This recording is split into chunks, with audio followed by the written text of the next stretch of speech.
Hello everyone, my name is Katie and welcome to the Greenland Quilter channel. I hope everybody has been having a great week this week and that you've been able to accomplish a lot this week, I hope. It's getting crazier every day that passes by because I feel like I'm burning the candle on both ends right now, and I'm definitely noticing that I am.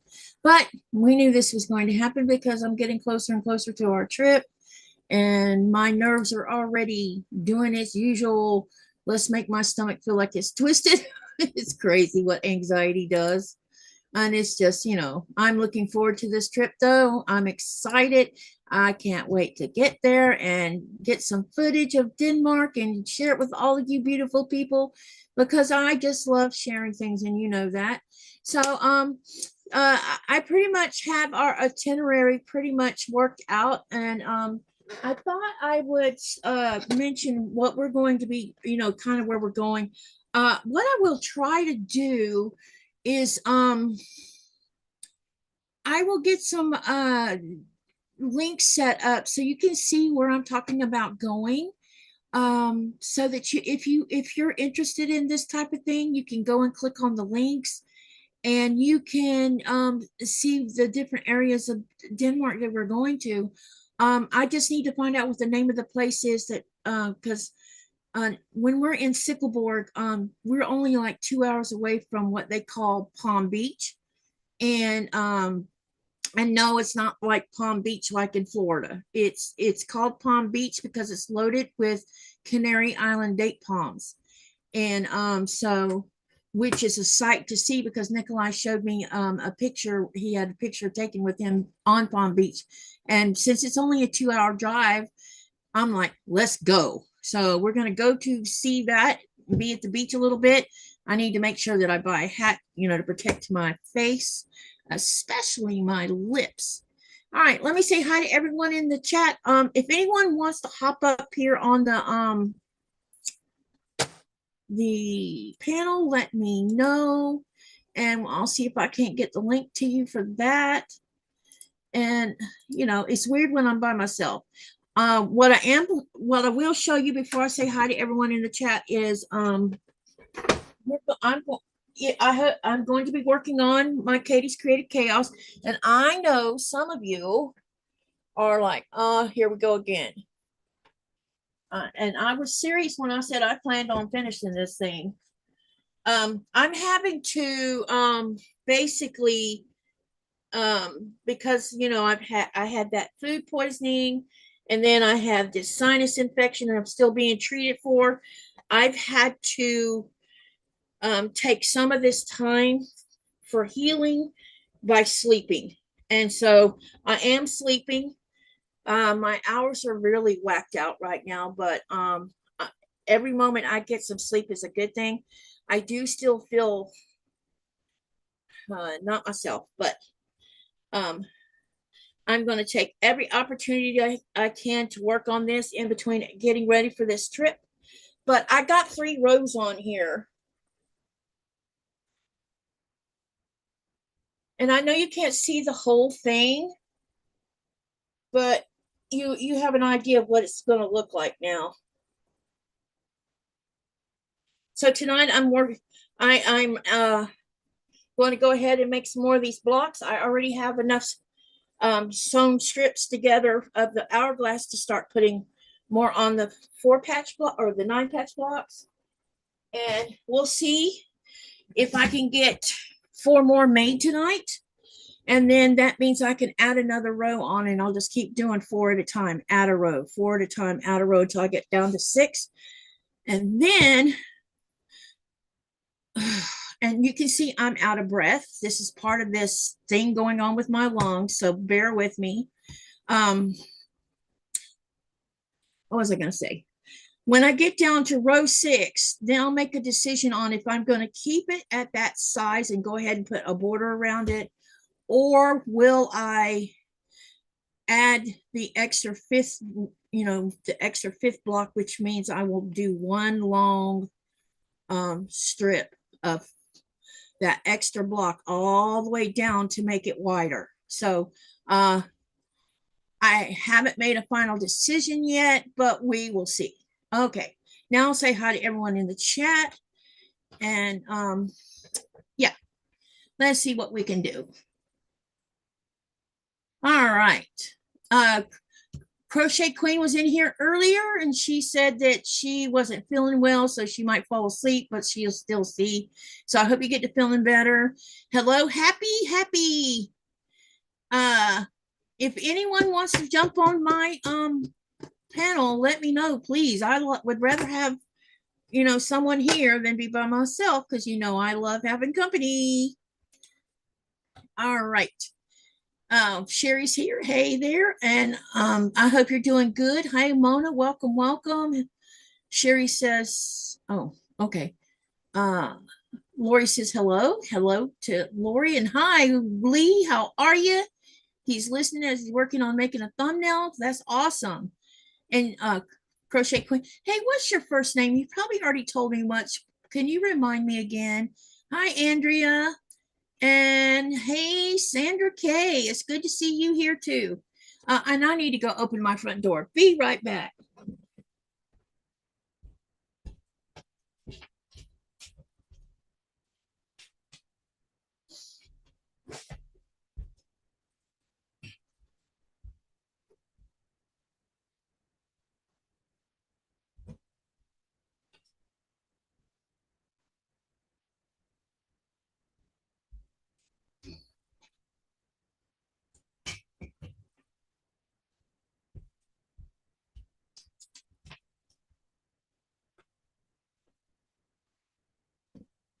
Okay, sorry about that, but it's hot in here.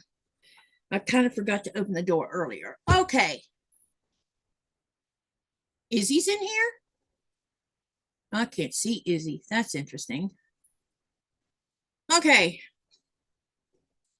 What's everybody planning on working on tonight?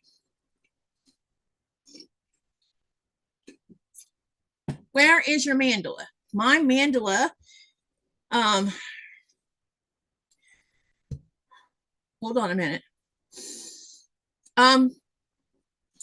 So I don't know, about a month ago, my mandala was shown in a show here in our town.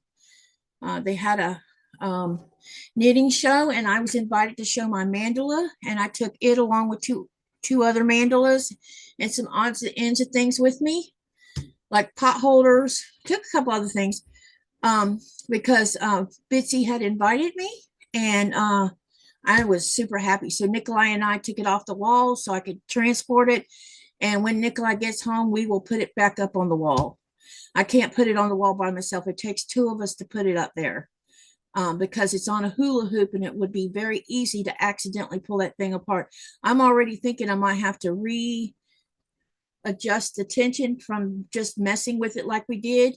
I noticed there's some loose spots, so I won't know until we go to try to hang it up if I'm going to have to adjust things. And that means, the thread has stretched a little bit, which is pretty normal.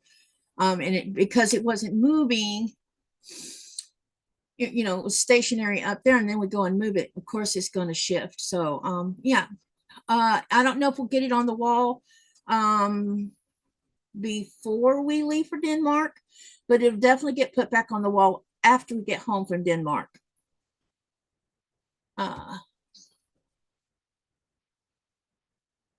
That's what I'm being treated for, Crochet. It's a sinus infection. Golly, 2 weeks? That's not cool.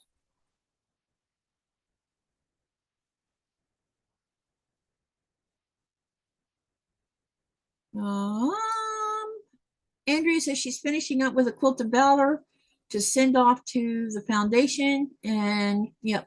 Okay. All right. So what I'm going to do is, like I said, I'm going to go ahead and let's see, we have one, two, we have 4 more of these. I thought I had more than that. Actually, I do have more than that. I have some more in the box. So, oh, where did you come from? Okay. So I've already put ends on here, as you can see. I have the sashing on here. So what I'm going to do, wow, I have a lot of, well, this can't be good. Well, maybe it'll be all right. Okay. Okay. I need to turn these around. I am going to do these one at a time though, so that I don't get myself all confused. Okay. I still think I'm going to end up having to make a few more hourglass blocks, but it'll be a small amount of them. Yeah. I'll be doing this tonight, and I'll probably be doing this on Saturday. I'm not sure what's going to happen about tomorrow. As most of you know, Shonda is a first-time grandma, and she has a first-time grandson, first-time grandchild. So there's lots of little milestones there all at once. So I am not sure if she's going to be here tomorrow night or not. I'm hoping, because we're working on socialites, so we may have to push the socialites off. I don't know. I'm hoping to hear from her in the next, I hope by tomorrow, because I sent her an email yesterday. So and I'll message her on Messenger and see where we are on Friday. If she's not able to make it tomorrow, we will work on Katie Says. And then Saturday, we're going to go back to this. And then we'll just move socialites off to next week. Okay. I am trying to find my hourglasses.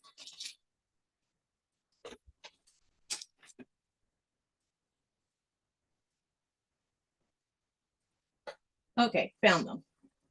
All right. So as you know, I'm using cornerstones as well as hourglass blocks. So I have plenty here to work with. Okay. So we're going to do one at a time. I'm going to sew the sides first. So I'm going to take out 4. 1, because I have 4 right here for right now. 2, 3, 4. There we go. 1, 2, 3, and I'm going to put one on that one too. Okay. All right. Let me see here. Let's take this block out first. Set this one up here. And then we'll decide which strip I want to put on here next. So if you have any questions about this, let me know while I'm working on it. In the meantime, tell me what y'all be working on for the rest of the week. And if you have plans for this weekend, what is it? Share with us what you're going to be doing. And yeah, it'll be fun to see what y'all have planned for the weekend too. So that means that I'm going to use this one here, and I'm going to set all the rest of this aside. Okay. And then I just need to pick my cornerstone. So let me move some of this stuff out of the way so you can see what I'm doing. I have a lot of stuff piled up here right now because I've been working.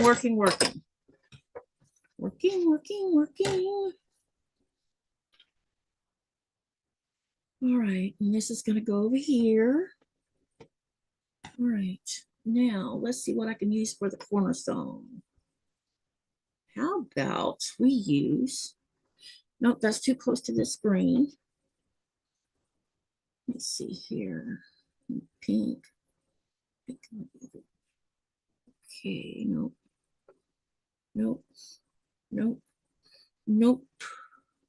Yep, I'll have to go back to the pink. Let's do this one. This one's pretty. Okay, now we have the whole thing. We're going to do it. All right. So what I'll do is I'll be sewing this side on first. Then I'll join this to this. And then we'll sew this whole top here. One of the things I've been doing is I've been taking a pencil. I know y'all seen it. And I'm surprised no one's asked me what I'm doing. I've been taking a ruler and I already marked it. So basically what I'm doing is I'm lining up this ruler with this first seam and marking just the tip of the fabric, the sashing I'm putting on here. And then when I take my strip here, what I'm going to do is I'm going to be pinning it for one thing. And I'm going to try to make sure these seams run parallel to each other. This is not perfect because they could be off by a thread, but at least when you're looking at it visually from a distance, you don't see a difference. Some look good, some are like just off by a hair, and I haven't been taking them out when they look like that because you really can't tell. And by the time it's quilted, you probably will not be able to see it at all. But I try to get it as close to it as I can. All right, let me see what's going on in the chat. Hey, Cindy, good to see you. She says, hi, everyone. Man of war, it's hot here. Perfect day to organize the quilt room. Yep. Y'all are very quiet tonight. Oh, and let me talk about the poll. What does gelogenic, and I'm saying that wrong, mean? Does it mean causing tears?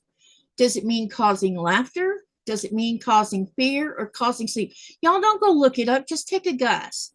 Because if you take a guess and you get it wrong, and when you hear the right answer, you will remember that much better than going to look it up.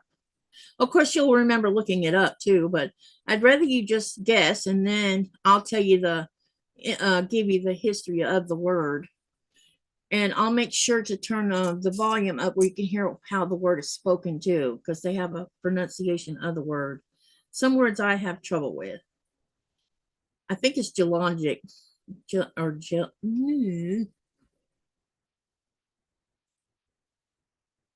Hey there, Gladys, how are you?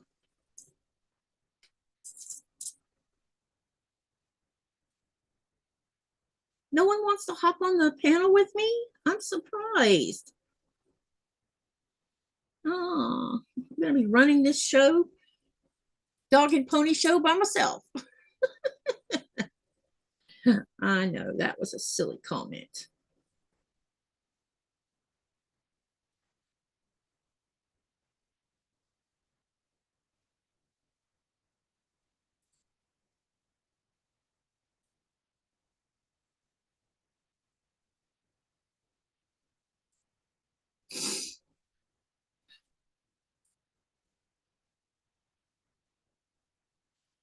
All right, let me get back to what I was supposed to be doing here. Uh-oh. Okay, so how you been doing, Gladys? What you been working on? Anything new in your area or in your life?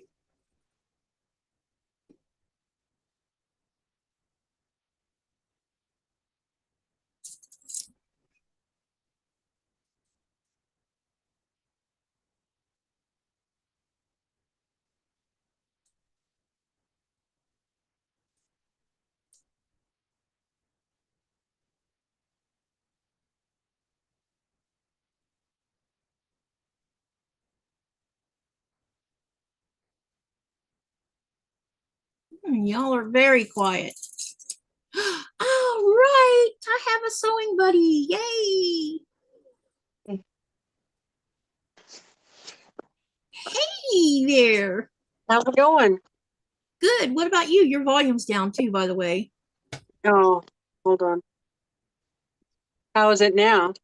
Oh, maybe it was me. Oh, there we go. That's much better. Okay. Anyway, how's it going? Oh, okay. I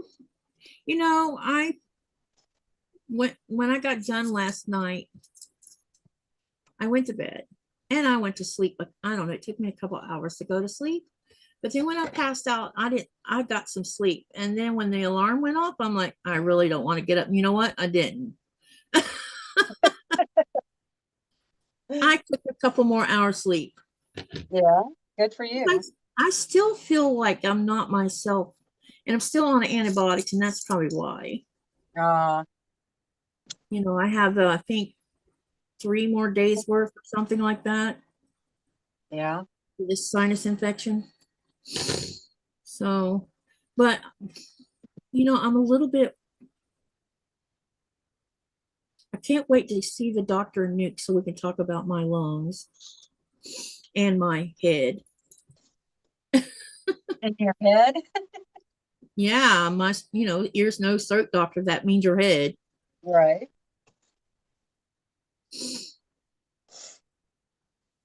You make me want to sniff. Snip. Sniff. Oh, because you're hearing me sniff. Yeah. Sorry.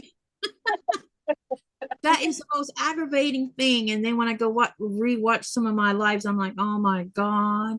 See, yesterday I let everybody know if you see me touching my face a lot, please don't worry about it.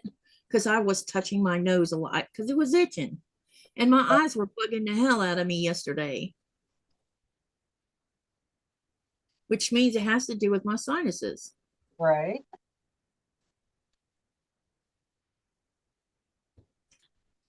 So what you going to work on tonight? There goes the phone. Gosh darn it. Hold It's on. okay. I'm Okay, go expecting a ahead. call. So Okay, it's all right. But it says I changed my YouTube hour on Fridays to 12 p.m. Central Standard. Wow, that's 6 o'clock my time.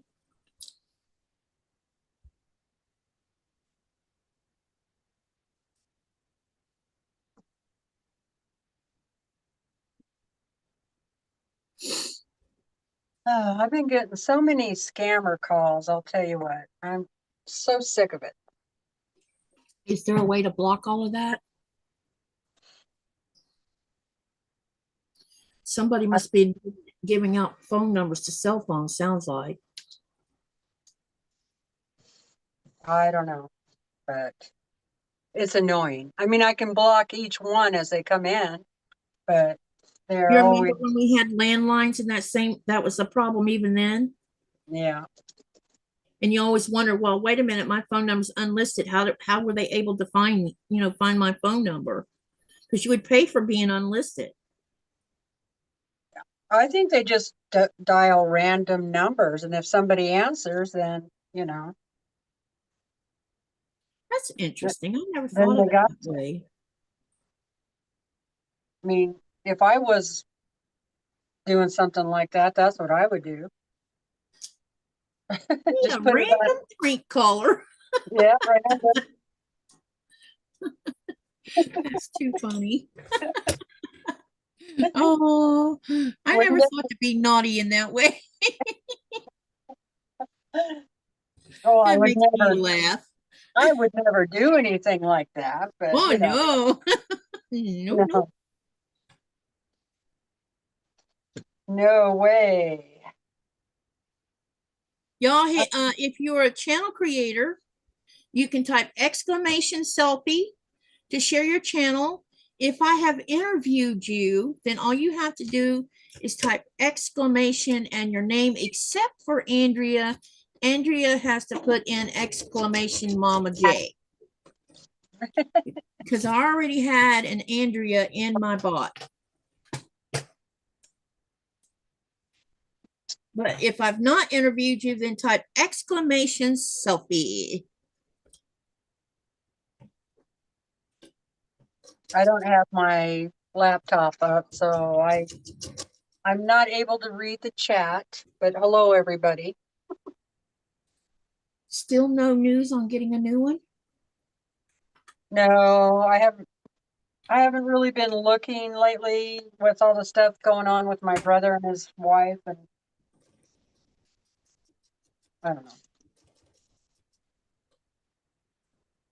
Look at this batik. Isn't this beautiful? Oh, I want that. Where'd you get that one from? That came in a fat quarter bundle.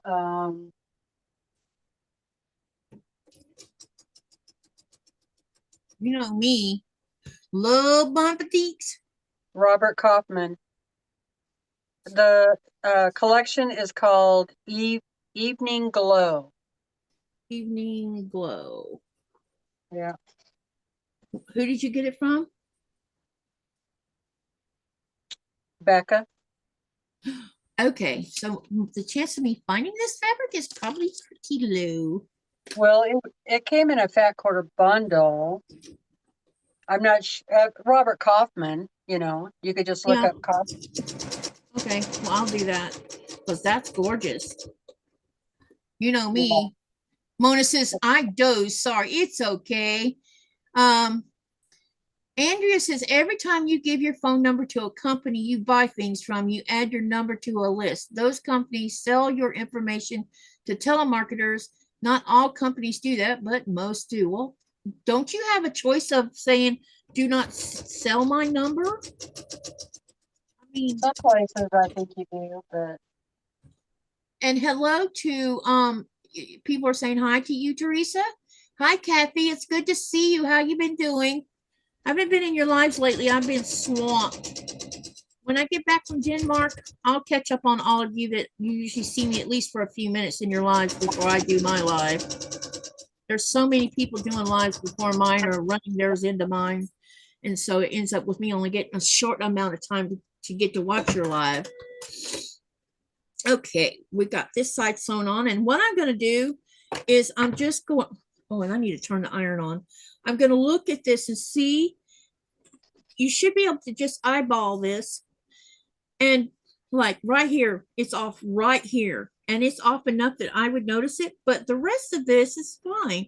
So all I'm going to do is come back up here and just rip out this much of a seam and scooch it over just a tiny bit, fix it, and then voila, I'm done. And yeah, I could ignore it, but it's more than an eighth to the right. So I'm going to move it an eighth to the left, which I don't mind doing for such a pretty. So what are you going to do with those batiks? Hey, can you show all of them? Do you uh, mind? yeah, I don't have them all anymore because I keep taking stuff out of it. But Uh-huh. Oh, I didn't mean to put you on the hot seat. I thought you had them all together. If you don't want to, you don't have to. that's okay. Because those are So pretty. yeah, they're really pretty. So I'll show you the ones I just ironed. So here's this one. Wow. Look at that brilliant color. All right, what do you have in mind for those? I'm going to make some project bags. Ooh, I that showed one is this one gorgeous. already. And then there's some really, this is just kind of like marbled color, you Yeah. know? Yep. Okay, so this one is going to be the outside of the bag. Mm-hmm. This one is the inside of the bag. Sweet. And then I'm going to make, so some of you may know my cross stitch project bags. That's what I'm talking about. Oh, And yeah. then I also make those floss wallets. So this one is going to be for the wallet. And then this one, this pretty blue, this isn't this pretty? It sure is. That's going to be the accent fabric. Wow. Okay, and then that one gets, where did the zipper go? It gets a purple zipper. I have Okay, never, I have never made any project bags or anything. so the rest of these,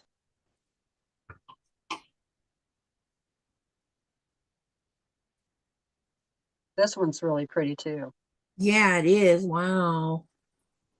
And that one, okay, this one here's the same pattern, but different color.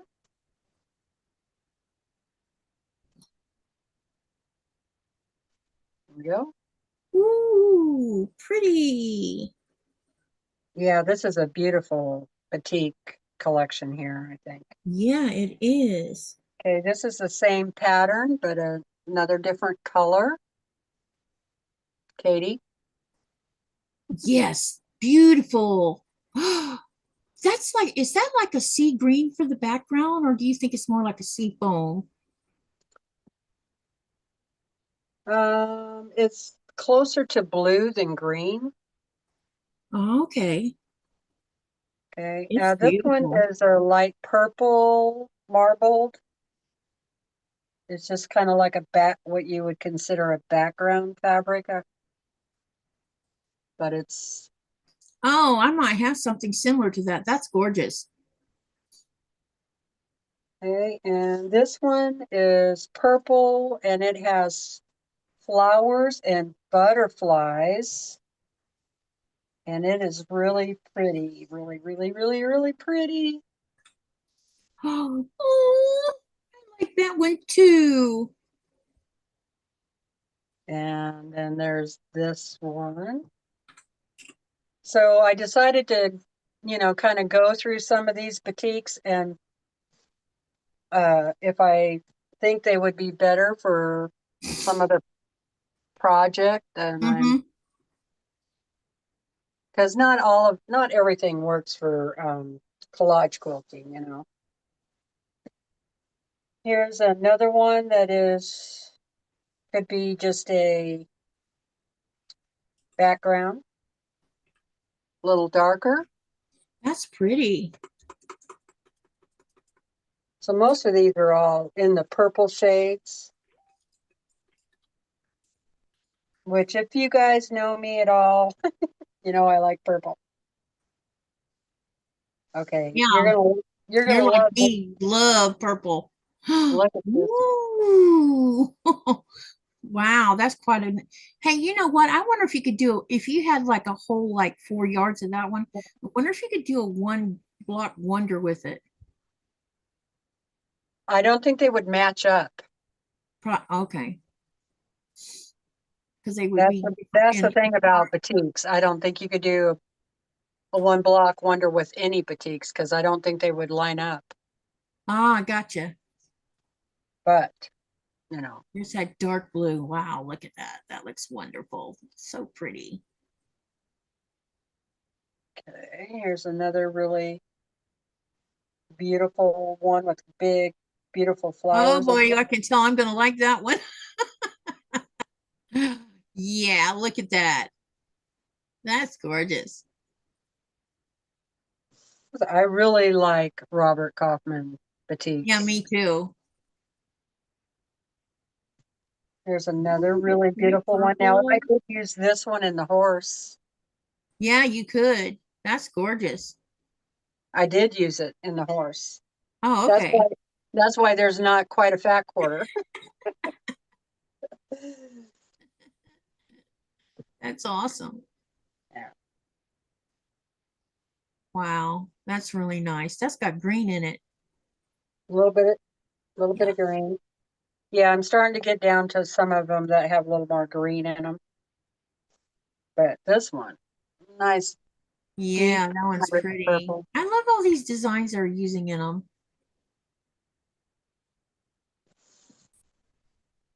And this looks like clothespins. It reminds me of clothespins for some reason. Yeah, definitely.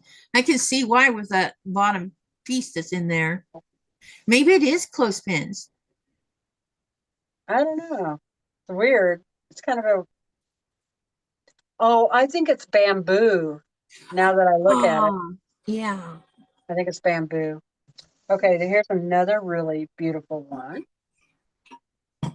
That is pretty. Wow. That's so gorgeous. Okay, and that's it.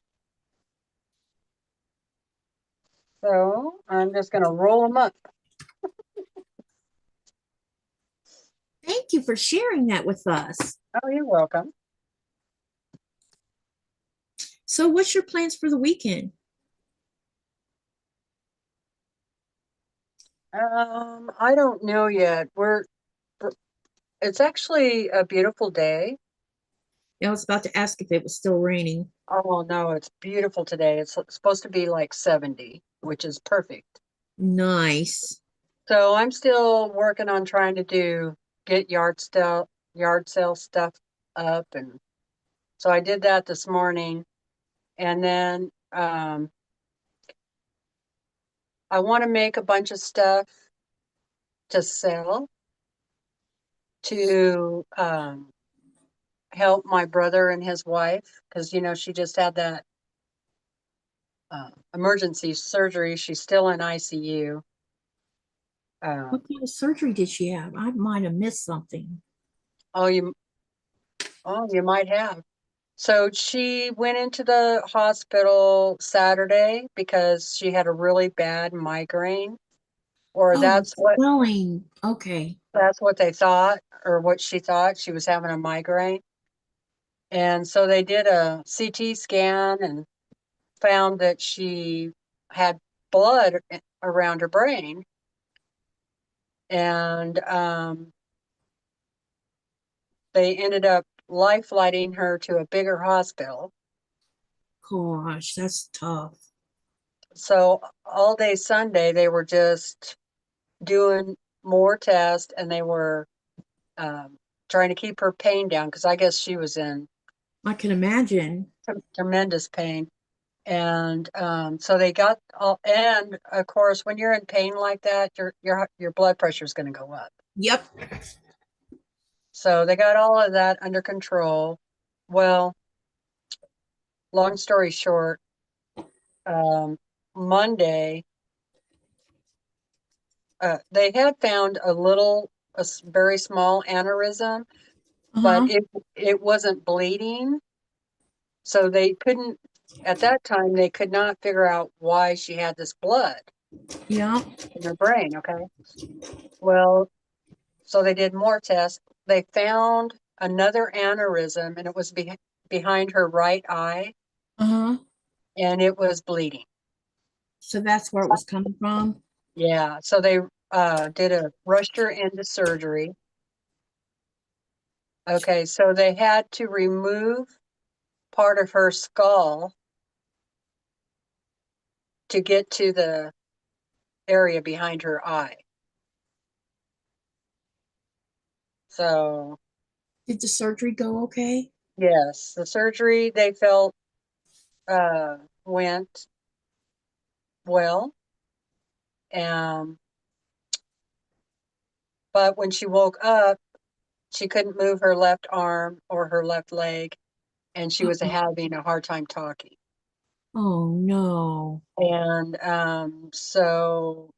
but the doctor has high hopes that all of that will come back, you know.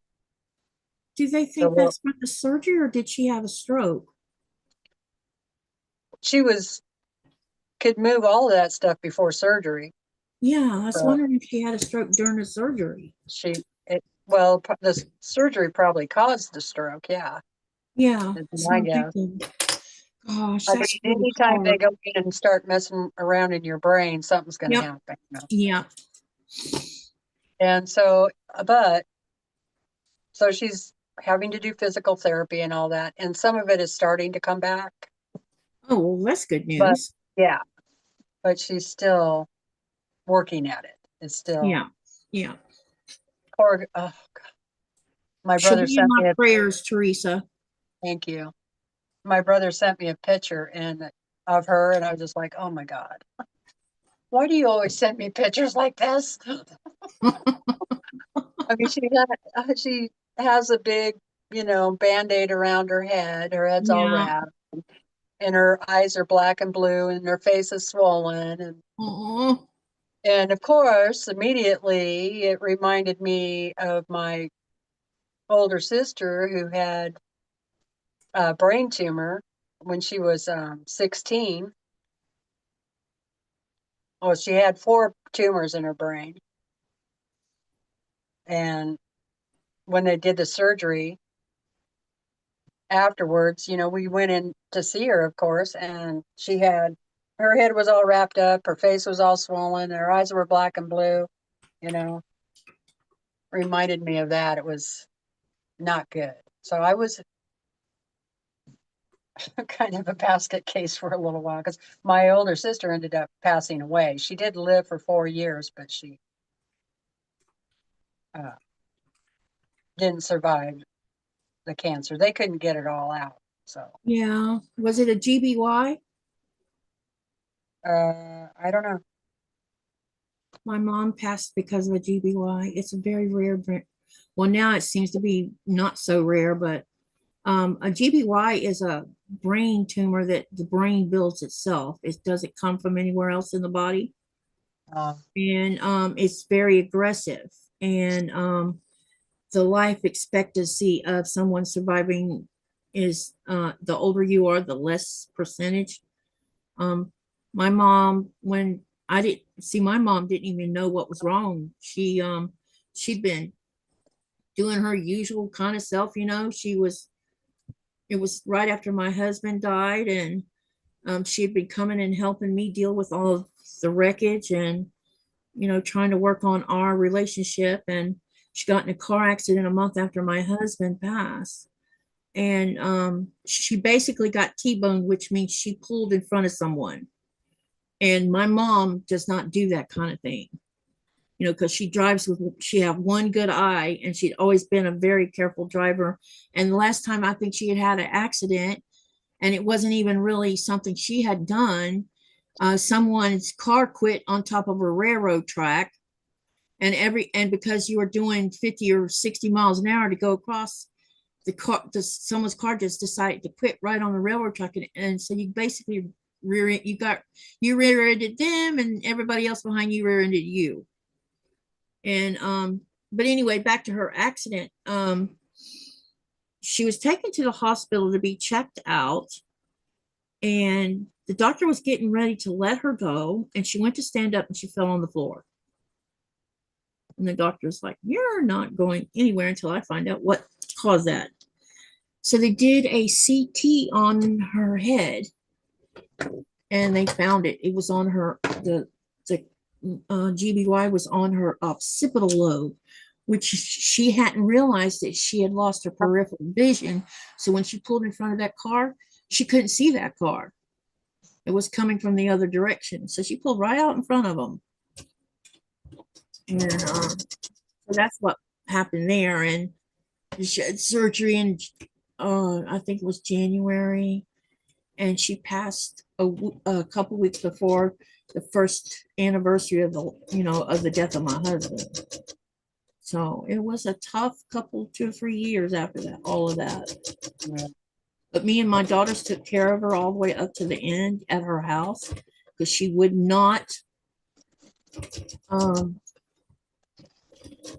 go to hospice. She was going to stay at her house. She lost the ability to talk, but she was of sound mind, let me tell you. Every time I'd make rice, she'd write on a piece of paper, turn the heat off. I'm like, Mom, there's still water in there. Turn the heat off. And then just let it sit there is what she wanted me to do. And then when I got ready to serve the meal, I'm looking upon, I'm like, holy crap. There's no water in there anymore. She knew. And now I cook rice like that. I know when it's time to take it off. Y'all are very quiet in the chat. Mona says prayers, and she's lurking. And Brandon said bamboo is a fiber we can replenish. Yep.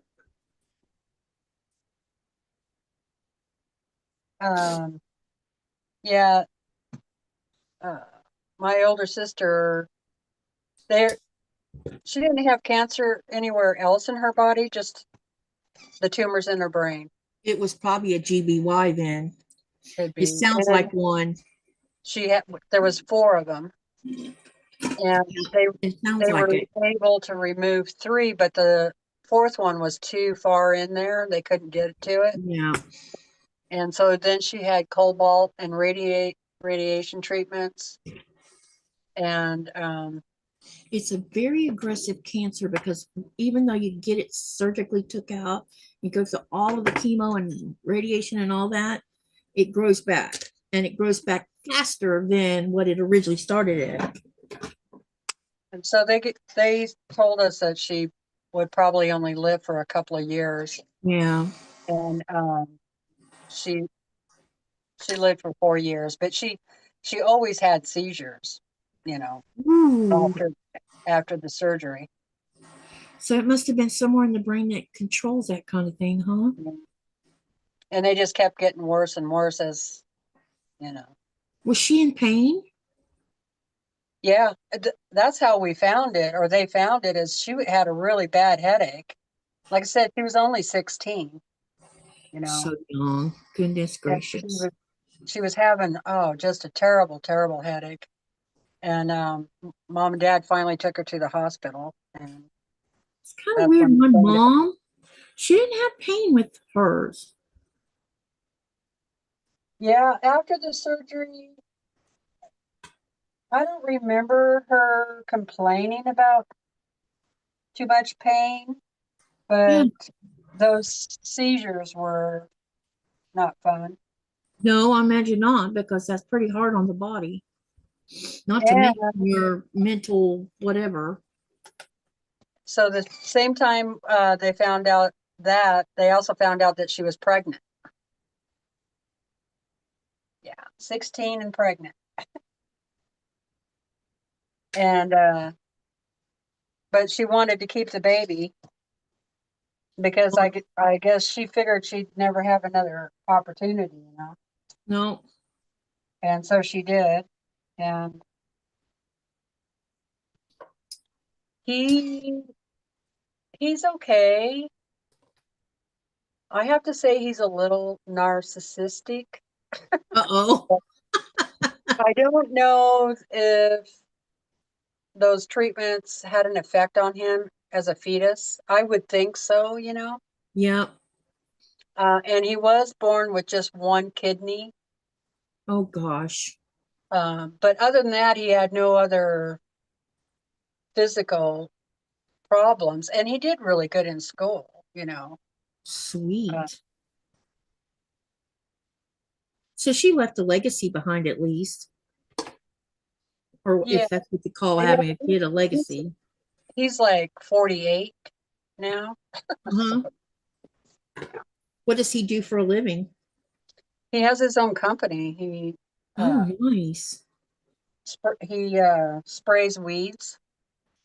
Oh, And weeds pesticide. and bugs, mostly bugs, like fumigates people's houses and stuff, companies and He's a things like there's a word for those people who he probably so he went to college for that probably. that. No, No, he didn't. uh-uh.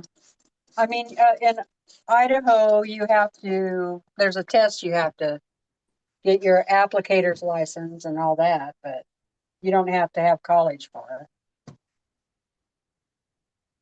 Hey, Linda, she says, good evening, everyone. Just sat to watch with a big bowl of fresh jambalaya and a cold glass of huckleberry lemonade. Ooh, you hear that? Yeah, Huckleberry.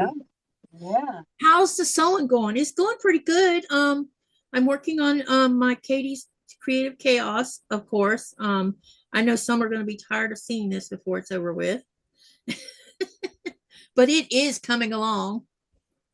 What you working on this week, Linda? And Andrea says that's what caused her daughter's death. And she said, for your information, I got a text from Missouri Star for anyone who can take advantage, enjoy VIP early access to Superior Solids wide backs. I didn't know Superior made fabric.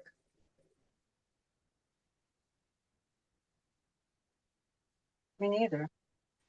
That's a new piece of information. Yeah. Beautiful batiks that Teresa showed said happy. Thank you.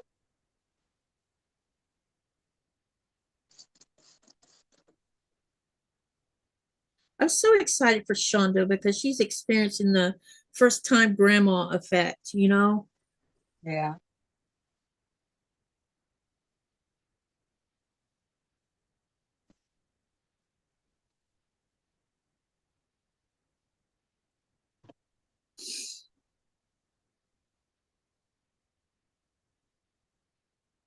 Hi, Raven. How are you? Hi, Is Raven. anyone? Oh, sorry. Go ahead. I just said hi. That's all. Okay. Has anyone seen Jaja lately? Not for a couple of days. Oh, she comes on Thursdays, doesn't she? Uh, Jaja has a channel? Yeah. Not Zaza, Jaja. Oh, oh.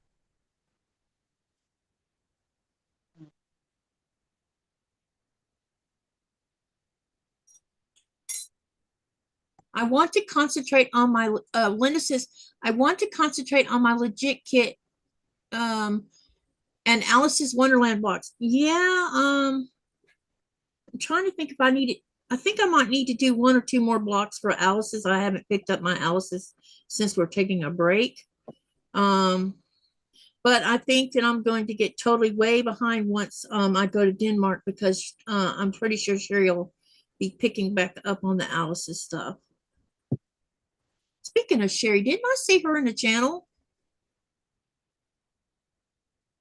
I don't know. I don't have my chat up. Yeah, I thought I saw her earlier. Hey, Myra, how are you, sissy? I was thinking about you yesterday. Hi, Myra.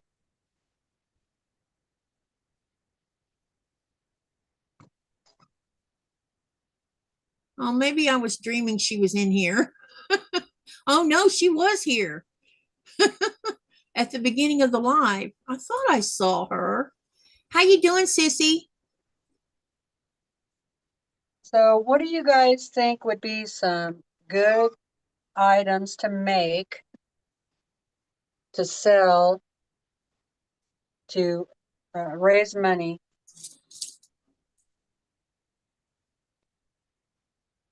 Pot holders would be one of them. Huh? Pot holders? Pot holders would be one of them. Okay. Um, What hmm, about like table runners, maybe? maybe. I'm like, maybe some mini quilts that people can hang up on the wall. I don't know if people like that kind of thing or not, but definitely I think pot holders would be great. Um, I'm feeling better, but I'm not feeling better, if that makes sense, sissy. For some reason, if I bend over, I get out of breath. It's very weird. If I bend over to like pick something up off the floor, it's the strangest thing. And I think it's just because my head is still like screwed up. Happy says, I can't decide whether to put a solid gray or a gray that has cream polka dot about the size of a pinky finger behind a laser cut, super bright, multicolored laser cut elephant. Oh, interesting. And then, hey, Jan, she says, hi, Katie and Teresa, and everybody going to see my great granddaughter graduate from high school tonight. Oh, congratulations. And then Andrea says, I was working on Alice's block when I got the news about my daughter. So for some reason, I just cannot bring myself to pick it back up just yet. I am sure that that will pass, but I am just not ready yet. One step at a time, 1 minute at a time. Yeah. And Sherry says, I'm here picking out stitches on a quilt. Oh, that's no fun. And then Happy says, the pattern is, oh my gosh, how do you say that? Holly Ganesha. I'm not even gonna try. That word, I don't even know what that is. And Linda says, I saw another lady making small bags out of 10-inch squares and oh, hey, back like bags, you know, Bags? grocery bags or something like that, or smaller bags that people Okay. can take it, like if they want to go, that would be great. She says small bags out of 10-inch squares and putting a candle inside. Also, bowl cozies. Yes, Oh, that's yeah. another great idea. Bowl cozies, because I thought about making bowl cozies to sell here. Okay. Because I have plenty of fabric that I'm like about.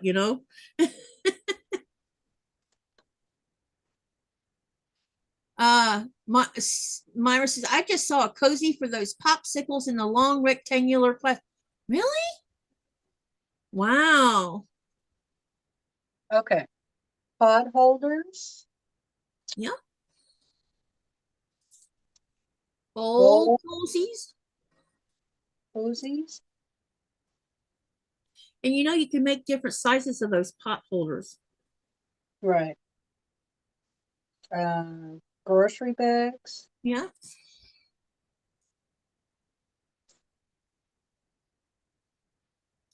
I want someone to teach me how to make a grocery bag that's got a good substantial like stiffness in the bottom of it. Mm-hmm. But I'm afraid I'll get aggravated because, you know, there's all that bulk going on. Right. But I wouldn't mind having one because I really like using reusable bags.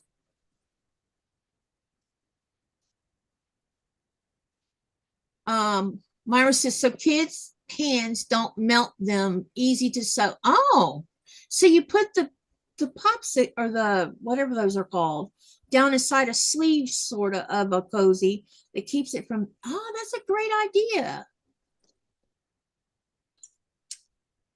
Who the fuck about doing that? I cannot picture what you guys are talking about. So you know those long when you we give them to our kids. We had them when we were kids. It was sweetened ice that you bought, and they're in long tubes. Do you know what I'm talking Yeah, about? yeah. She's talking about making sleeves so that they could slide that pop down inside of it. So while they're eating it, it won't melt as fast. Oh, gotcha. They were like popsicles in a tube. Yeah, yeah. Those fruit pops or whatever the heck they're Yeah. called. I can't think of what they're actually called. Raven says an icy pop Icy pops. or flavor ice. Yeah. They're like this long, um, Yeah. and they're like that wide. Yeah, I know. Yeah, We click the top and go on your way. there is we have a parade every year at our Elk City days, and there's a group that hands those out every year. Oh, cool. Yeah, Well, they're a cheap way of making kids happy. yeah. I And, don't know if and they're still cheap now, yeah, I don't know how cheap they are. they used to be like you can buy a whole entire box of what 20 for a couple dollars. Yeah. They were very cheap, loaded with sugar, but very cheap. Myra says flavor ice, yes. Buy them thawed. Yeah,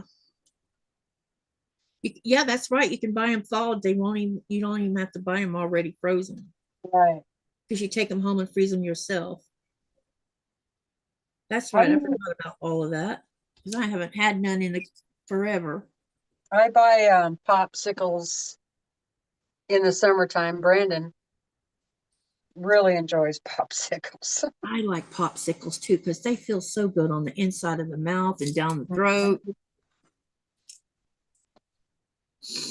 And that's one of the things we don't have here. Really? Nope, not that kind of popsicle. Huh. I guess you could make them yourself. This is true. You could get the kit from Amazon. I didn't know they had a kit. Yeah, Oh, that's interesting. they're made out of like plastic, Mm-hmm. kind of soft, rubbery plastic. Oh, so you And could reuse them. yeah, you reuse them. All right, you guys, we're about to get this first block done. Then we'll be on to block number 2.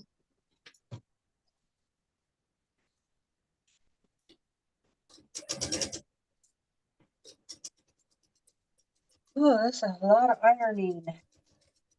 Hey, Sissy, I have something to show you. I'm going to spotlight myself. She'll be covering her eyeballs when she sees it. I'm going to show you with 3 rows that are put together on Katie's Creative Chaos. So check it out, Sissy. Oh my gosh, are you kidding me? Hey, anybody out there have to iron when they were young? You want Like, now? did you have to iron when you were young? Like Yeah. iron shirts, iron the dresses, iron. Yeah. That's why when I got older, I just sew everything in a dryer and it takes care of that problem. I remember ironing my dad's shirts.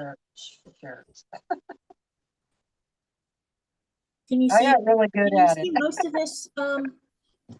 Teresa, can you see most of this? Oh yeah, look at that. Nice. Very nice.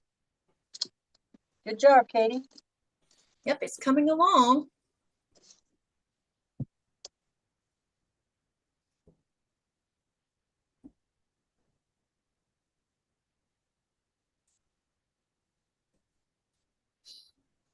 Kind of reminds me of I had a quilt that my mom gave me that my grandmother had made. Well, I had three of them. I'm hoping the other two might be in storage, but I won't know until I can make it to Florida to go look. Um, but anyway, my grandma liked making scrappy stuff like this, it seemed like. Thank you, Jan. Teresa, is a GoFundMe for your family member? Linda wants to know.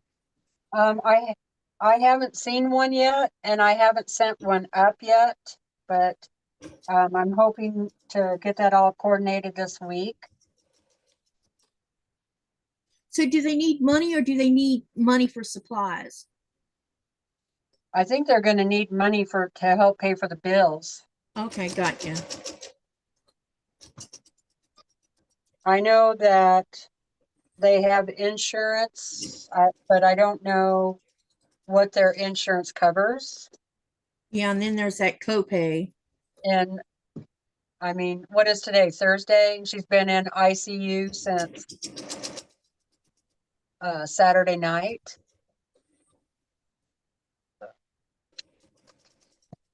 That is not cheap. Nope. I remember how much it cost for me to be in ICU. It was not cool. Thankfully, Medicaid paid for it. Because I was pregnant with my daughter when I was in the ICU. Bonnie says, hi, Teresa and Katie and everyone in the chat. And Teresa, yes, I used to iron my dad's shirts, and I remember ironing my dad's hand. Huh?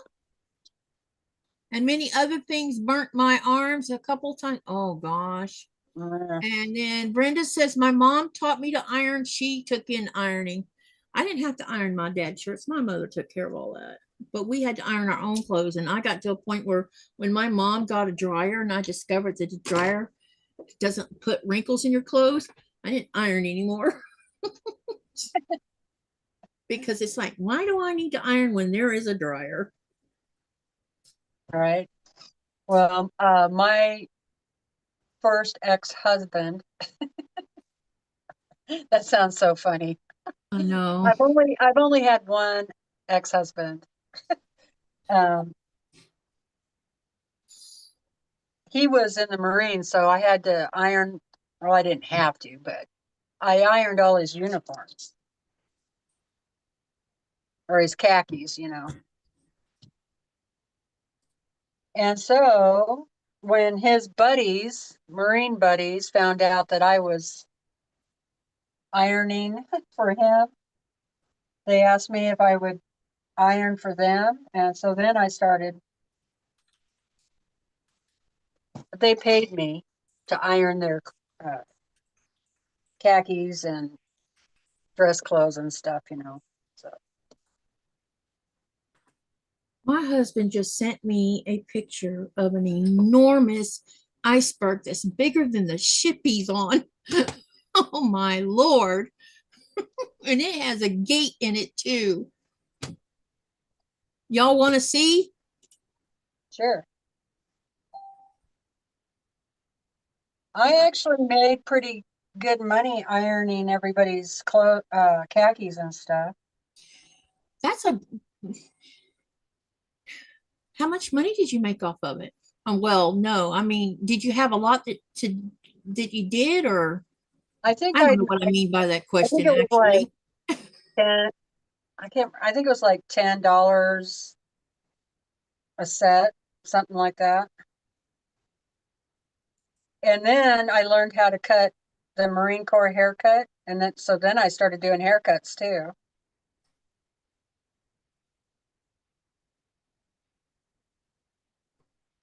That was when we lived in 29 Palms, California. We're down there for a little more than a year. So I didn't have to look for a job anywhere else. I just took in laundry and did cut people's hair.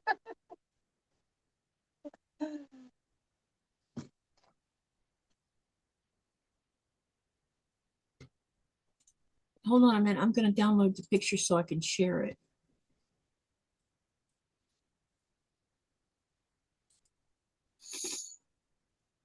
All right.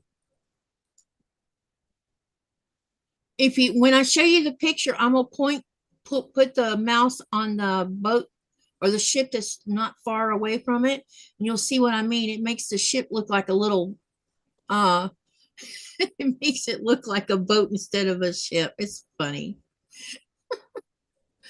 Oh, goodness gracious. All right, let me see if I can find it in my folder first. So are you starching all of that? Yep. Do you I'm have the trying to, doors open when you're doing that? yeah, I have the doors open. And it's just wet, it's spray starch, but it's, wet. It's not aerosol.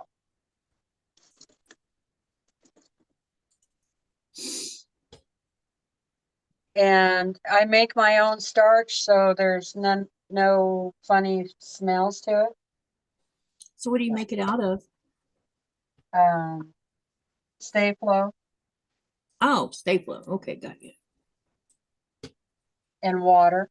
And I use a lot more water than I do the actual starch. Um, I'm just, this is pretty wrinkly fabric. And so I need it a little wet so I can get the wrinkles out. Doesn't have very much starch in it at all. Yeah.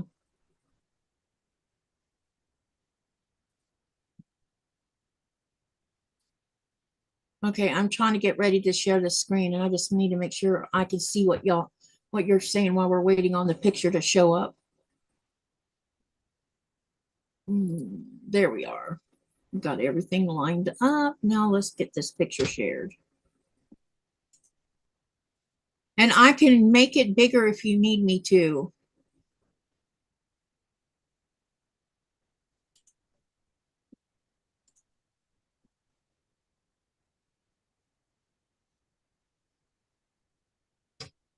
Ah, nice. Now let me make it a little bit bigger so you guys can y'all see? I'm waiting on it to show up on the channel. So hold on a second.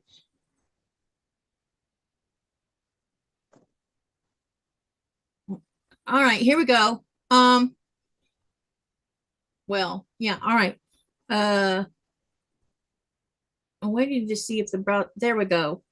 Okay, I'm going to move my mouse so you can see there's another fishing ship right here, and look at the size of that iceberg. That is a big one, and Yeah, it looks like it's got two gates on it. yeah. Looks like there's a smaller one down right here. That's a big gate right there. So you're only seeing this side. It is probably massive on the back side. Look how beautiful blue and yummy that water looks. Looks cold. I don't know how cold it is, but it sure is pretty. Yeah. Looks like there's a bit of a haze in the sky. Hmm. Is that a ship on the left-hand side or another? Yeah, that's a ship. I don't know. It's probably one of Royal Greenland ships because it looks like it's blue and white. but I don't know which one. It could be one of the bigger ones. But yeah, that iceberg makes it look tiny. Let's see if everybody's.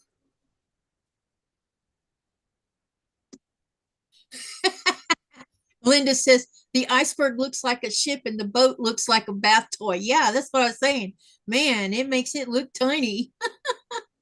Oh, goodness gracious. So there you do. He took a picture of that this morning, he said. So they're no longer near it, I guess. Okay. All right. He thought I thought y'all would enjoy seeing that. At least I hope so. Yeah. Okay, and I need to catch up on the chat. There was some conversation. Let's see.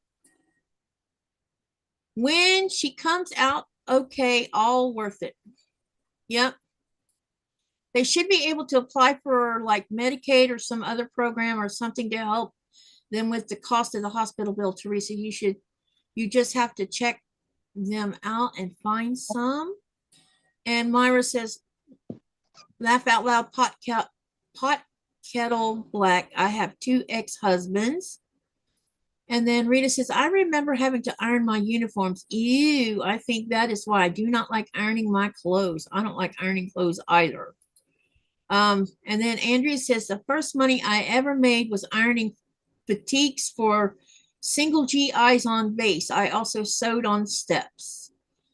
And hi, Denise. It's good to see you. This is Denise D. for those that was wondering. And Happy says, wow. And Linda says that, yeah, I already read that one. Prep says, wow. Mara says, yeah. And then Brenda says, that was interesting.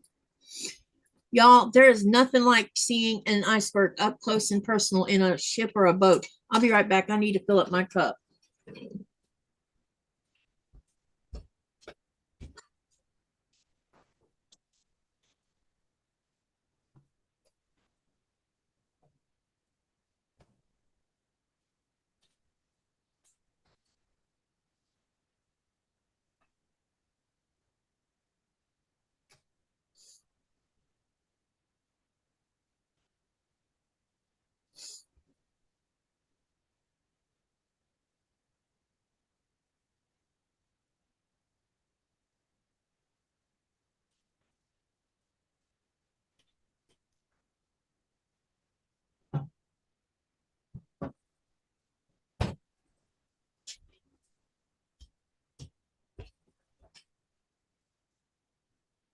Boy, it's beautiful outside. Are you aching to be outside? Yeah. Well, I was out there earlier, and there's a elk out in the yard right now. Any babies in tow? I haven't seen any. You guys want to see it? Sure. Let me spotlight you since we're sharing some nature stuff.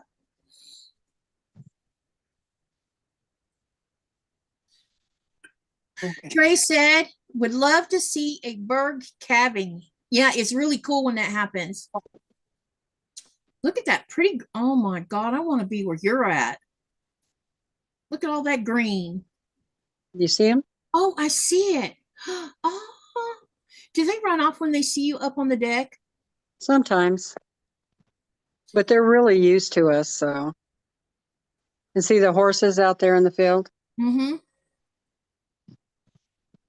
Do See, they ever isn't jump it? in with the horses? Oh, yeah, all the time. So the horses are not spooked by them, huh? And no, they're used to them. There's the little town. Wow, everything's in spring mode. Yeah. Oh, See how big my yard is? Yeah, you have a humongous yard. That's Yeah. beautiful. Can you tell whether it's a buck or a Yeah, it's a cow. cow? That's what I was trying to come up with. Yeah. Because I couldn't remember what a female deer was called, or elk, I mean. Hey, Mama. Because in Florida, the female deer is called a doe. Doe, a deer, a female deer. But elks are different. I wonder if they call them cows because maybe they're related somehow to Yeah, I don't know. And the males are called bulls. Really? They're not called Yeah. the buck? Wow, I did not No, know that. the elk are called bulls and cows, but deer are called bucks And and does. does. Yeah, that's interesting. So I'm wondering if it's because maybe they're related to the There, bovine or something. there she goes. Oh, she's running off. I She think saw she's you. gonna jump in that field over there. They're looking pretty good now. They lost all their winter hair, and I think she's gonna jump that fence. Don't get caught.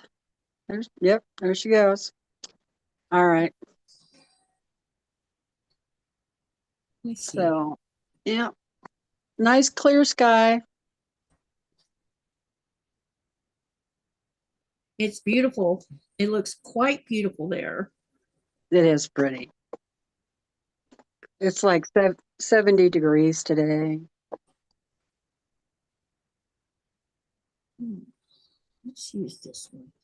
I am grateful, and I do feel blessed. Okay.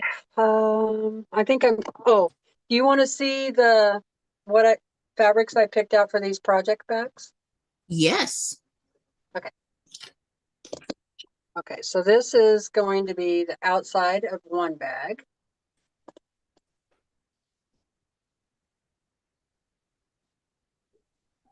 What do you think?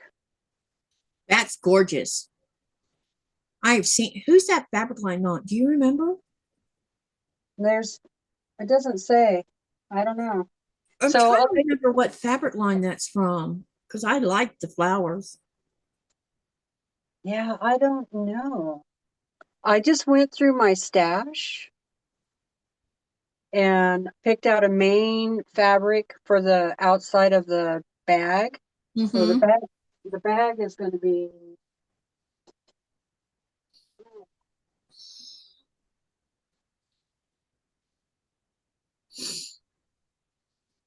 Oh, that does not work for me.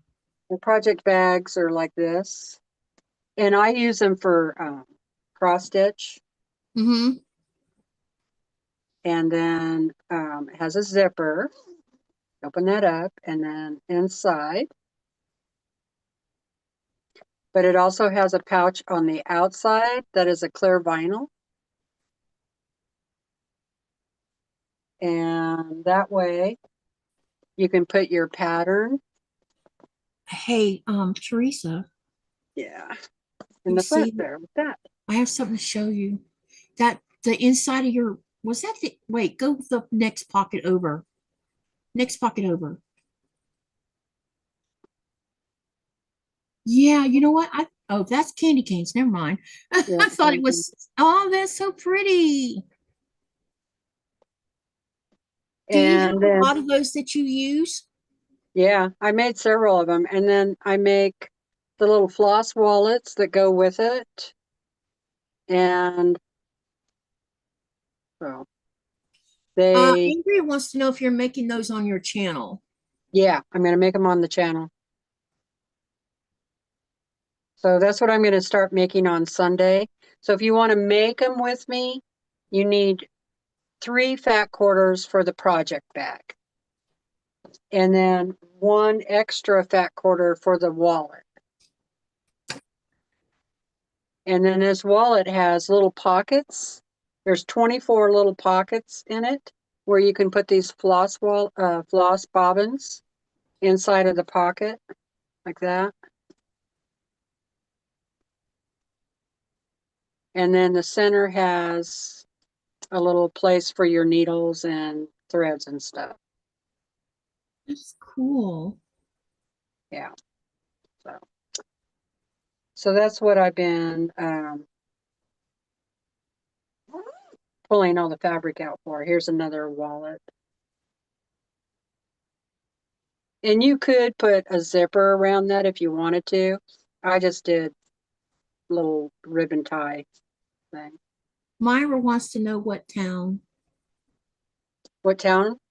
Yeah. Elk City.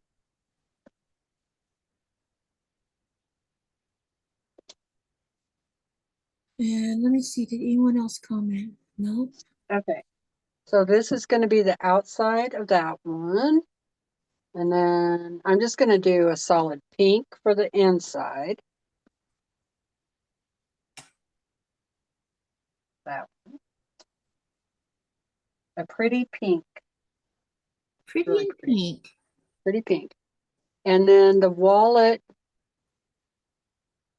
will be this piece here, which this color, there's flowers in this main fabric that match this color here. Brenda says zippers, question mark. Yeah. And then for the binding and accent fabric, I'm going to do this pink polka dot. That's pretty. So that's one set there. So if I wasn't going to make the wallet, then I would just need 3 fat quarters. And then you need a zipper that is at least 14 inches long.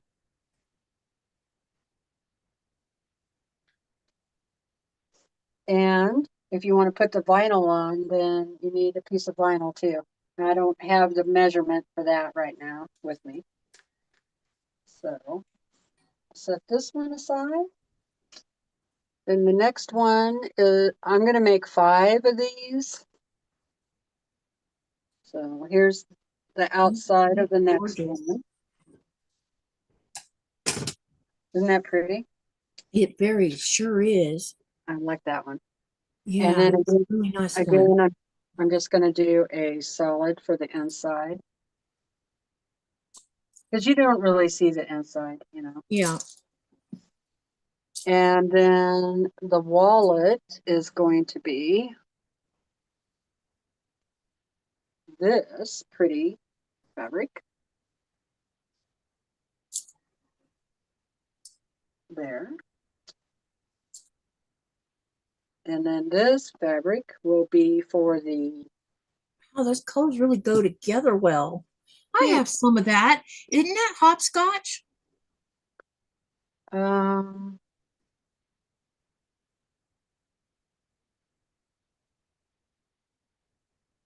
It's poppy cotton, Oh, it's poppy, so that won't be hopscotch. handmade and heartfelt with love and hope and healing wings. Hmm. It must be. Amber Johnson. I'll have to look in my stash because I bet I have some of that.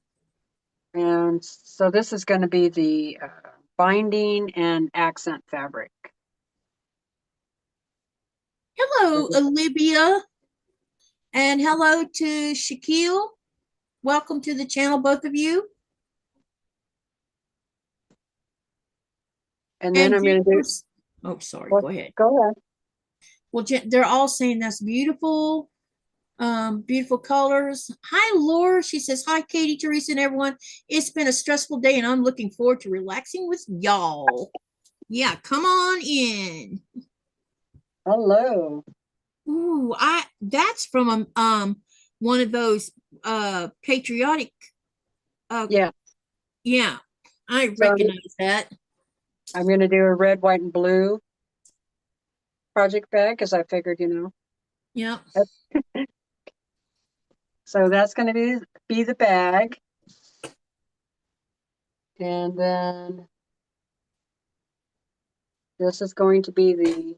I didn't have a solid that I liked, so I'm just going to use this one Mm-hmm. for the inside of the bag.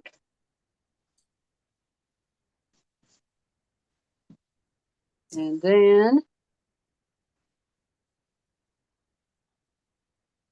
this one is going to be the wallet. Yeah, I recognize that fabric because I have some of that fabric. It probably came in a Liberty box. Yes, I think it did. Or Speaking of yeah, Liberty boxes, did you order one? no. Well, mine got mailed a few days ago. So I did see the video of it on YouTube though. have you? Yep. Who's And showing it? I don't remember her name. It wasn't somebody I normally watch.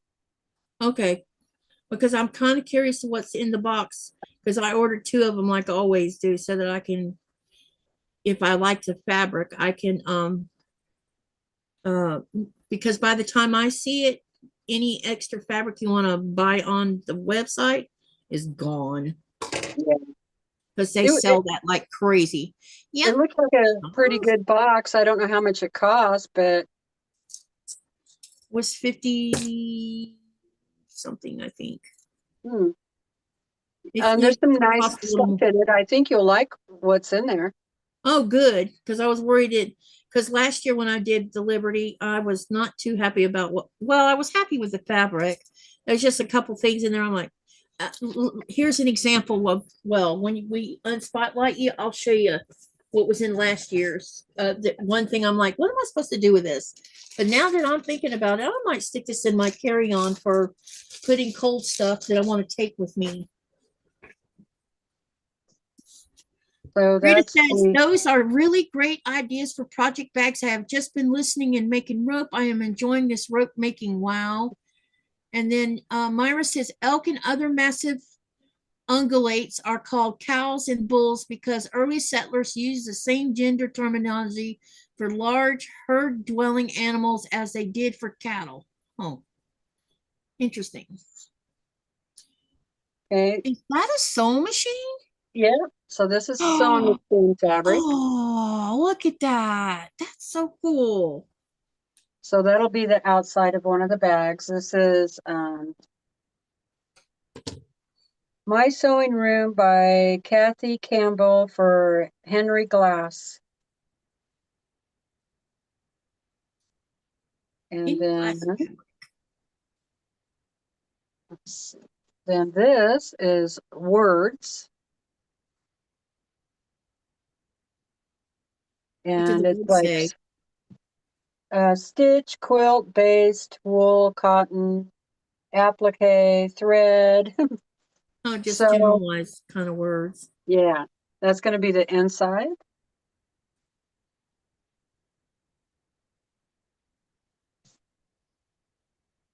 And then Make sure this is. this is really cute. Wait till you see it. So this is going to be the wallet. Oh, I like that fabric. That's pretty. Isn't that cute? Little spools of Yes, it thread. is. So that'll be the wallet. And then this one is buttons. Nice. And I'm going to use that for accent fabric.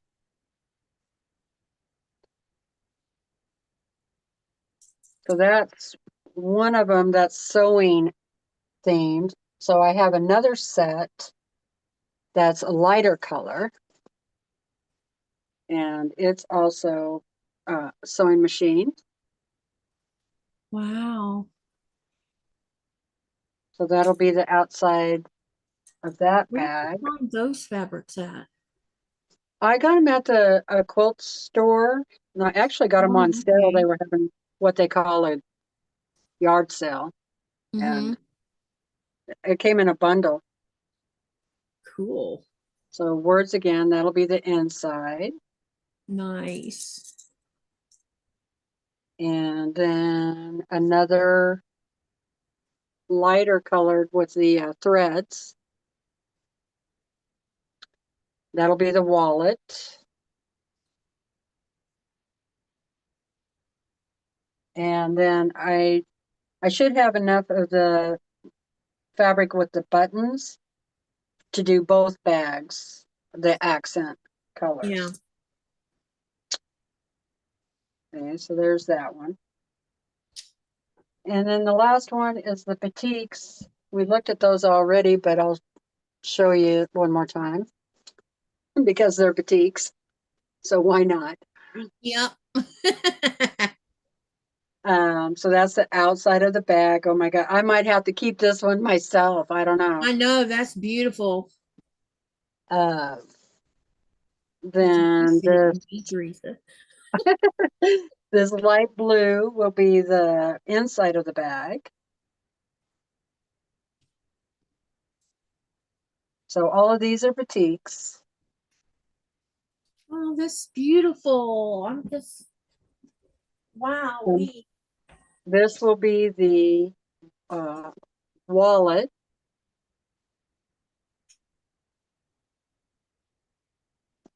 And then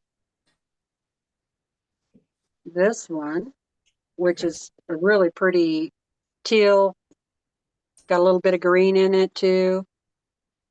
And it'll be the accent fabric. Mm-hmm. So that's the batik one.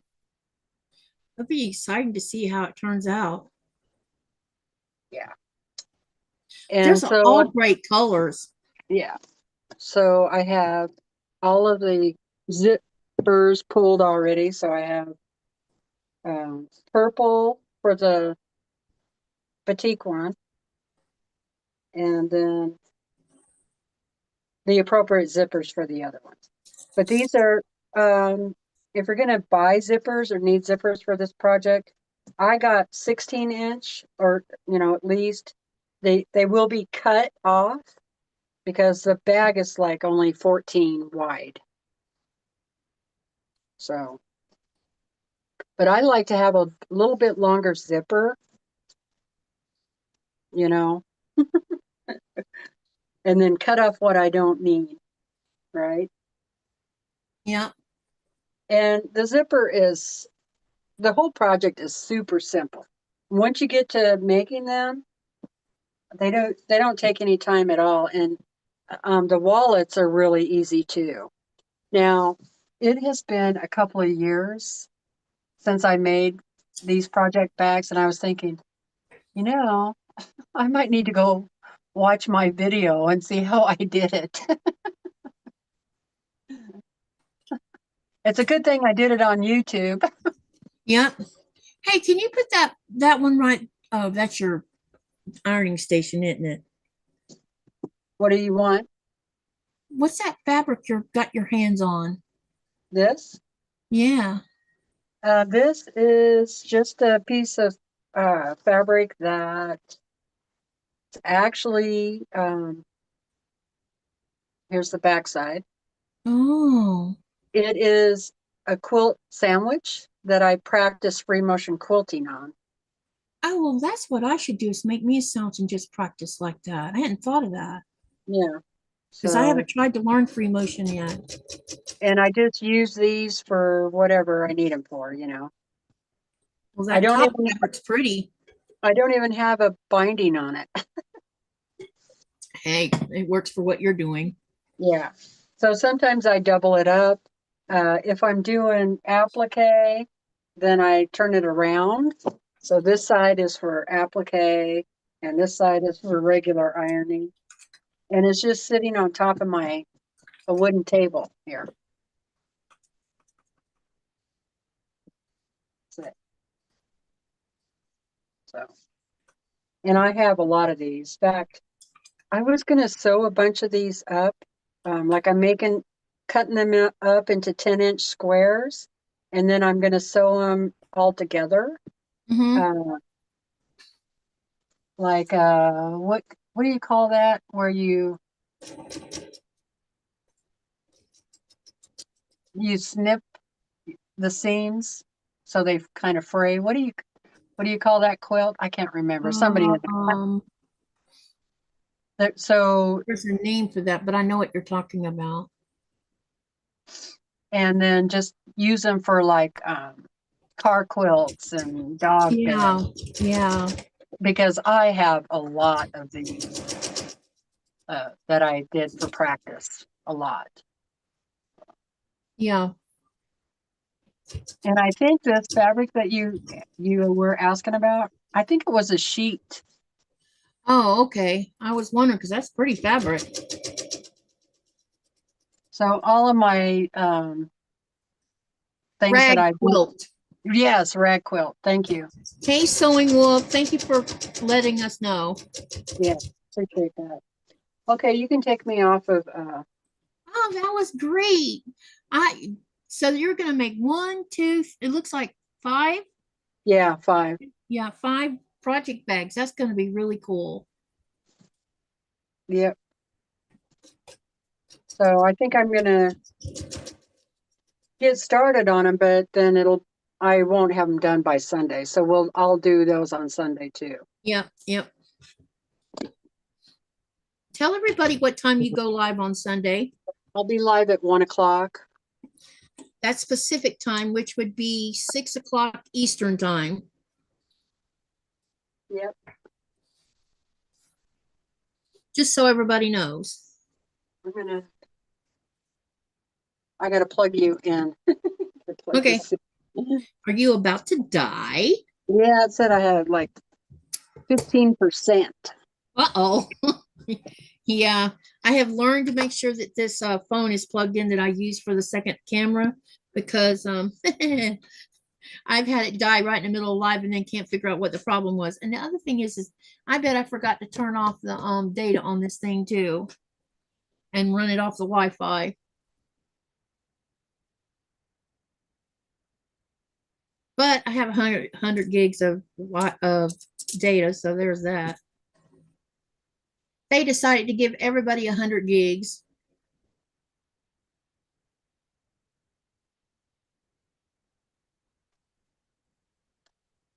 Maybe one day we'll have unlimited data. I have unlimited data. Yeah, now see with my internet for the house, we have unlimited. I mean, it's a good thing because the amount of live streaming that I watch and replay, oh my God. When I first moved here, I had to be careful how much I used. That's why DVDs and Blu-rays were a thing of my life the first 5 years I was here, because the internet couldn't be wasted on that. And since I love watching TV, I'm a TV watcher.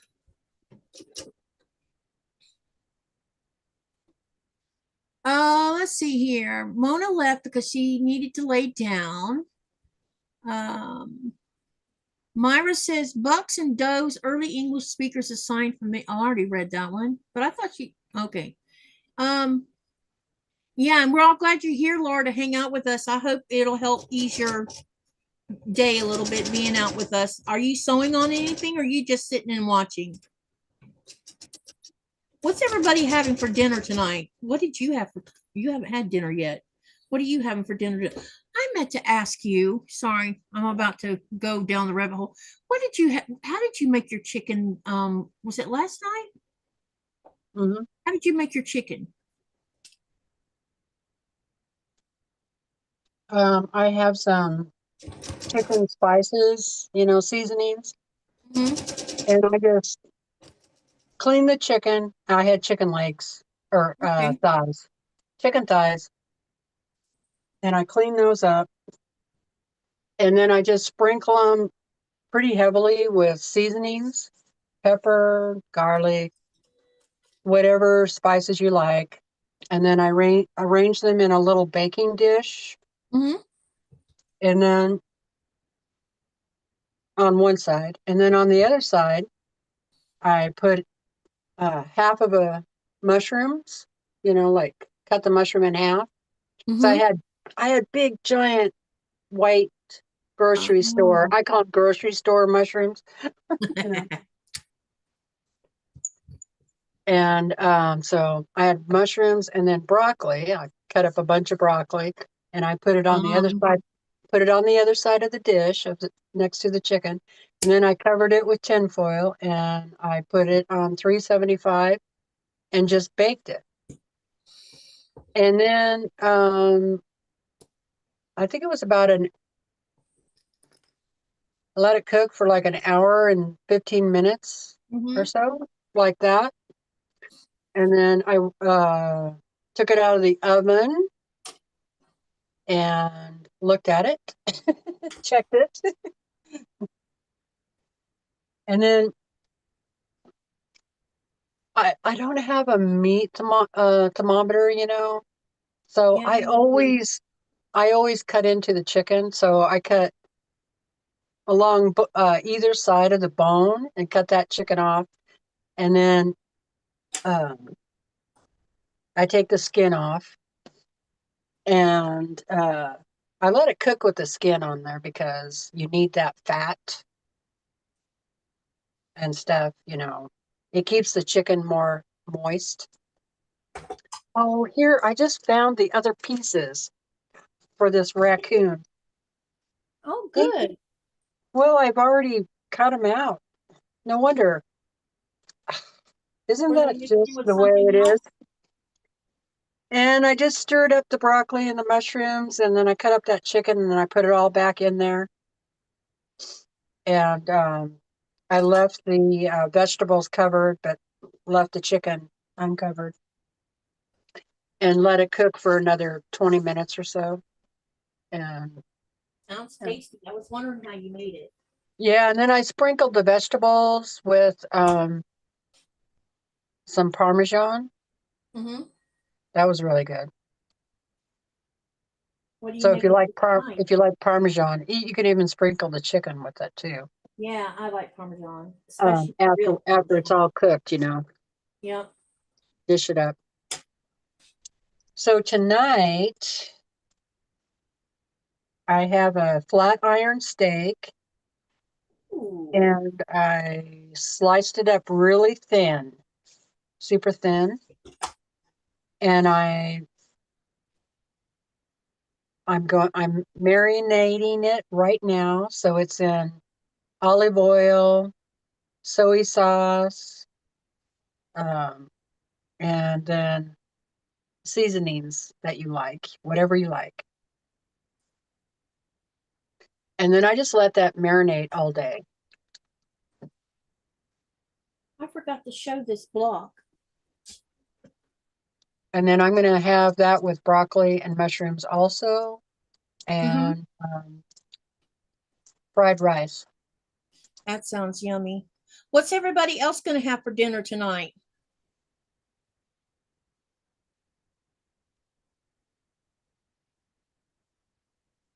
So, welcome to the food portion of the Yep. show. We definitely What like to talk about food. What are you going to have? I have a beef tenderloin in the refrigerator. And Mm. I think what I'm going to do is I'm going to sear it in butter to start with and then put it in the oven for like 7 minutes because I want it medium rare, somewhere around that. And I think I'm going to have sauteed spinach because that's another protein because I'm trying to up my protein right now. And yeah, I think it'll be sauteed spinach. I kind of have a craving for mushrooms, so I'm thinking about but usually if I'm going to saute mushrooms, I always put shallots in with it because I like shallots with mushrooms and then put the spinach in. So yeah, that's probably what I'm gonna end up making. And then I'll make enough so that I have a snack for tomorrow. Okay. Chili, Raven says chili. What? How do you say that word? Relinos or Relinos? How do you pronounce that word, Teresa? It's Rellenos. Chili Rellenos, Okay.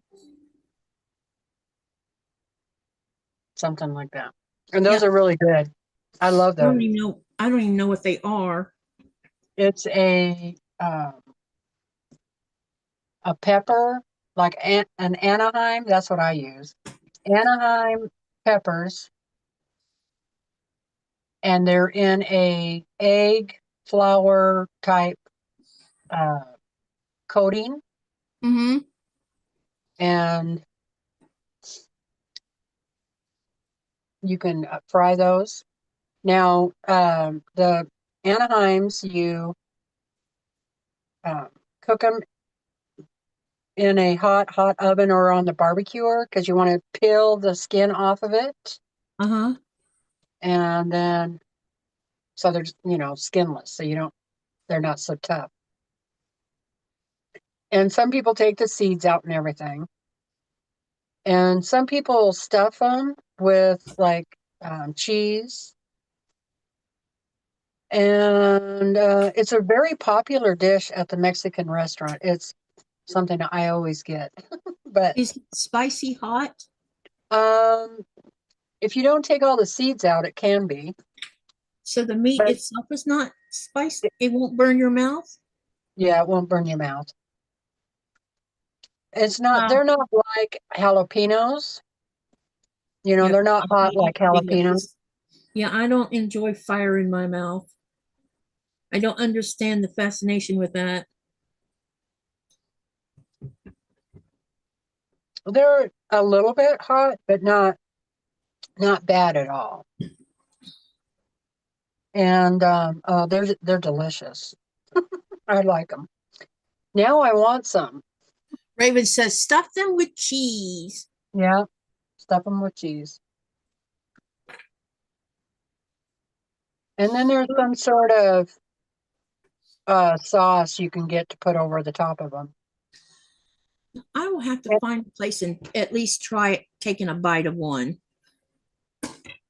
And Buy them for Nikolai, and then let me taste test them to see if they put my fire in my mouth. Because that's what my biggest problem is I don't like fire in my mouth. If it's the least bit burning, you can forget it.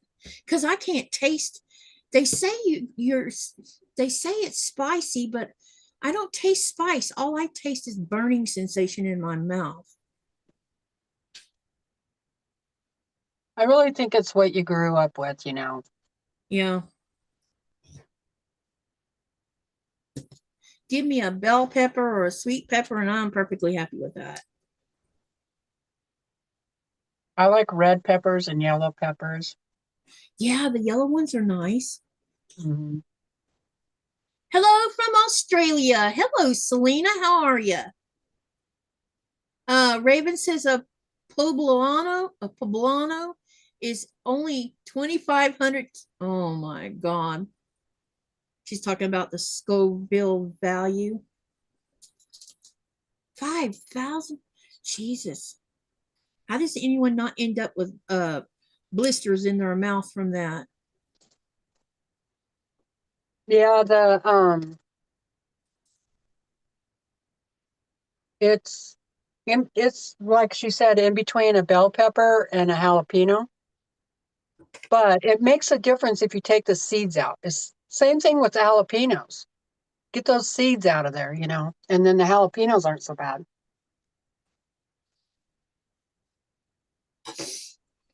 That's the lowest a pepper is, says Raven. Oh, I did not know that. All I know is I've watched people eat some really hot peppers, and I'm like, I don't even know how your mouth is not full of blisters.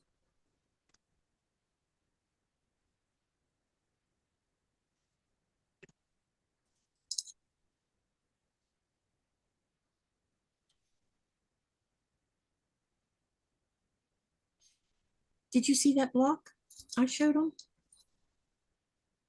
I don't think so. Oh, see? What I do with it? This is one block already finished.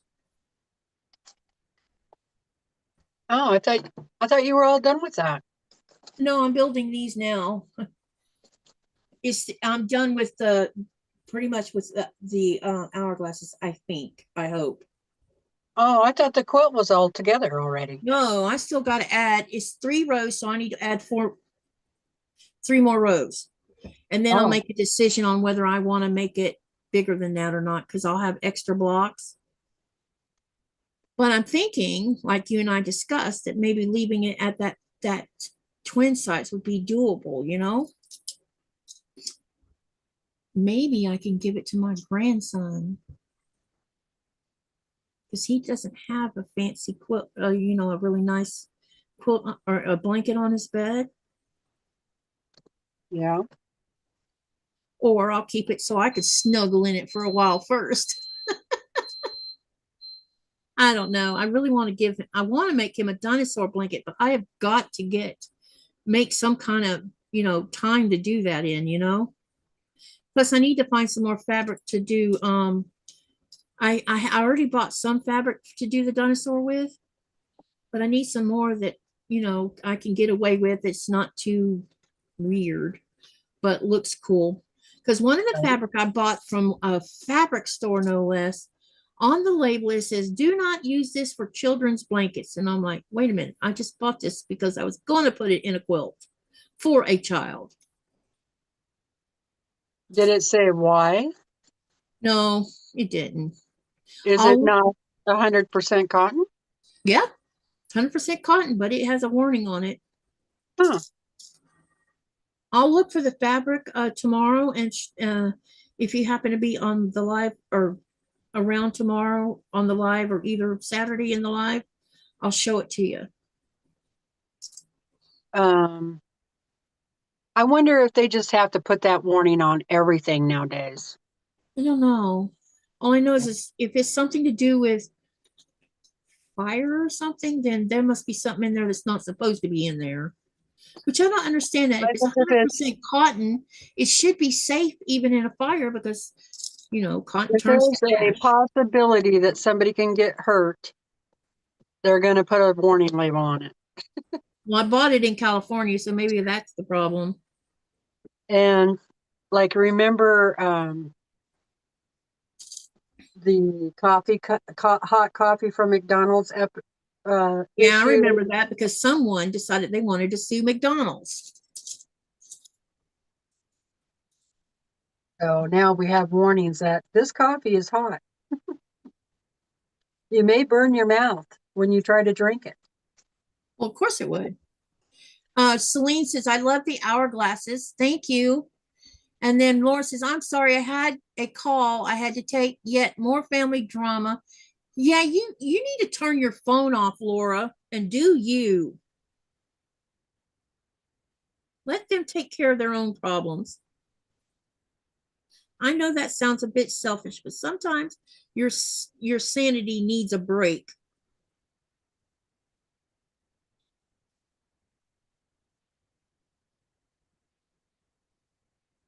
Raven says, I think you're correct. It doesn't say it on all fabric. It was just this specific fabric. Because you don't see that warning label on Moda fabric unless they started putting it on recently. That's why if I'm going to make a quilt for a brand, it's not going to have anything polyester involved in it. So I was wondering if there was something in that they used. Yeah, I'm curious about that too. I'll look for it tomorrow because I know where it's at. It's in a drawer in there because I was trying to collect enough to make dinosaurs with it of different colors. Because you know me, I'm going to put a little color in there.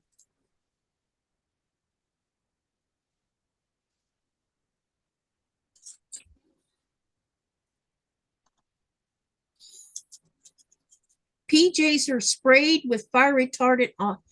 Golly, so that means the kids are wearing something with chemicals on it. Mm-hmm.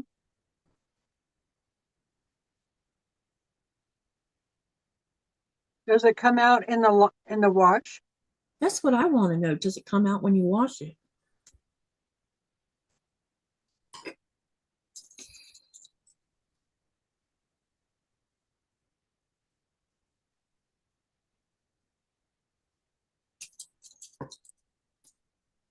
How long have we been live now? 2 hours looks like, maybe.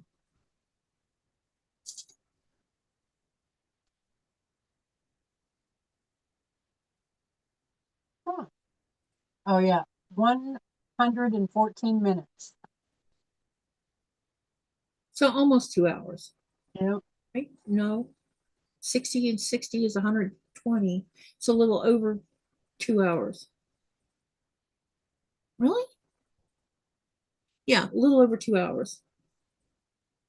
Okay, we're doing good. We might get 4 blocks done and then maybe 60 stacking on it. is 100, it's 120 would be 2 hours. Ouch. What are you fixing to work on, your raccoons?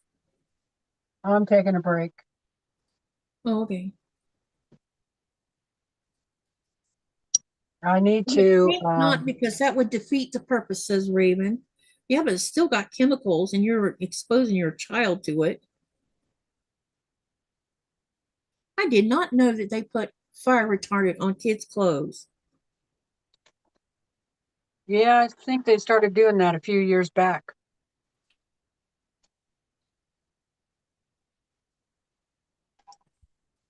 Hey, Denise, how are you? Denise says hello, Katie and Teresa, and hello to everyone in and out the chat. Hello, Denise.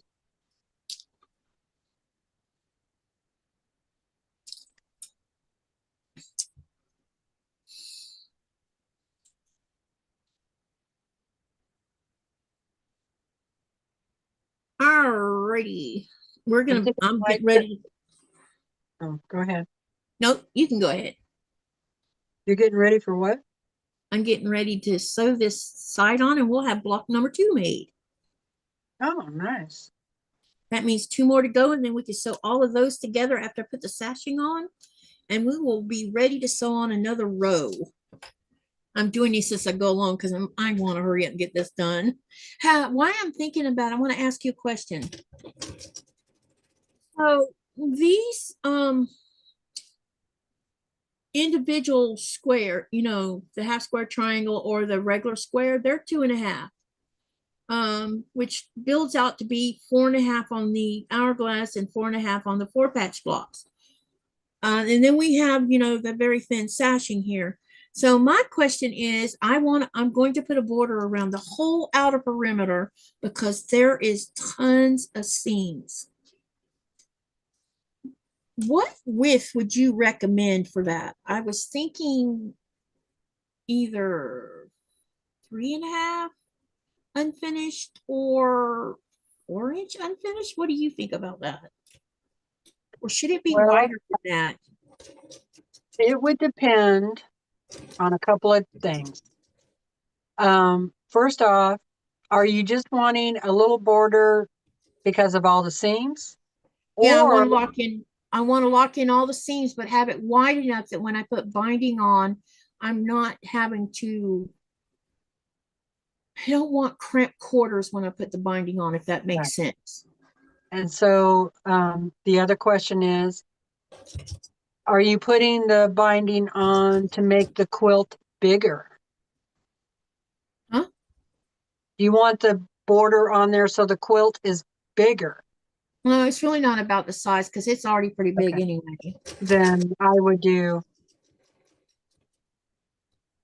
4-inch probably. Okay. Because that'll shrink it down to 3.5 once I put the binding on. The other question here is, there's so many colors in here. I would be hard put to find some yardage where it didn't cost something to blend in. Or I mean, well, you know what I mean, because I want to stop the color at the same time. I was thinking I would just use the same color fabric I've been using for the binding for the border. What do you think about that? And Yeah, then what I could do wait, let me try that again. I was thinking I would use the same color I'm using for sashing. I don't know why I said binding. And use the same color for the border, but then when I choose binding, then I can use any color I want to for the binding. right. And I think I kind of have a binding, and I'll bring some of it out to show everybody this week.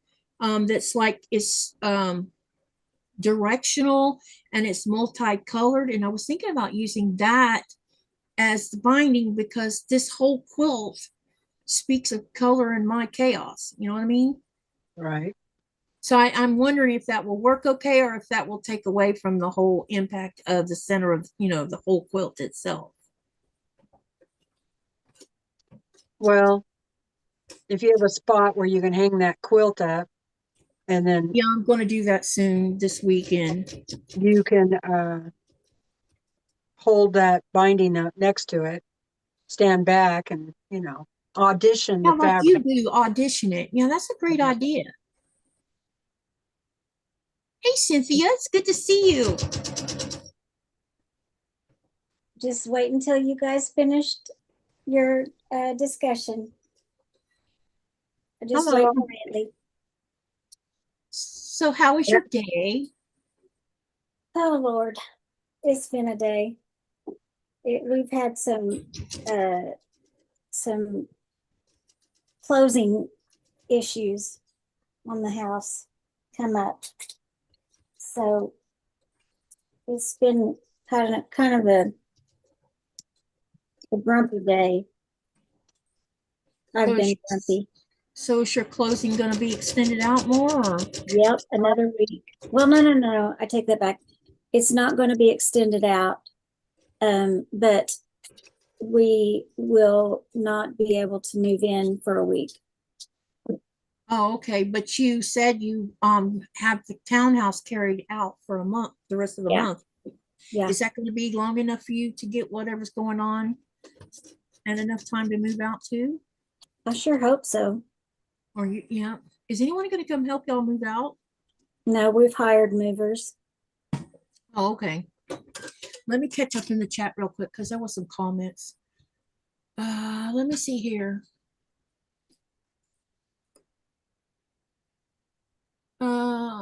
Celine says, is it summer where you are? Yep, we're in summertime here in Greenland.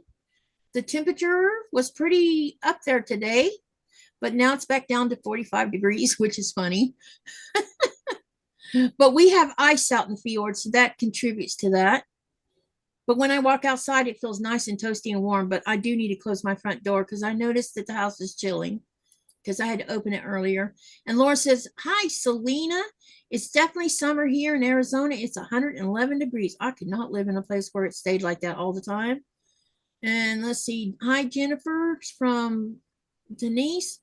And Lainey says, just got back from volunteering at the food bank, and I hope everyone's night started out okay. Love you guys. I'm so glad that you're out helping Lainey with things like that. It means so much to people who can come and pick up food that they need. Hi, Lainey.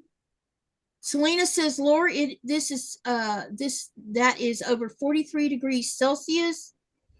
So super hot. It's oh my god, the chat keeps moving. So super hot. It's winter here in Australia, 11 degrees Celsius, which is about 51.8 degrees Fahrenheit. And then Raven says, I saw the tower of stamping stuff and didn't even register you were in front of it. Yeah, it's right there. See, now, right now, you see it's on your right shoulder. But last night on Williams, it was on your left shoulder. Yeah.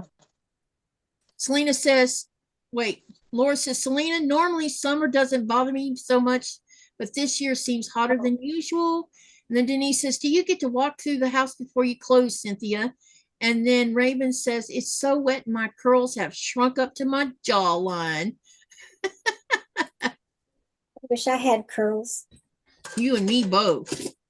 Yeah, we're doing a walkthrough on,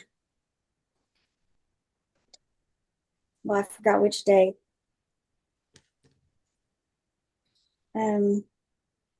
Let's see.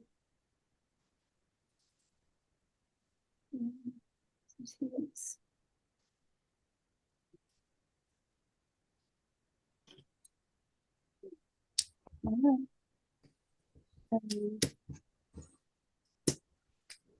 getting ready to show you another block.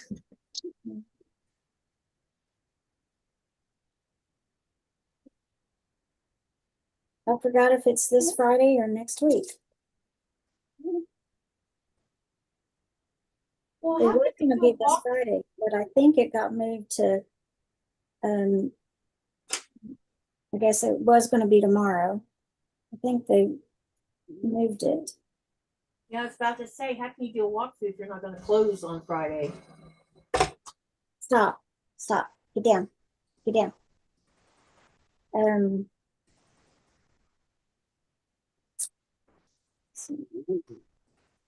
So the inspection is happening in the morning.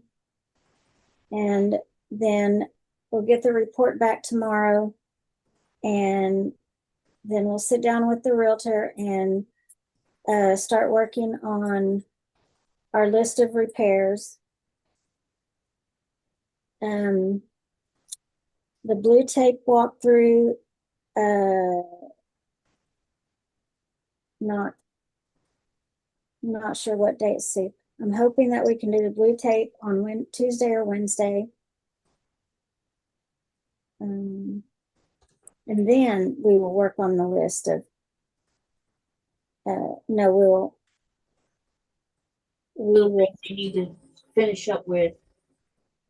yeah, we'll turn that in and then find out the schedule of all the contractors.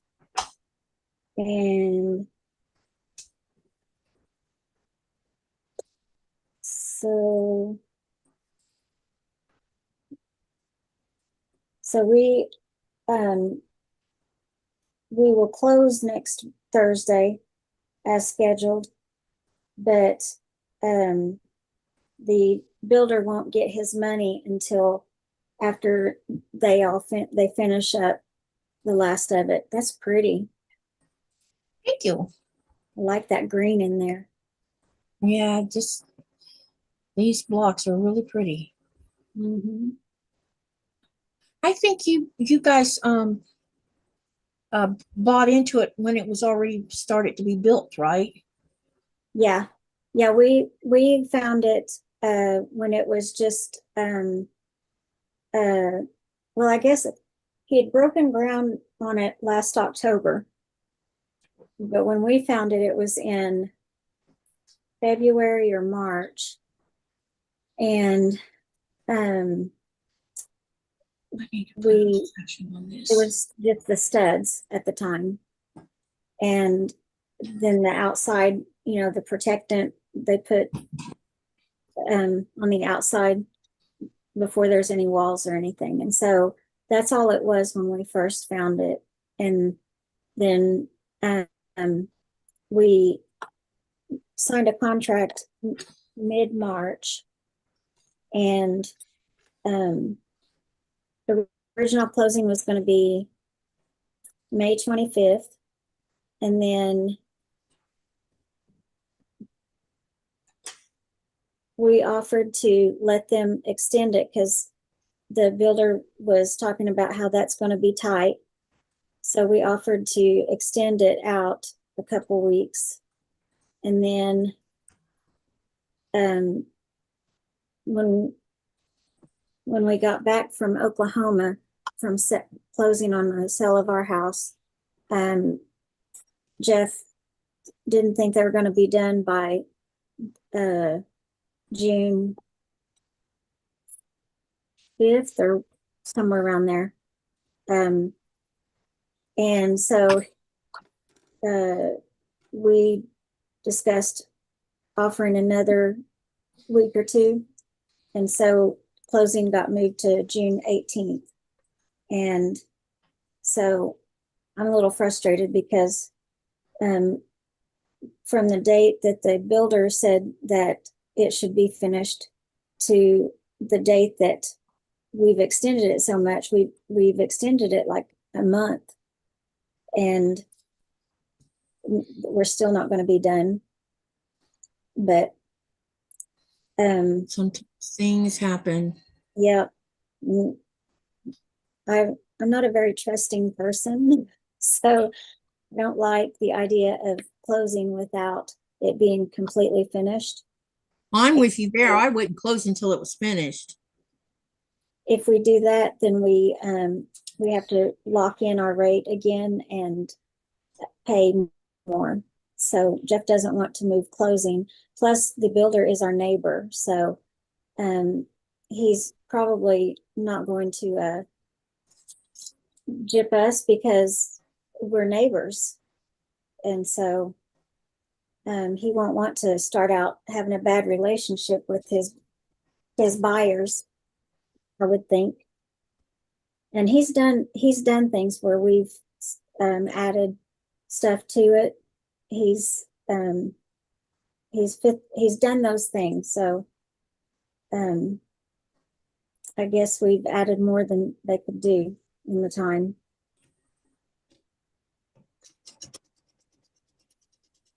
But the realtor said that we will close, and she will hold our down payment. She will hold it until they're finished. So he won't actually get paid he won't get our down payment until after he's got it all done. Oh, okay. Well, that's better. Yep. And we so we'll stay here for another week before we move out of here. And then that'll give me about a week to get this house cleaned up, which should only take a day or two, because at the speed that I move, because of my back, it's probably going to take a couple days for me to get it done. But there's not really a whole lot to do because Jeff's been a bachelor here for the last 2 years. So Denise there's really says, not she says, hopefully the delays are because the builder is doing things in your favor. And then Raven says, Cynthia, what is your favorite part of your new house? Yeah, Denise, that's what's happening is he'll do something and I may not like it exactly, or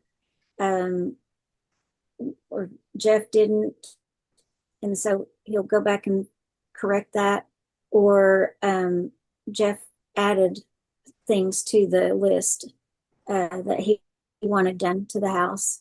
So it would have added more time. And my favorite thing,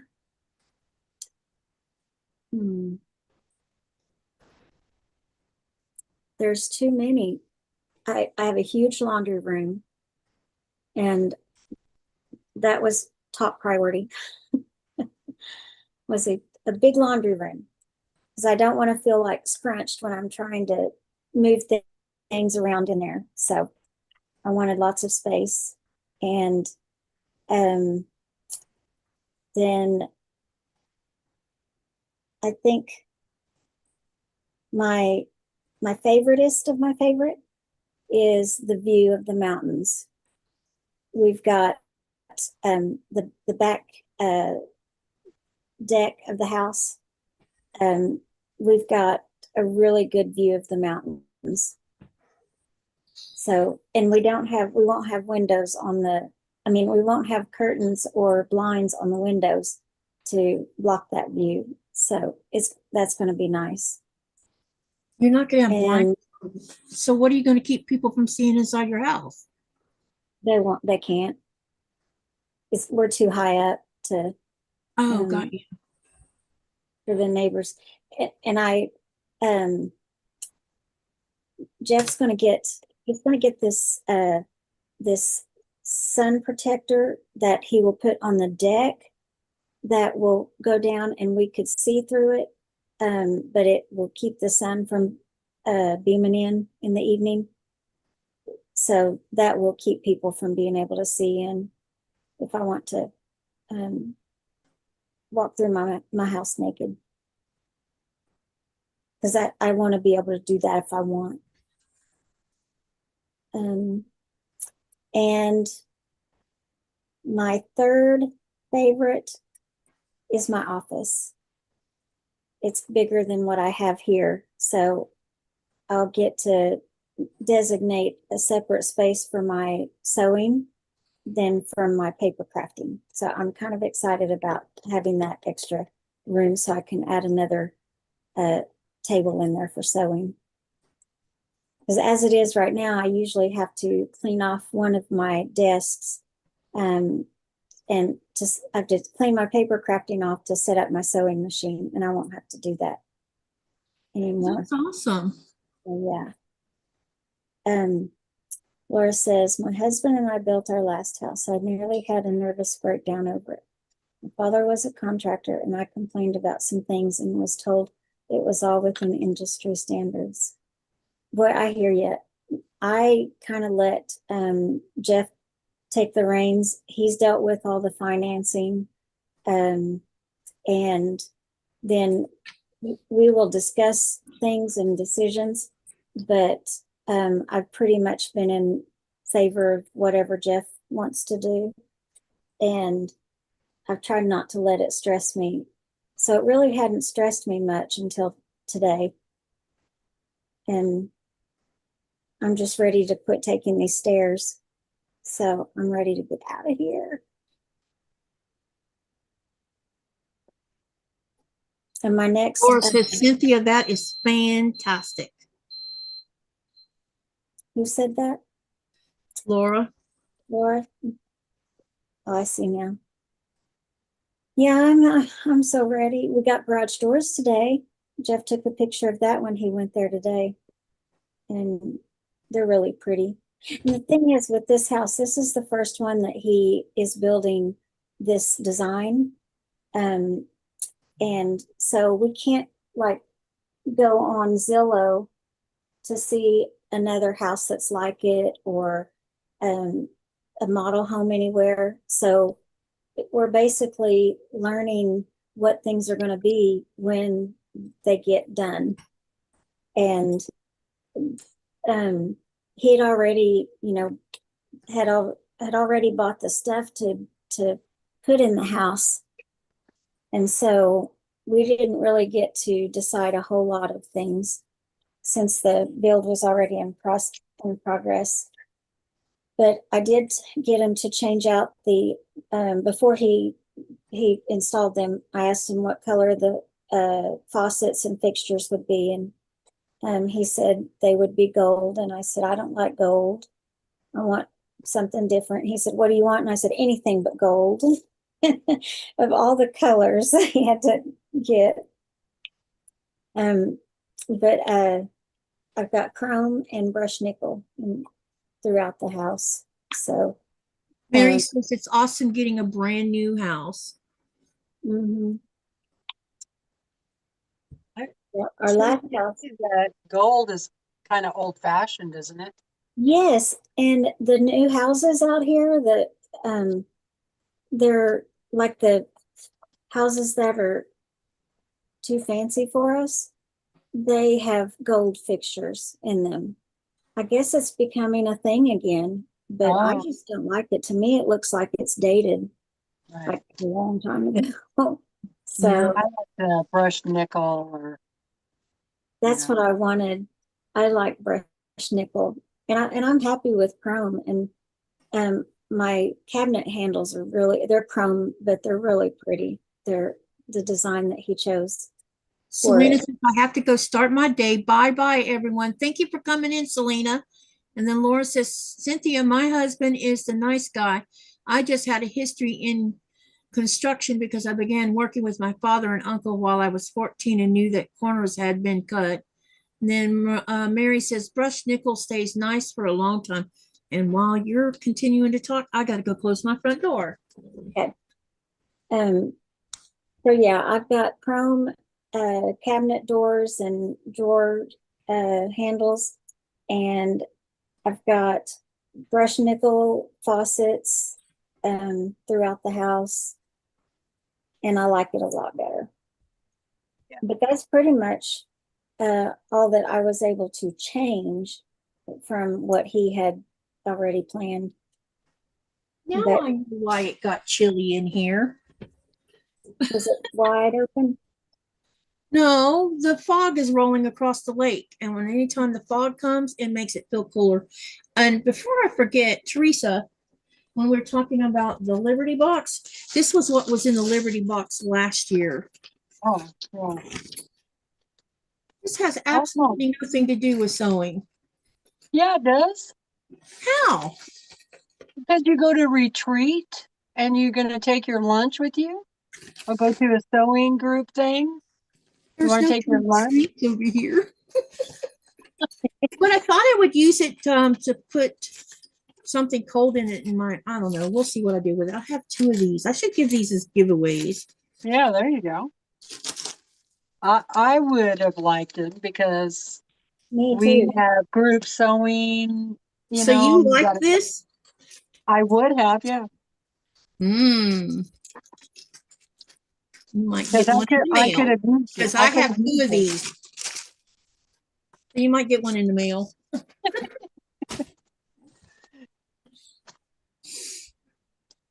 But it'll all be good in the end. Um, we'll be happy.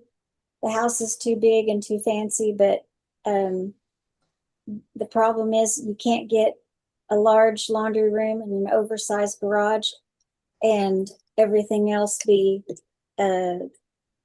smaller. So everything has to be big in it. What size are the bedrooms going to be? Or what are they? I'm sorry, because it's already built, but what size how many bedrooms and what size is each of the bedrooms? The main level has 4 bedrooms, and Wow. the master bedroom, um, oh shucks, I can't remember um, I don't know if I still have the floor plan in here that tells me, but um, what do I feel Denise like wants to know how many square feet the house is. it is 32 or 3,300 square feet. Oh, so you have a big house like my youngest daughter does. And then the basement is the same size as the main level. But it's going to be unfinished. But when we do finish it out later down the road before we go to resell it, it would probably have 3 bedrooms downstairs in the basement and a bathroom down there. So hopefully That's a lot to take care of. It yes, sure is. And for Yep. two people especially. yep. But we thought we wanted to downsize till we started looking at smaller houses than what we had in Broken Arrow. And we decided maybe we didn't want to downsize after all.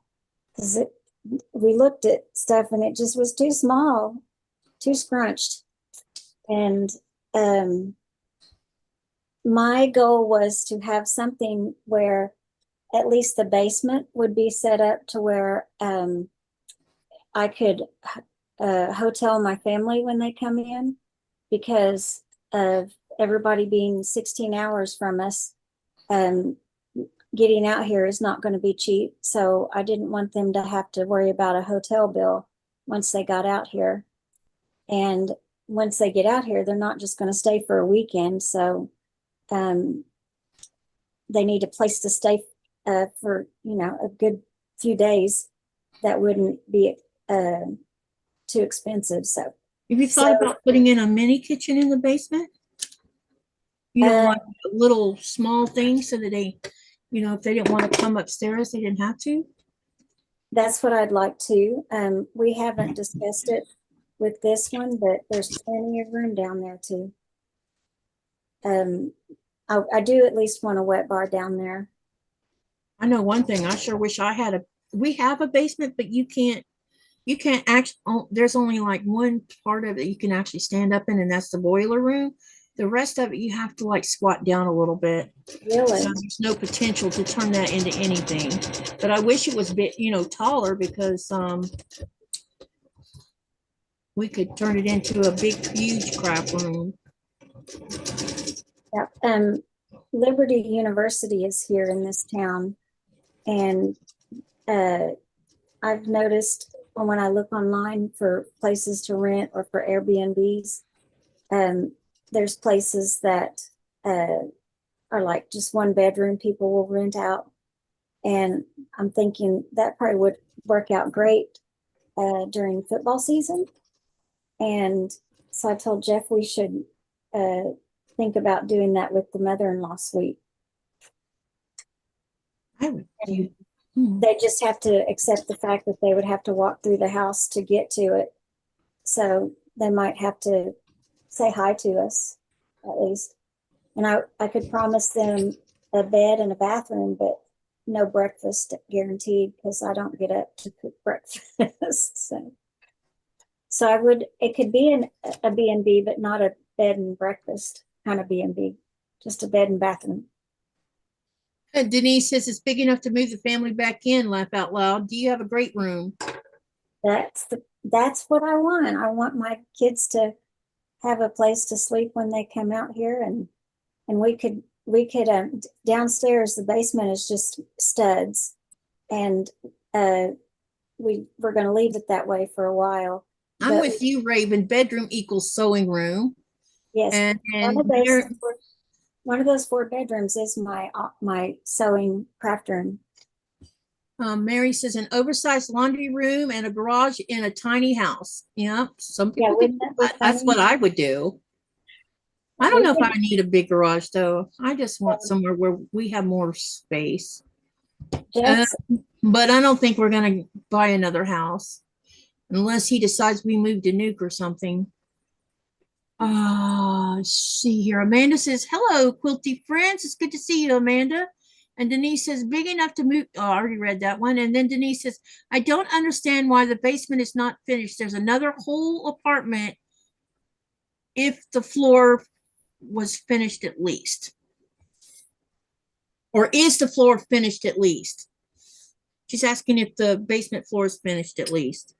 Yeah, I mean, it has, well, it's got concrete, but we're not doing anything with it yet. Because our, it's the price is high enough for now. So Yeah, that's what I was just gonna say. There's a really good reason why the basement's not finished. It's called money. Yep. Money.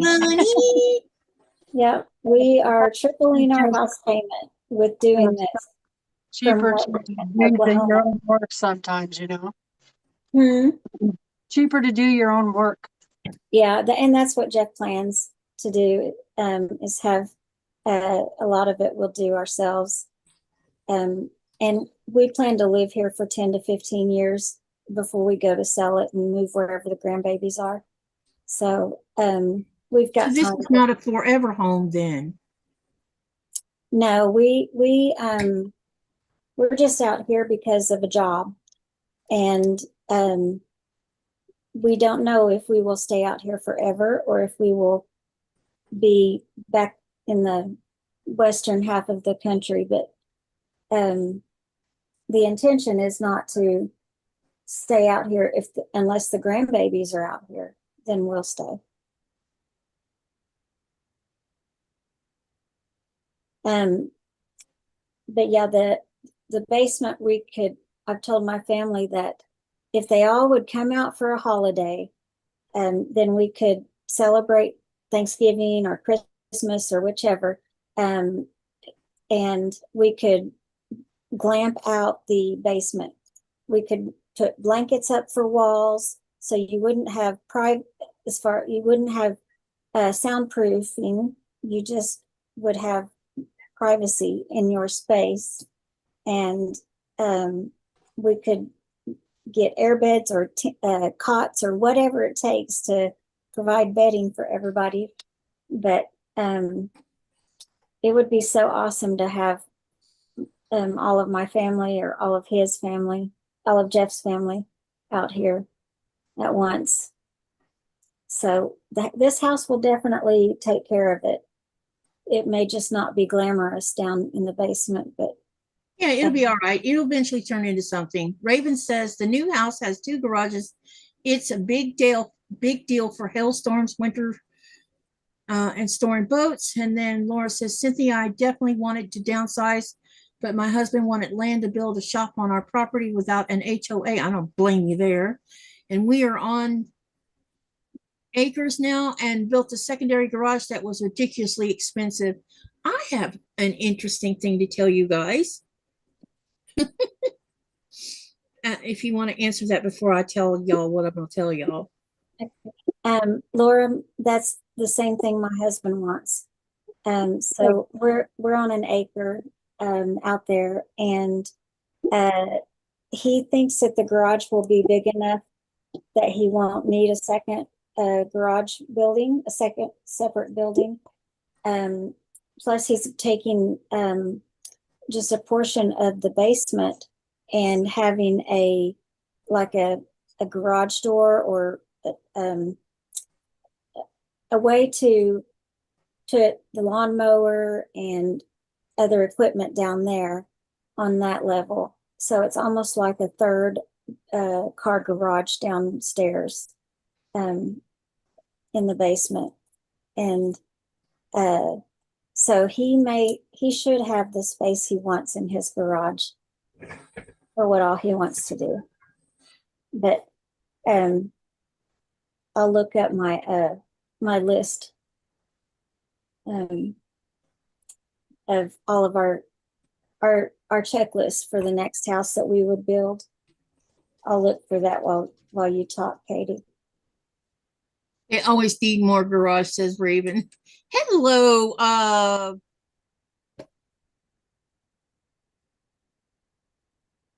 Prism Print, but oh my God, I just had his name on my tongue and it went away again. Dang it. Hi, Prism Print. Diego. Diego, there we go. I knew it started with a D. I'm like, oh, Hi, Diego. Diego.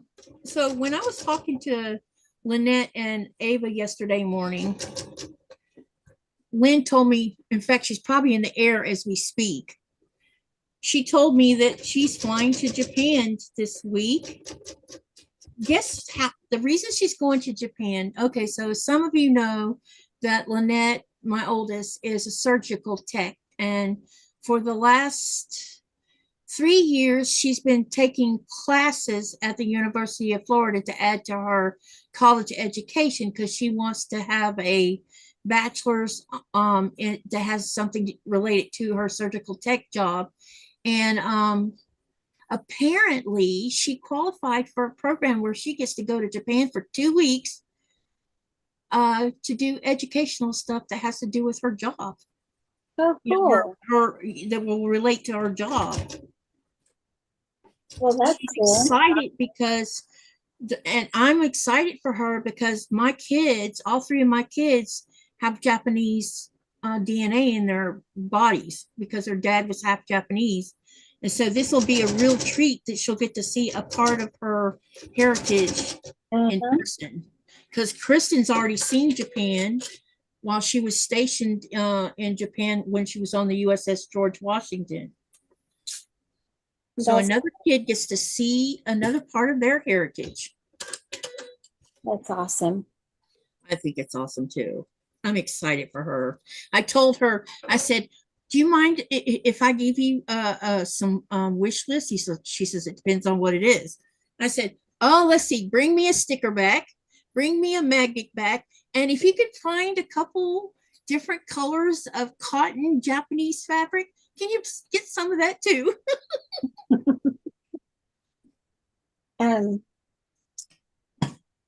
I'm so excited for her because, you know, she's 39 years old and she's finally getting to go to Japan. Yeah, that's awesome. I have Japan scrapbooking paper. Cool. Well, we'll have to make sure. Yeah, because all 3 of my kids have the Japanese in them. You can really see it in Lynette more than the other. Well, I think you can see it in the 2 other ones too, because if you saw pictures of their dad, you would see their dad in them. And because they all have that. Lynn has thick lids on along the outer edges of her eyes. It's thick, and she was born that way. The other 2 not so much, but they all have their dad's thick black hair. Now Lynn's is not black, it's dark brown, but it's wavy just like her dad and her grandma Douglas was. Kristen's the only one that doesn't have the wavy hair. Her and Thomas both have my straight hair, but they have their Japanese color hair from their dad's side. So it's pretty cool. That's cool. Laura says, Katie, that's fantastic. Yes, it is. I'm so happy for them. And Raven says, oh, that is super cute, cool for her, Katie. Yep. Mm-hmm.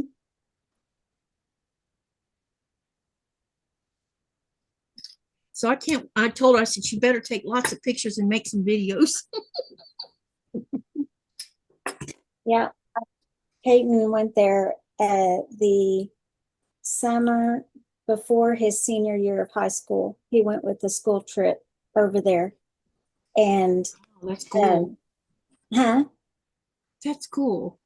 Yeah, he'd asked me like a year before that, he asked me if we could plan a family trip to Japan. And I was like, other than the anime stuff, I don't know what has his interest over there. And so, That country ranks. You've heard me mention this many times about the top 10 countries that are the happiest places to live and the most affordable places to live, and Japan's one of them. They're in the top 5, or they were last year. I don't know about this year, but last year they were in the top 5 because there's many places that you can live in, and that country's beautiful. I just don't think I'd want to live in Earthquake Alley. yeah, yeah. No. So when Peyton was there, well, when he asked, I was like, well, we can try to make it a senior trip for you, and we try to go as a family over there. And then he came home from school like the first part of the next year or something, and he said that a group of students, there's a group that's going to Japan through the school. And I was like, well, there's your trip. You can go. Because if I went over there, I'd probably starve because I can't eat seafood. So, It's not all seafood with Japanese food. well, they sure do eat a lot. There's so much Japanese food that's enjoyable that's not seafood. Yeah, I got spoiled by my mother-in-law because she was Yeah. always showing me how to make things. What was interesting with Lynette, because Lynette was the first grandbaby, they would always come over there and pick up Lynette. So she would, especially to give me mom breaks, and she would feed Lynette Japanese, straight up Japanese stuff. So Lynette was eating these things, they look like black beans, kind of like, yeah. and sushi, and I mean, you name it, she was shoving it down Lynette's mouth, and Lynette was eating it. And so that's why Lynette can eat sushi. Well, all 3 of my kids eat sushi. I do not. Yeah, I can't do. No raw fish for me. No, thank you. And Peyton has That's just loved weird. or loved Asian food um, all his life, and he was stuck on it for so long that I am just sick of Asian food. I love Asian food, especially Japanese and Chinese food. I would love to try some Vietnamese because it looks yummy. Well, I had my fill over the last 18 years. And so I was glad that he could go with the group, and I wanted to go, but I couldn't at the time. So I would have lost a lot of weight over there, I'm sure. I was looking up on Google if there was any Moroccan restaurants in Denmark. Couldn't find out there actually is. So that, because that food is on my bucket list. Because I want to at least test run one dish, you know. Yeah. And I wouldn't mind trying Indian food if I can find it where it's not so spicy hot.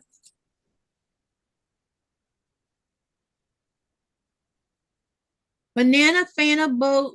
Oh, they're still talking about something. So, what do you like? Any kind of ethnic food, Cynthia? And what's your favorite one, Teresa?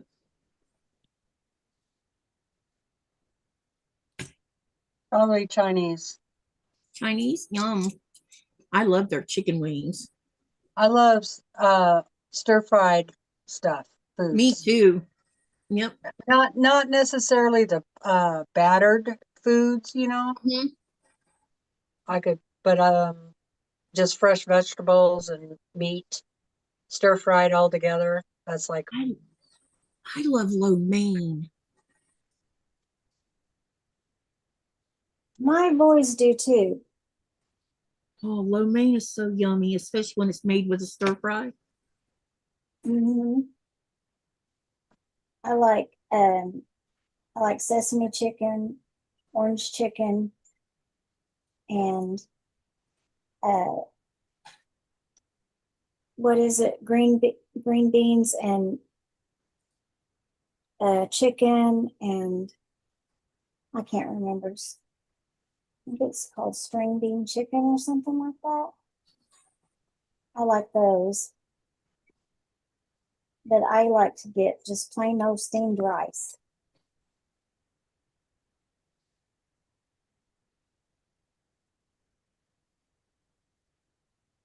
Raven That- says she misses Indian food. Her old boss's family is Indian and they used to invite her over for dinner a lot. Oh, I bet that was nice. I bet. And she says Indian food in their homes isn't usually hot because they could cook for their kids and have to tone it down. Nice.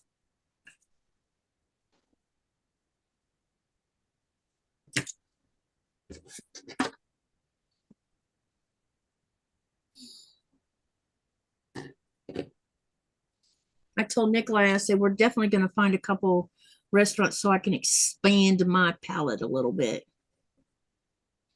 To at least say, I tried this and I either liked it or I hated it. One of the, not hate, disliked it. That's Because every good. time we go, we eat at we find a little bit of a mid-range to upper-ended Danish restaurant where I could try different Danish food. Because the Danish food is different than what we're all used to from America.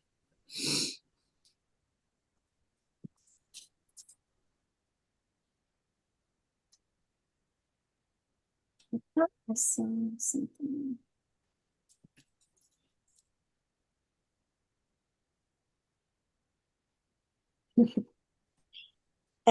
Laura, I see where you said your husband told you you can move 4 times. I just can't stand moving. And we thought we would move, when the kids were little, we thought we would try to move then.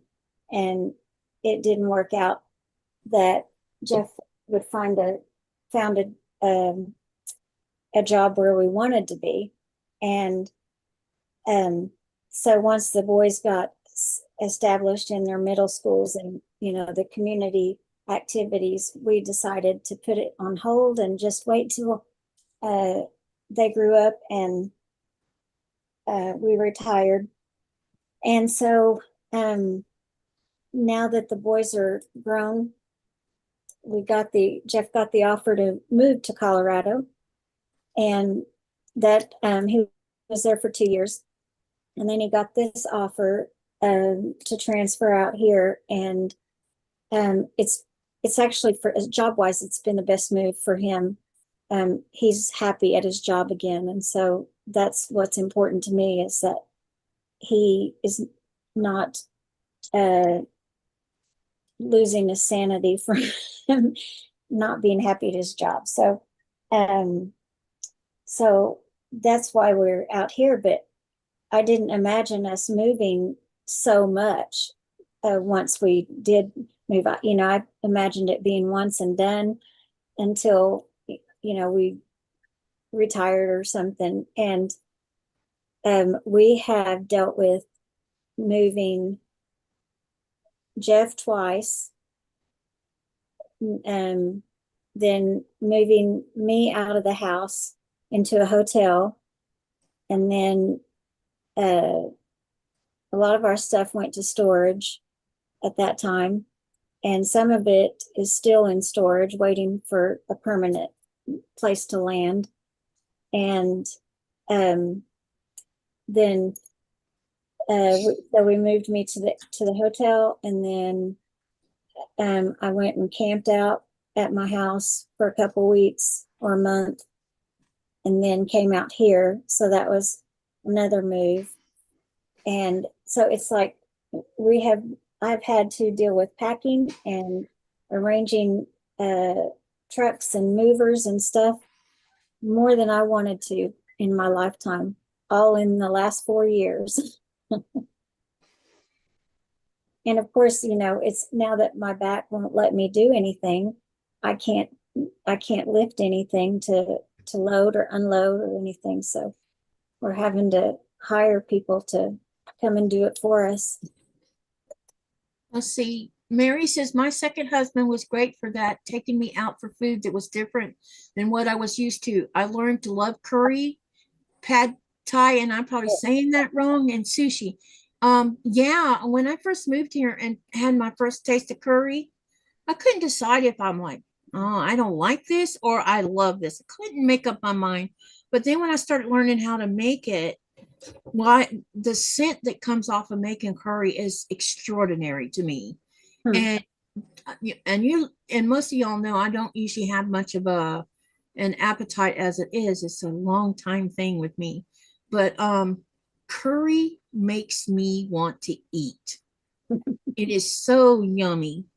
Oh, I can't do curry. And curry tastes good with salmon. Oh, pad thai. I have tried pad thai and that was really good. But I've only had it homemade. So I'm scared to try it in a restaurant or anywhere else because I don't know if the person that made it for me had some special recipe or, something different from restaurants would. Isn't pad thai a Thailand dish? I don't know. Mary says, yeah, it's become my fave.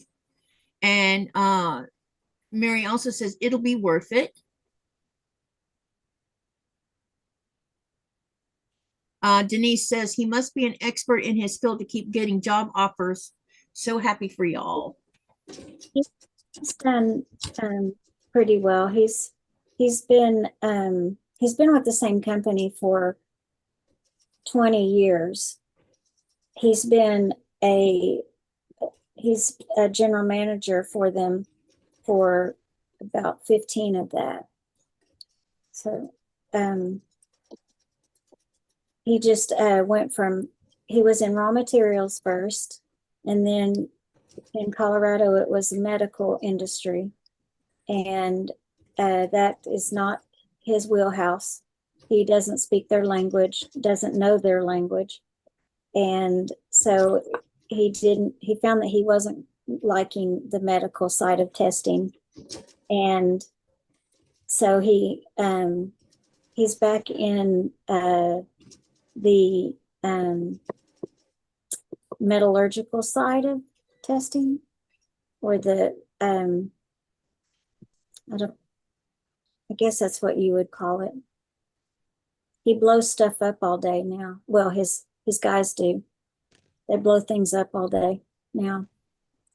They test Navy equipment for submarines and ships.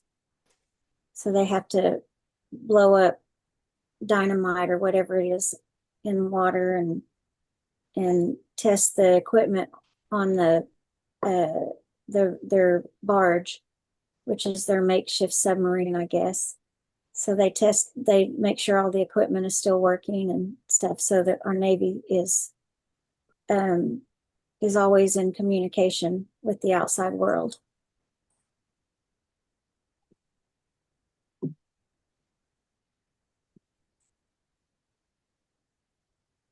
So pad thai is Asian. No, wait, hold on. Pad thai was from one of the Asian countries. Okay. I'm thinking it's Thailand. Yeah, it was promoted as a national dish in Thailand during the 30s and 40s. The noodles came from China earlier. I've probably eaten pad thai at Torben's and Ellie's house then. But she's from Thailand. We have quite a few Asian people that live here in our town.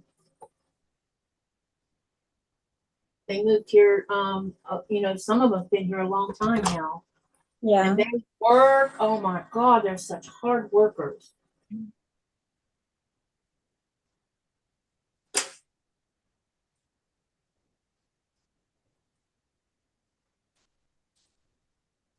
Ellie, because her husband owns a shrimping company, does anyway. And so he builds all of his gear for his one ship. In fact, he's about to bring, I'm not sure when he's selling the new ship home, because he's in the process of a new ship being built for him, and it's getting close to being ready to come home, come to Greenland with it. And he's going to spend about, I think, 6 months at sea with it to make sure everything's okay with it. But all of the gear that they have for the ship, they make themselves. And so she's learned how to do it. And so she sits with him every day working on gears to get it ready, you know, because every year they change out the old gear for new gear. And then they reuse the parts they can reuse and then recycle the rest of it. All right, here's the third block. Nice. The third block, wait a minute, third block of this row? Yeah, third block of this row, yeah. Yes. You should Not have third more. block overall, no. One more block and I can hook them all together after I put sashing on them, and we can go ahead and put the long sashing on, and then I can sew it to the next row and we'll have 4 rows. Then It'll be like a square then. do you know how big you want to make it? Well, I already knew it was going to, if I do 5 and 7, it would have been 35 blocks, which makes it a queen size. But right now I'm debating on, do I want it to be a little bit bigger than a twin size and stop and not finish that next set of blocks. So I don't know. I haven't made a decision yet. It'll either stay, because this is big enough now to wrap up in it. Yeah. I have a king size bed and I would love to make a quilt for my bed, but I'm scared to start, and I decided it's too overwhelming and never finish it. So I'm waiting till I have some more quilting experience to start it. One more to go. Then we can put the sashing on. All right, let's see what we're going to do with this one. This one's really bright and happy looking. Denise, did your mom ever warn you not to name the chickens back when you were little? Let's see, I missed something here. There's some comments up here. Oh, yeah. Oh, no, that's Laura saying that. Denise says, I'm only going to eat moo cow chicken fish from the grocery store. My mother killed chickens we thought of as pets when I was 8, and I couldn't eat chicken again until 21. It didn't bother me when my mom walked out in the yard and grabbed a chicken, because she did that all the time. My grandma did. Yep, but she was kind to them. She would go and clip them to tie them to the clothesline so that they wouldn't be flopping around on the ground, and she would dispatch them that way. And the meat, you know, because when you hang a chicken or when you pick the chicken up by their legs, they kind of, once they settle down, they kind of get in some kind of something where they relax. Well, it's just their nerves dying.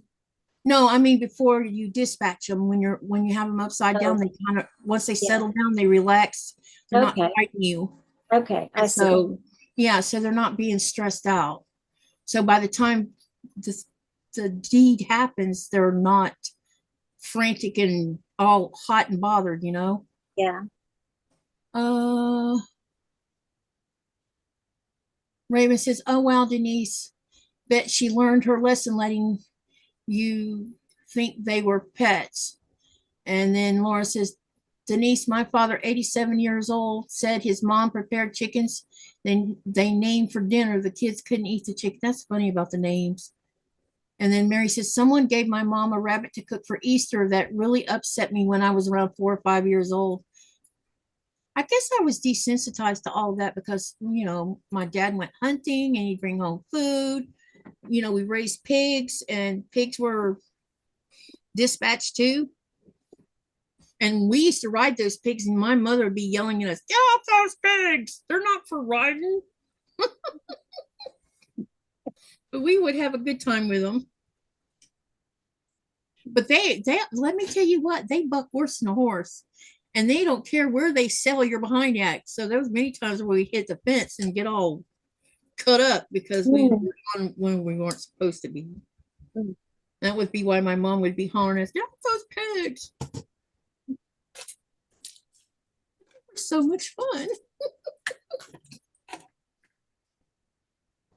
I don't know what, Jeff must have moved our list because I am not finding it. What kind of list? The list of everything we wanted in our next house.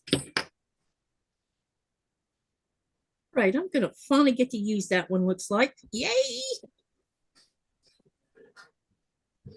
All right, let's see, do I want to put it like that? Or do I want to put, I think I'm gonna turn it where the pink is here. Yeah, that looks pretty good.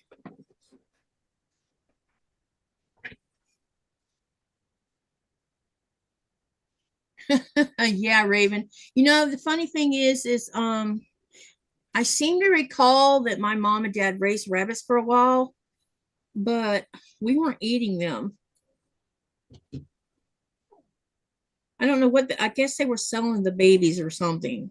Mhm. Because I don't recall ever eating rabbit.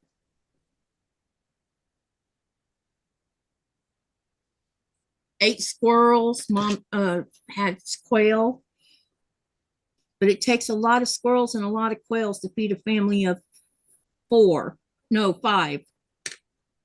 Oh, here it is. I'm sure that I ate rabbit. I just don't remember.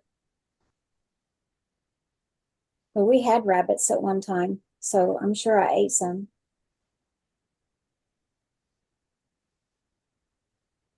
See, wait. Denise says, Cynthia, no, I'm not even sure she intended for them to end up that way. Her best friend had to show her what to do. They tried to keep us in the house and away from the windows. Why? It's a good way to teach kids where their food comes from.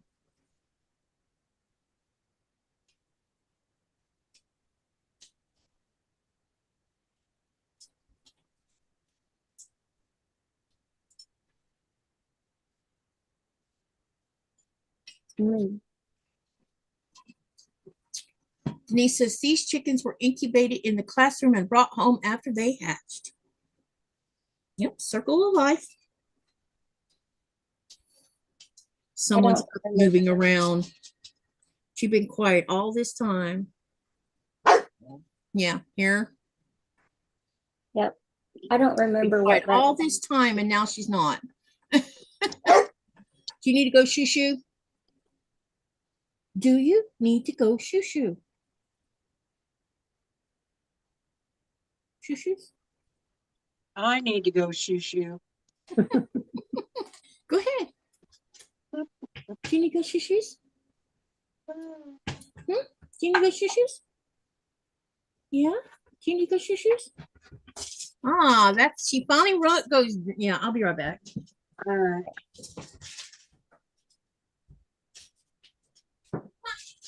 Oh. Do we have a secret word for nap? I need to nap. You need to nap, Wheeler?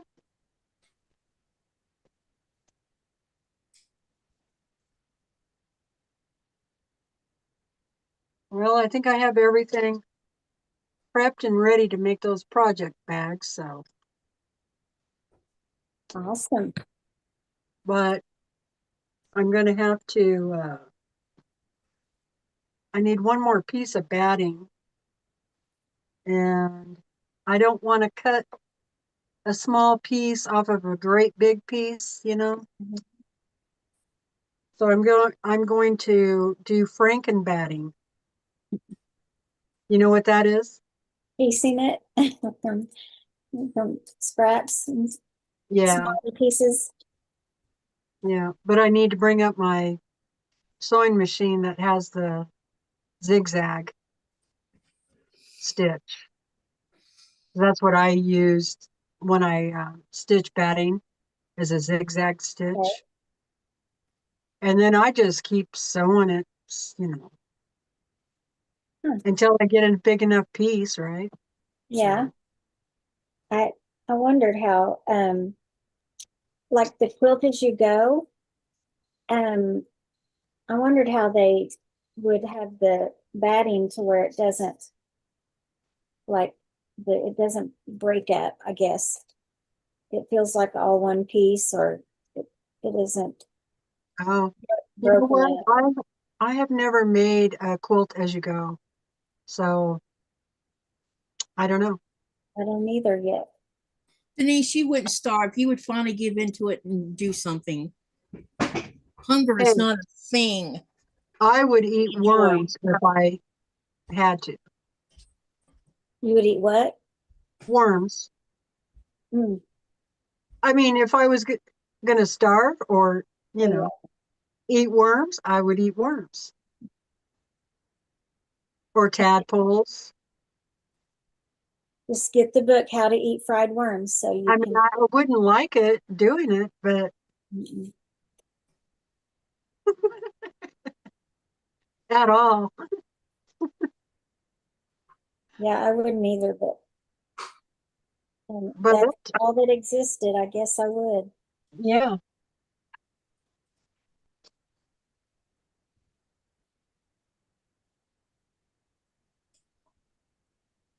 yeah. Well, if you were able to grow potatoes, but what if you didn't have any potato seeds, any potato eyes?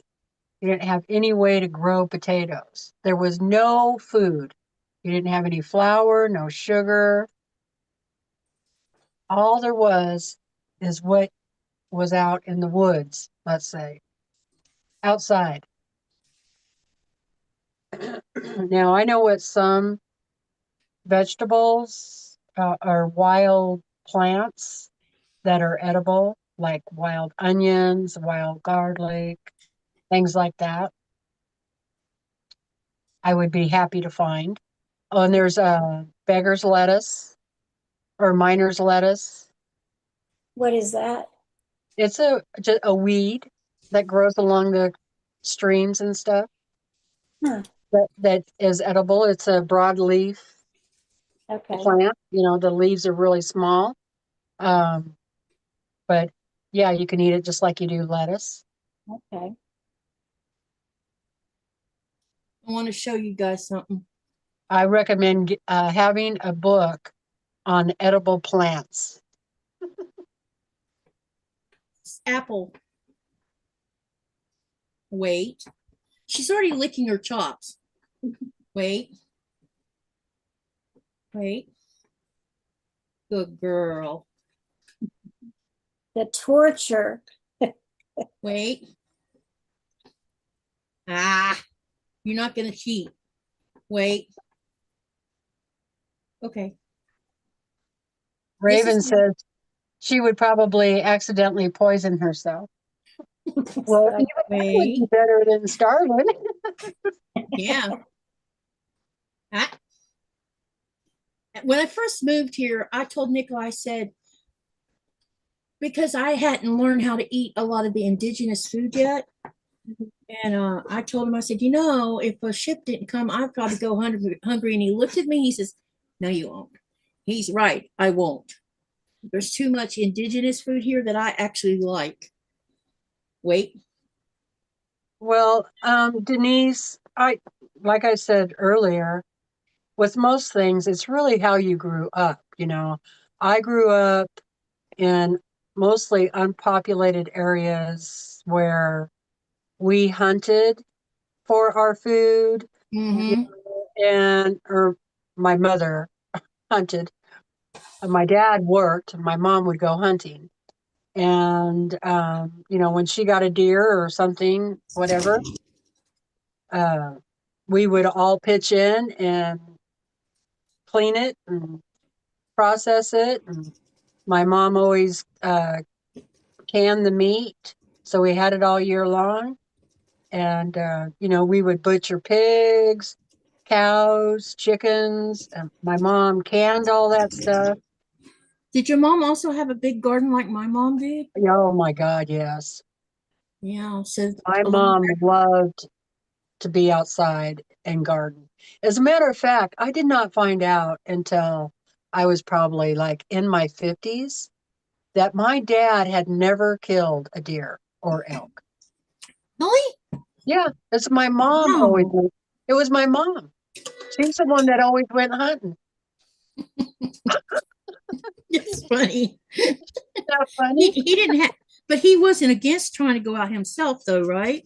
No, he was at work, and He mom was would go bringing in out the hunting money. because my dad had a lot of jobs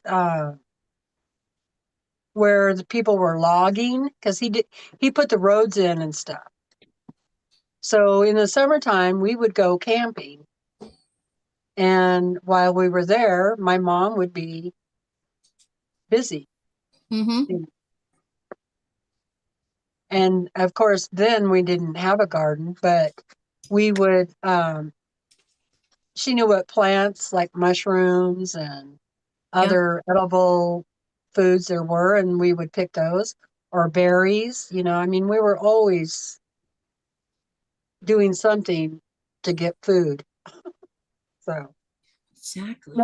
I will say that my uncle raised rabbits, and that was kind of hard on me. Because they were so cute, It's so you know, something. Yeah. Mm. I didn't want to, you know, be involved in any of that. I was like, how can you kill those poor little bunnies? You know what us girls used to squabble over? Is every time Dad would come home with a deer, we would fight over who was going to get the deer's tail, because Dad had taught us how to um process it so that, like tanning hide. He taught us how to do that. And it was a big deal back then. Each one of us wanted a deer tail, and they would be stacking up in our bedroom hanging from the curtain rod. But we would Right. argue over, it's my turn to get the next one. No, It was too we funny. never did that. That's funny. Yeah, he taught us how to do it. And it was just turning the tail inside out so you could tan the inside. Right.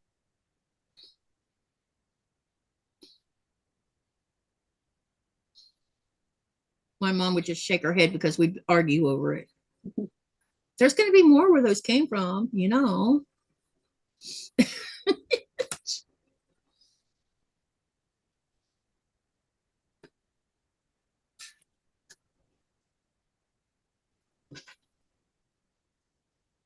Oh, yeah, I'm still live. I'm still sewing. I need to, let's take care of that poll before I forget about it. And I also need to figure out how y'all are going to hear me.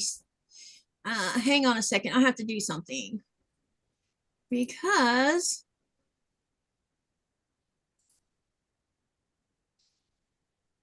I want you to hear it, because I can't pronounce the darn thing, which is hilarious. That's funny, Laura. Laura says, Teresa, I had to laugh because my brother convinced all of his neighbor friends to eat worms as a survival technique. Several of the families involved were really upset about it, but everyone survived. Yep. I would make a face about worms myself. I kid you not. I mean, there's some things I just absolutely won't. Well, like I won't eat raw fish. If it was a choice between starvation and eating it, I probably would eat it. But I would be fussing the whole time. I don't like raw stuff, except for maybe almost rare porterhouse. All right, I'm gonna turn my. I gotta hang on a minute. I'm gonna pronounce this, or let them pronounce this word, because I can't pronounce it. I can't pronounce the darn thing, which is hilarious. Uh-oh. We have something running in the background. Where is it?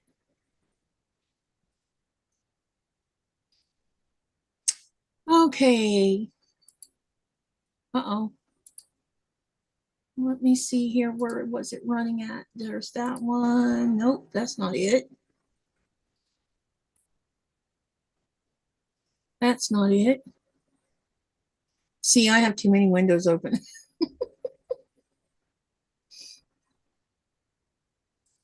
Okay, where are you?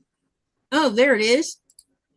I found it. Now I can mute it so I can play the word. Oh, right. Now let's pronounce the word.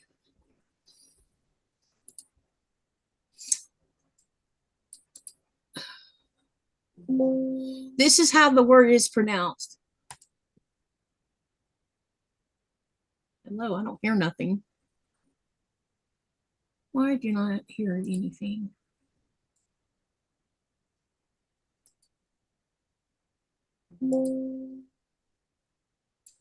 Gelogenic.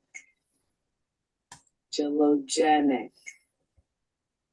Gelogenic. Gelogenic. That's interesting. Okay, so now you heard it. Now we're going to talk about it. All right, let's do this. Let me get back to where I need to go so I can read this thing.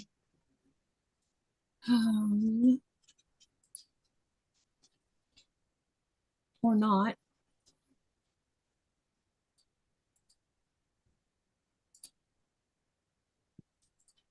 Okay.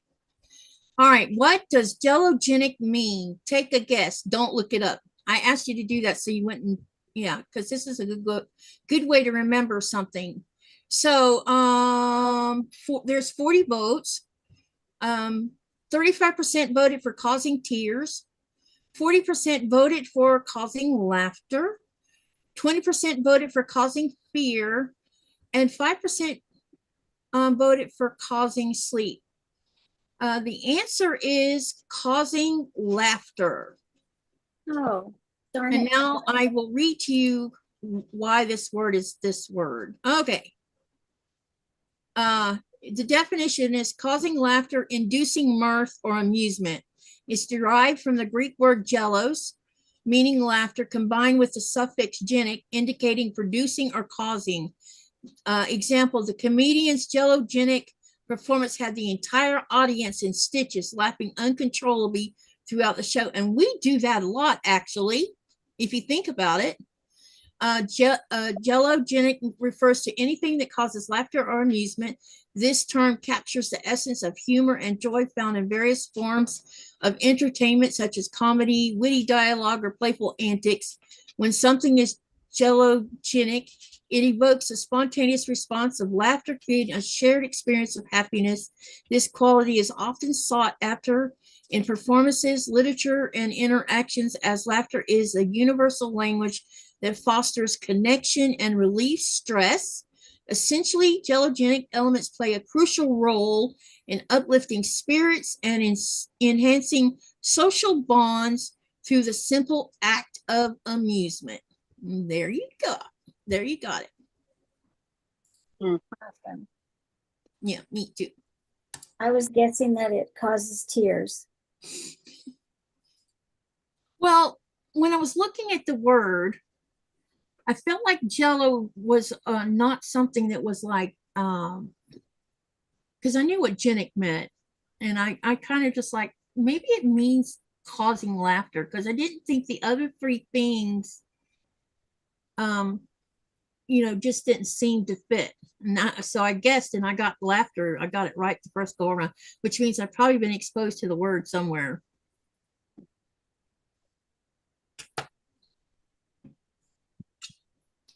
Laura says, I had this one right. Denise says, I heard ubiquitous used in a sentence on a radio talk show this morning. How coincidental. Yep. Yeah. That's pretty cool. I know that maybe some, this is silly that I'm doing this, but I think it's a good way of, doing something a little interesting. Mm-hmm. I like it. I enjoy it. Me too. I wish that they would give us more characters to use in the answer part of it. Otherwise, because then I could introduce things that have to do with history or science or, but most of these definitions for science and stuff, there's long sentences. And it will only allow me so many characters, only I think 50 characters, something like that. I could make the question all the way up to 150 characters, but the answer has to stay below 50. So it's difficult to do a poll when you want to because there was a word that I wanted to do. And then when I looked at the answers, I'm like, I don't think that's going to happen, because I couldn't figure out how to reduce the sentences enough where it wouldn't take away from what it was you were defining. Yeah.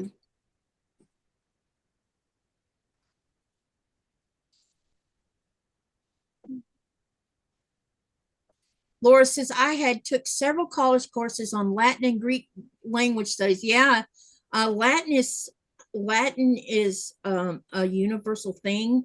And before anyone says something, Latin is used in all scientific names, like plant names, animal names, people name, that whole thing is all in Latin. And the father of plant names done in Latin was Carl Linnaeus. He was the father of naming plants.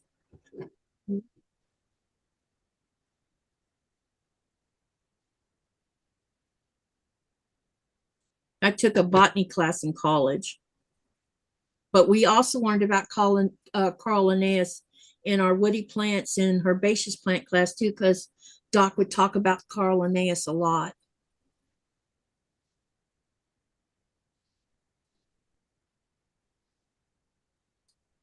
When I go into Doc's office, oh my God, there was so many books, and I would just want to sit in his office. And a couple times, there would be 2 or 3 times I'd be like, can I borrow some of those books so I can take them home and look at them? He says, as long as you promise to bring them back. Because he knew that I had this curiosity of all these plant books, Yeah. And I'd take them home and spend several days reading them and looking at them, and come back and give them back to him. And he's like, I see sparkles in your eyes. You must enjoy these books.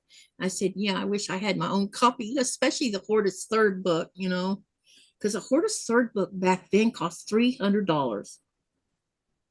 And it had every known plant to man in that book.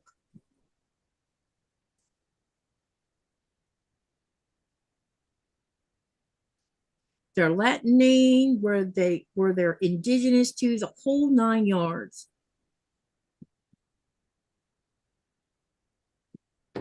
Someone gave me one eventually, and I need to bring it from my storage unit home where I can look at it again. Denise says, I can't close the poll on my phone. My laptop, I can. It's already done, so it should just go on by. Mary says, Mary says, I learned that when you find a new word, say it out loud and pronounce it several times. What other words does it sounds or looks like? Yep. And Laura says, goodness, taking classes. Yeah, I knew what you meant, Laura. I would love to sign up for more college classes, but I feel like I'm too old.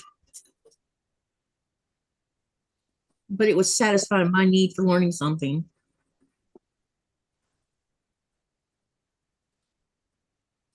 I really loved going to college.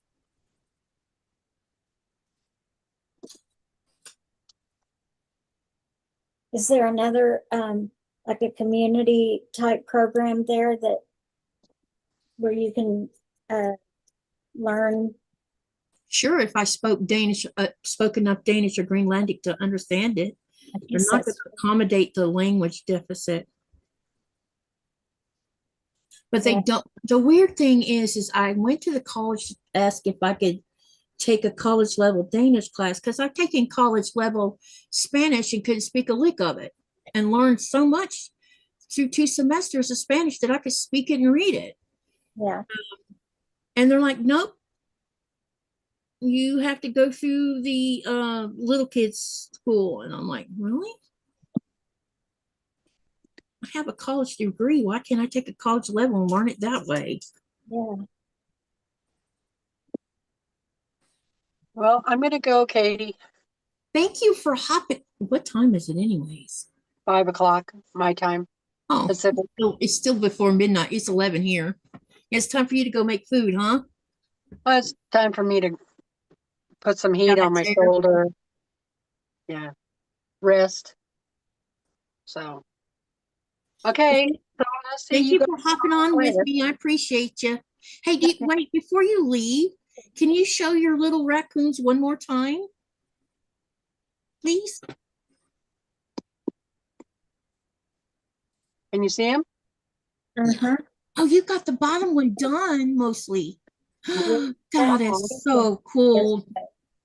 Man, I want to be like you.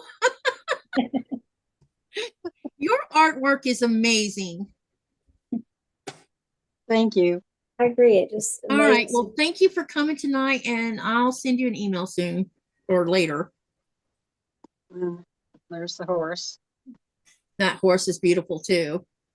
I'm so excited for you because you're showing your true artistic There's talent. the other Yep. horses. Oh, I hadn't seen that one. Yeah, I want to do one like that one. Cool. Hey, Oh, Andy. my niece would love that. She loves horses. They're Yep. a lot of fun. I'm gonna have to order that pattern and then see how to do it. Yeah. I think the horse pattern was easier than this raccoons. Huh. Yeah, I think I have enough batiks that I could make mine really colorful if I wanted to. Knowing me, you know. It would be interesting to see what happens. What is that moving? It's beautiful. They all are beautiful. I'm so blessed. I feel like we're all blessed to see another type of talent. Mm-hmm. Well, thank you. I appreciate it. All right. Thank you Okay, for well, hopping you guys in. have a good night. And I'll see you all next time, okay? Yep. Take it easy. You too. Bye. Let me read what's going on here in the chat. Mary says, oh, I need to go up higher and then read down. Let me see.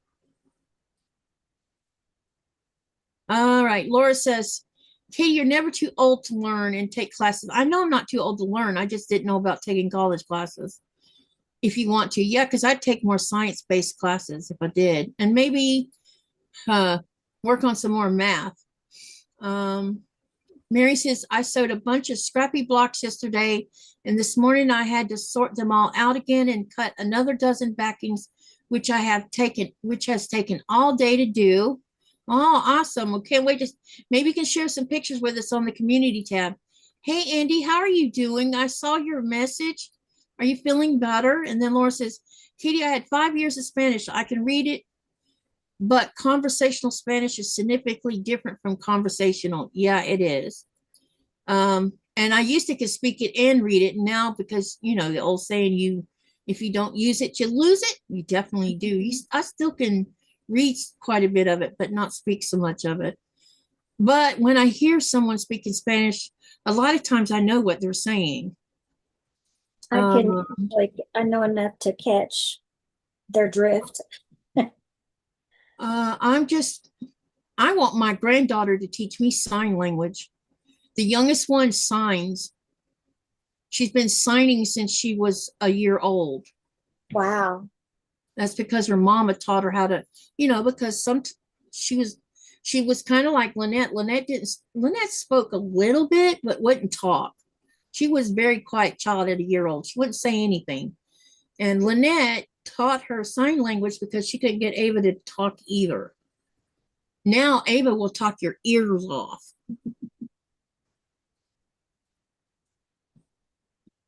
But she was signing yesterday, and I'm like, okay, you're going to have to tell Anna what that means, because I don't know what that means. Maybe a sign language class would be fun. Yeah, I would love to take that.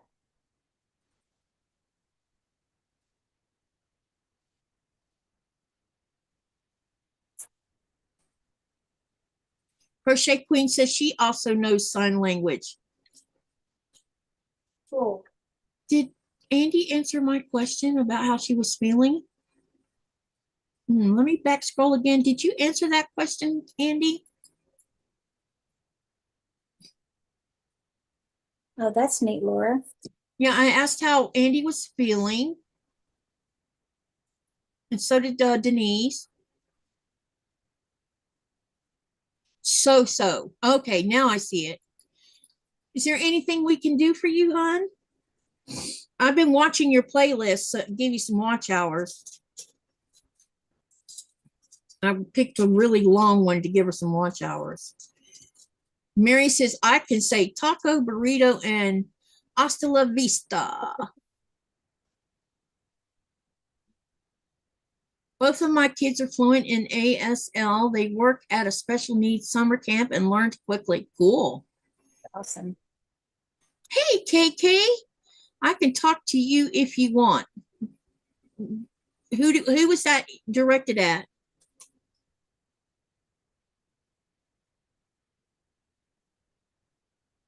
Hi, KK.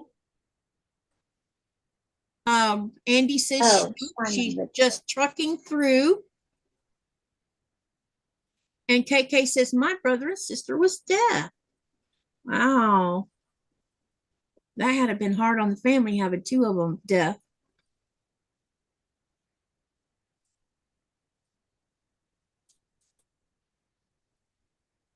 I'm not ready to get off of here yet. I'm on a roll here. We are going to get all four of these blocks sewn together and maybe even get the sashing on. And then I'll decide if I want to take a little bit longer and sew the next row on, because I think if I get this next row on, it'll definitely induce me to do more.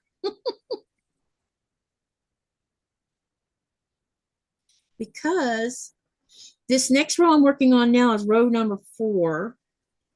So that would leave, if row number 5, I think I want to do 6 down. If I decide to keep it at the width I have it at now, I would need to add 2 more rows.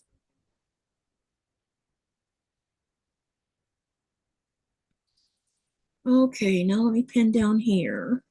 We'll have one side of this done, and then I can add this one on and we'll be good to go. KK says, joke about talking your ears off, and I had 2 brothers and 1 sister. Oh my goodness.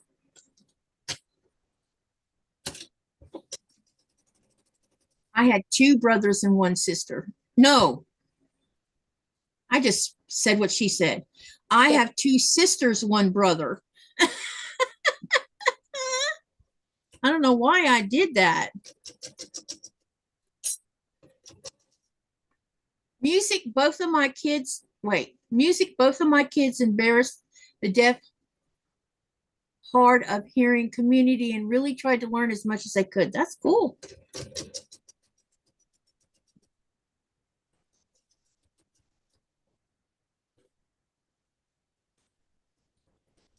I know deaf people can feel the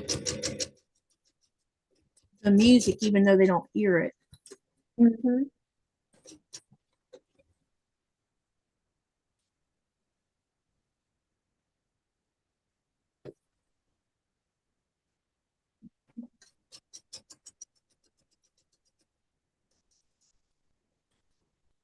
And my little hairs here are Mhm. the fan is blowing it, it's tickling my forehead, and it makes it feel like it's itching constantly. Yeah. But I don't want the air to stop blowing on me. What's the temperature there in Virginia? I don't know. Hot. It was hot earlier. I'm sure it's cooled down now. Let's see what it says it is. Oh, embrace, said Laura.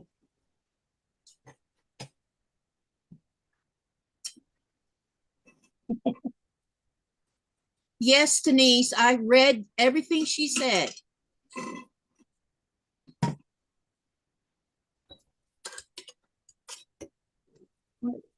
86 degrees. Never mind, it hasn't cooled down yet. That's still not that bad of a hot.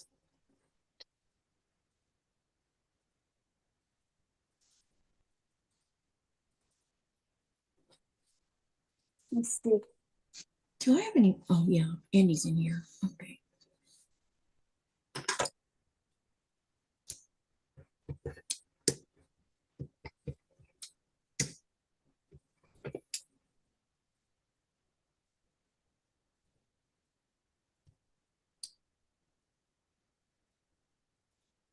Laura says sometimes autocorrect doesn't know anything even though it thinks it does. Yup.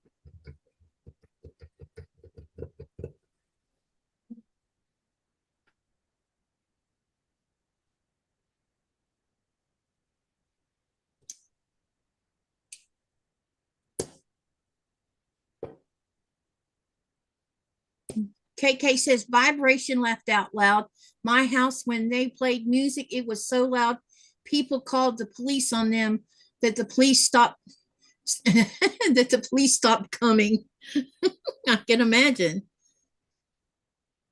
Because you can hear or you can feel vibration from music, which is why deaf people can enjoy music.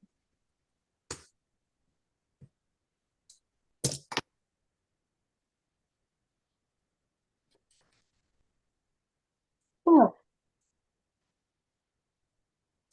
I got to make myself go to bed early tonight. I have a doctor appointment in the morning.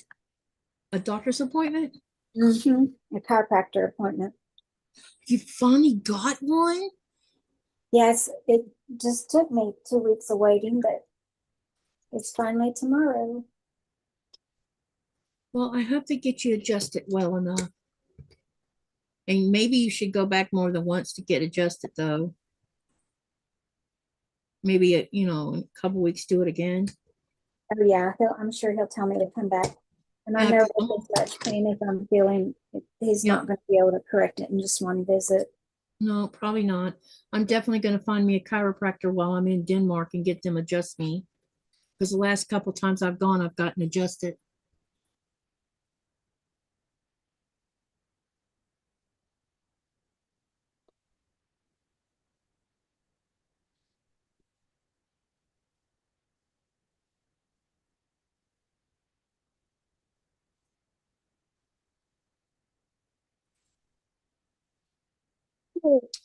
We're about to have block number 4 done. As soon as I pin this and sew it, it'll be ready for me to put sashing on all 4 of them.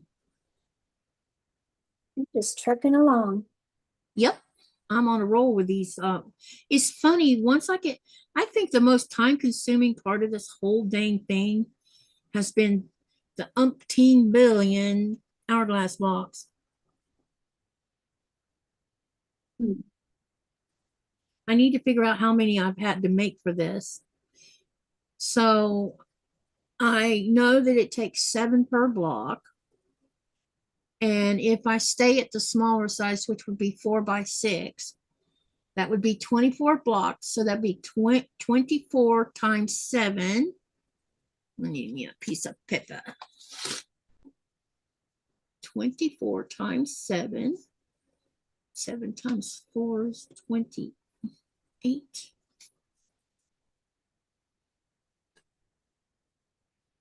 That is 168 hourglasses.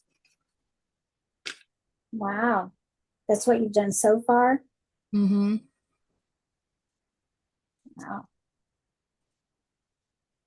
And let me see, I used 9 4-patch blocks per big block. And so if I multiply 9 times 24, 9 times 4 is 36, 9 times 2 is 18. That was 216 4-patch blocks. Goodness. I have been working a bit on, well, Lynn, hey, Lynn, I need, did you see, I sent you, in your email, you should have received 3 attachments. And the first attachment was for part 1 and 2. The second one was for part 3. And the third one was for part, wait a minute, something's missing in that. I need to go back and look at my PDF files because it should have been, yeah, it was correct, 4 and 5.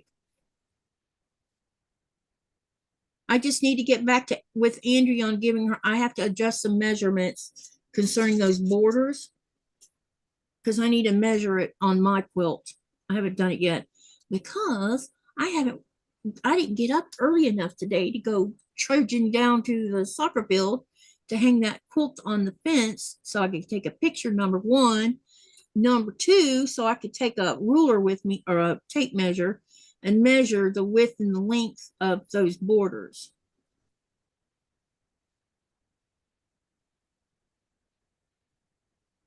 Lynn says, I've been working a bit on 4 ongoing projects every day. I'll get caught up eventually. Yeah, you will. You'll be fine. The channel, so the square dance one, it's not going to take you all that long to do. I got through it faster than I thought we were going to.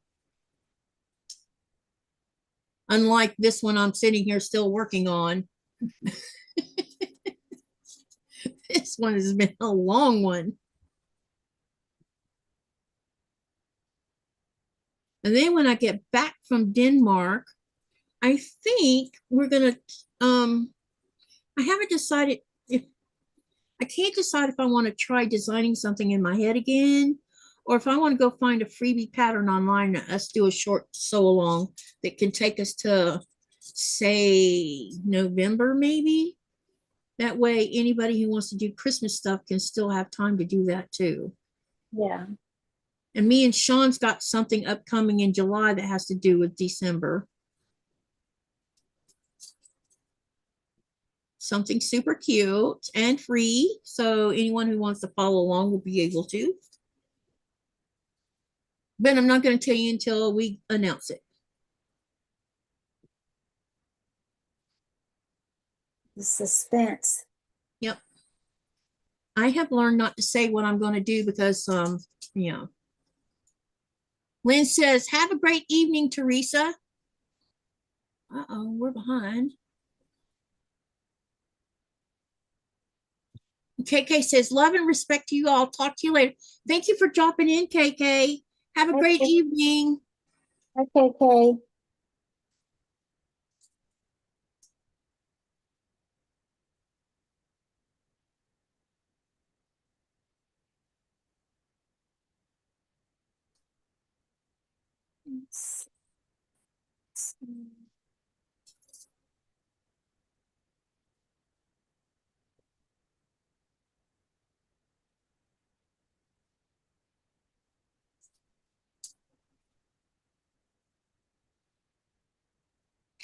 Ow. Hit yourself. I did. Ouch.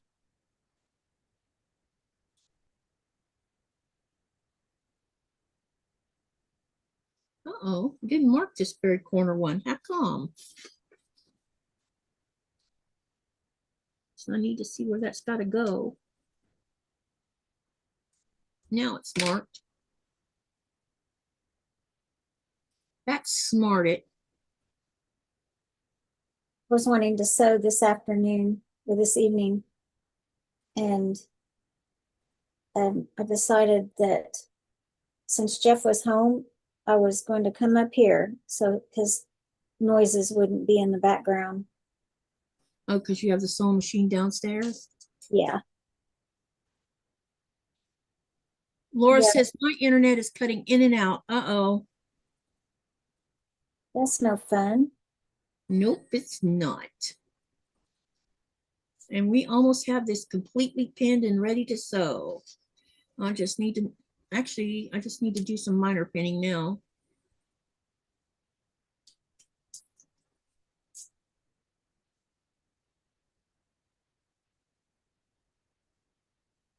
Oh, I didn't need to take that one out. I need to take the one in the middle out.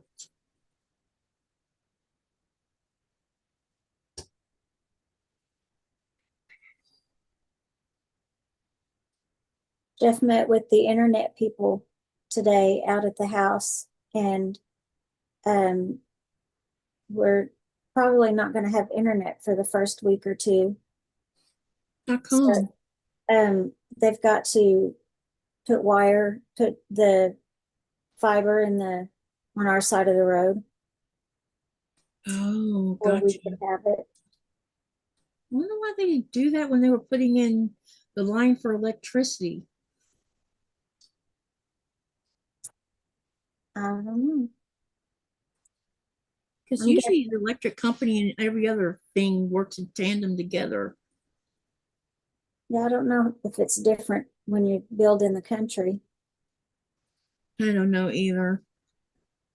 I didn't, when I lived out in the country, about 18 miles outside of Lake City, because I had found a place where I could live with my horses at the same time.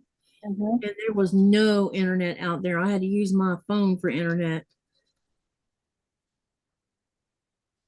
Lots of rural areas in Columbia County that didn't have internet. Yeah. I don't know if that's changed since I left. I mean, I've been gone 15 years. They might have internet out there by now. One would hope so. We Mhm. are living in a modern world. I'm doing okay. Um, I have realized I have to the last, I guess, 3 or 4 days, or well, since I have this stupid infection, that my body's telling me you need to go to sleep. So and then when I go to get up, I'm like, I'm going back to sleep, which is amusing. So I've been getting anywhere between 5 to 6 hours of sleep. I don't, but I'm not sleeping like straight through. Every couple of hours I wake up. But I do go back to sleep. Now today, or earlier when I was sleeping, I woke up in the middle of a dream, and I was glad I woke up in the middle of the dream because it was a bad dream. Mm. So I got up and walked it off and went back to sleep because I knew if I didn't, I was going to go right back into the dream. Yeah, that's the hard part when you're so sleepy that you know you don't want to go back into it. Yep. Trying And to I stay- have gone back into a dream, and it's like, it sucks when you do that because you're like, I don't want to go back into the same dream.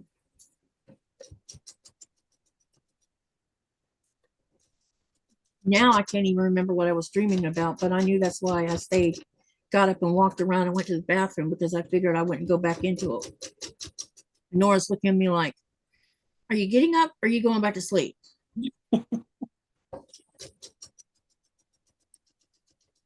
I think she finally gave up after the second time of me getting up, that mom was coming back to bed and quit jumping off the bed. We need to get her a ramp so she can start walking down it. She's getting older. Do you know she can't jump on the bed because the floor is wooden floor? So she don't have the ability to jump up. If there was a carpet around the bed or under the bed, she could jump up on it. Yeah, But she Benjamin. definitely jumps off of it. Benjamin has that problem at my mother-in-law's house and in our living room. He has to try to get over far enough that he's standing on the rug to jump up on the couch. Crochet says, well, that's good. If I get up, then I won't sleep. Yeah. Now, usually once I get up, but with this sickness, I've been able to go back to sleep, which is, I think it's because my body needs to sleep right now. And so I'm letting that happen and not fighting it so much. Because usually I'm like, I got things to do, but sometimes this is going to have to do first, Mhm. But I feel dragged out. Does that make sense? Yeah. Like I can melt into the floor. It's probably the antibiotics and the infection.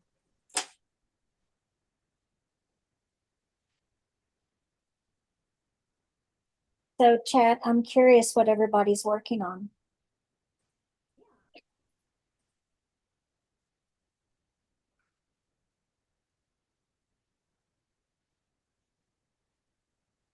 Oh, darn, I didn't send you money. Shit.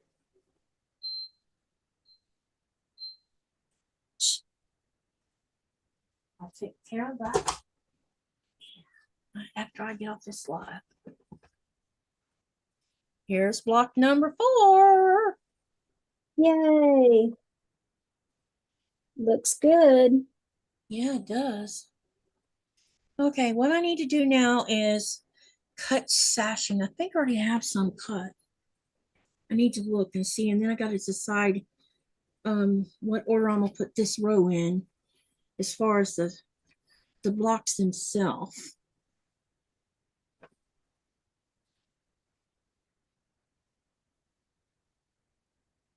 Yep, these are. Here we go. All right, let me lay these out and see if I know what order, because the only reason I'm wanting to know what order is because two of these blocks, no, Hi, Melanie. 3 of these blocks will get a sashing and 1 won't. Hey, Melanie, how you doing?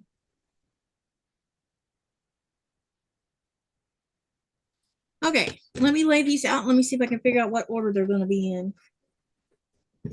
Must be close to somebody's bedtime in this house. I hear his whatever he's watching on his phone. Who, your husband? Yeah, Does he go to bed early? yeah, he'll be in bed at usually by 9 o'clock at night. He goes to bed. No, I don't want that to go there. Too much like the same color. Let's put you there. Okay, that's better. So he's got about 30 minutes left of the evening before he'll go to bed, unless he goes early.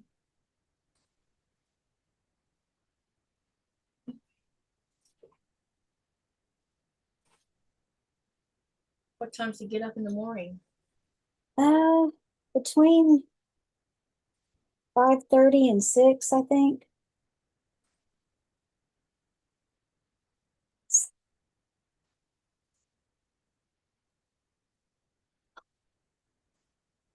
Too early for me.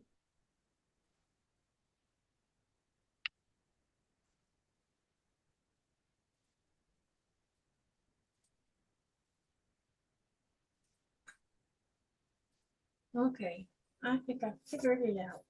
But these 3 blocks will be getting sashing.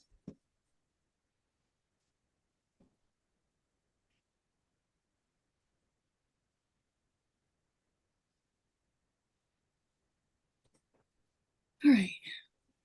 Man, my chest is, I think the fog is, all that humidity from the fog kind of got inside the house. I didn't realize it had rolled all the way up into the neighborhood from the Yeah. lake. Can you see the lake from your house? Yes.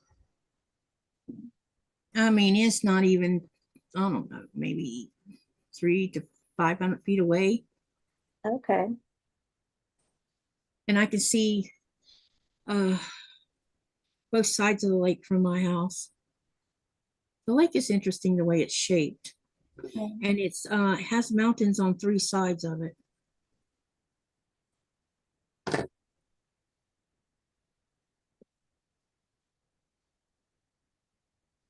What are activities they do in those mountains? Hiking, mostly. Mhm.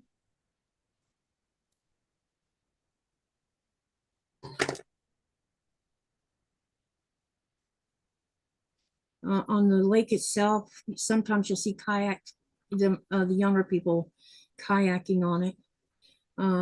Anything motorized is not allowed on the lake. Okay. So no boats, no anything. Even a dinghy cannot have a kicker on it.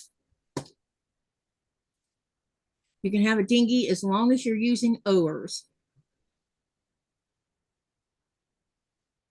Our drinking water comes from that lake. Mm. It's deep on one side of it, and they have drilled way down into the aquifer. So they do everything to protect it. So the rules down here at the lake are very strict. They stopped allowing houses to be built down here. So, and there's empty spots where a house could actually go, Yeah. but the rules say, nope, no more building down here.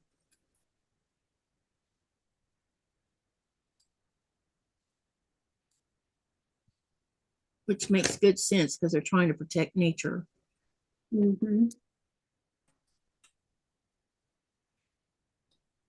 We're just lucky we happen to have a house down here where it's close enough to go to the lake.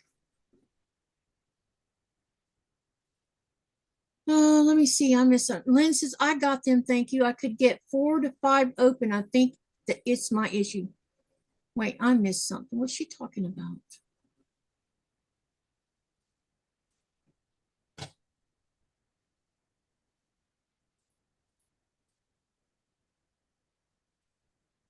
Probably something I said.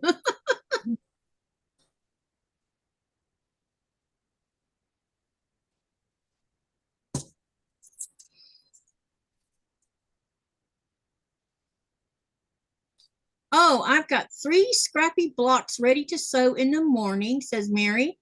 Just need 7 more blocks for now.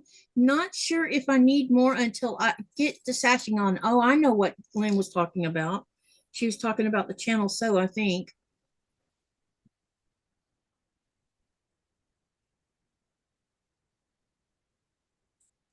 I am, I don't brag about, I hope nobody takes this as bragging, but I am so in love with this, even though it's been a tribulation trying to get it finished. Mm-hmm. I love this quilt top. I mean, it came out I didn't expect it to look this way. I thought it would be, you know, not pretty. Well, it has turned out to be a beautiful chaos. Yes, it has.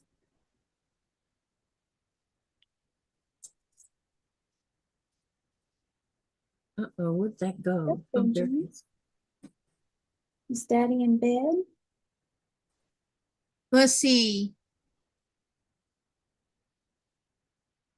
Lynn says, for someone that absolutely does not have scraps, it's me. I've cut into my spare fat quarters and I want it for other quilts. Uh-oh. And then Crochet says, I called my doctor. They said they had to put my appointment on the waiting list. What is with all these places that don't? I'm beginning to think that the medical field is having issues, period, everywhere. They are. They're hurting. But I also think the medical field lost a lot of people during COVID, Yeah. that were working and ended up sick themselves. Mm-hmm. And a lot of burnout. And then burnout too, working all those long hours. Yeah.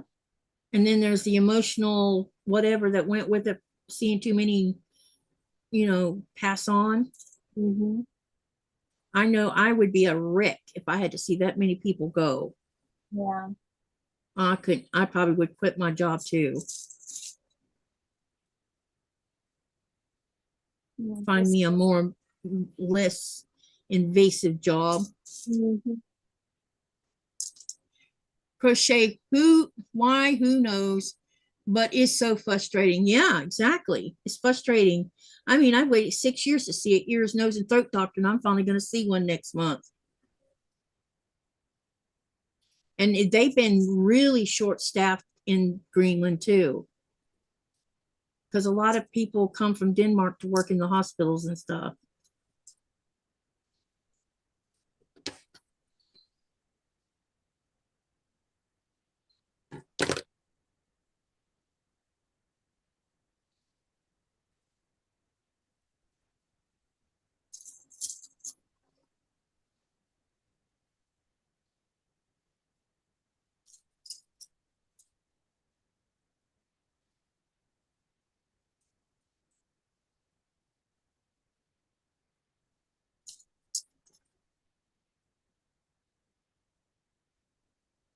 Oops. Is that it?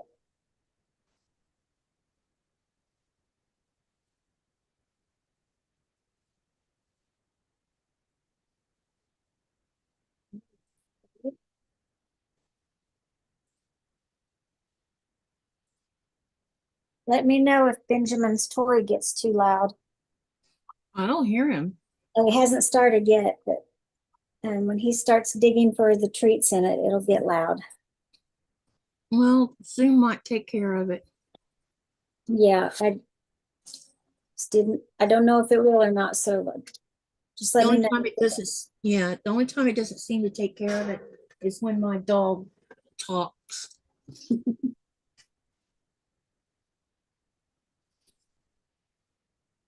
Let's see.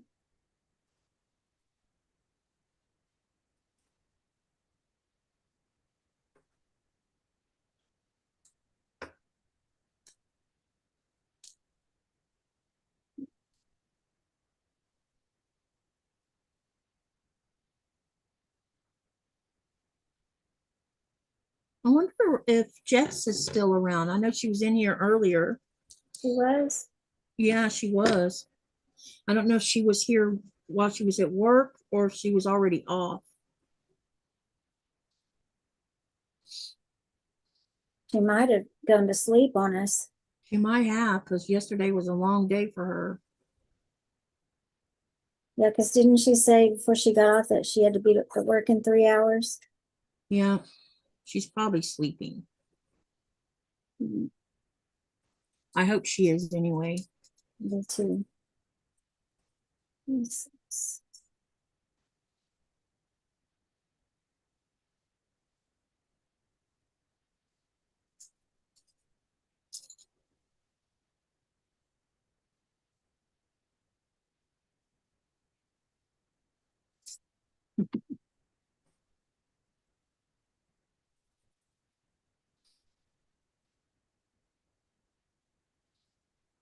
Do you like living in Virginia?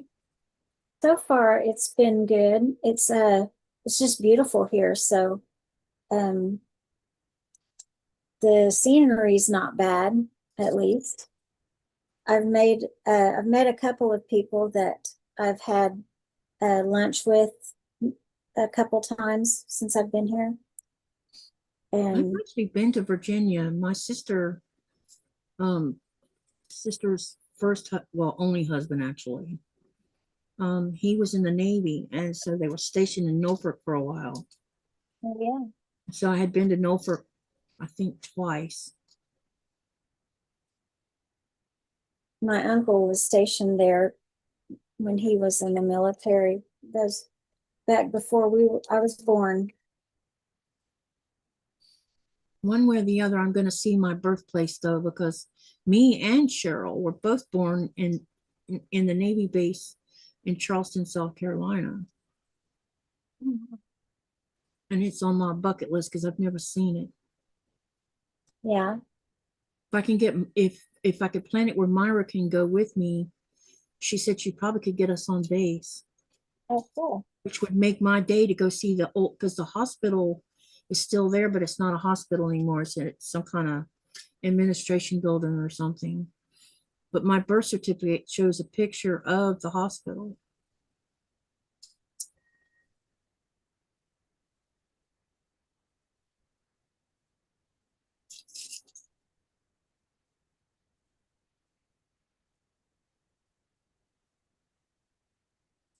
I think you need. Okay, let me see. What? Uh-oh, this one's too short. How did I do that? I must have miscut something. Oh, yes. Uh-oh, that's not good. Oh, I did use one that was too short. Ooh, I should have been paying attention. All right, you guys, what is your plans for the weekend? Let us know. Are you going to sew? Are you going to chill out? What you going to do?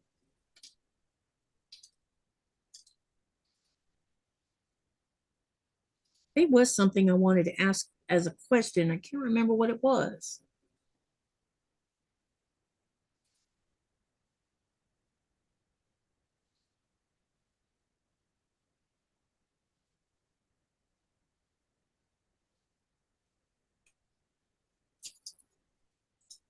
Let us know what you plan on doing for the weekend. I thought I was going to be doing a lot of packing this weekend, but I don't know if I want to now that I'm here for another week. Well, some stuff you might could pack up that you're not using, right? Yeah. Yeah, I have packed a a little each day. I packed up part of my office, my craft room, and the kitchen.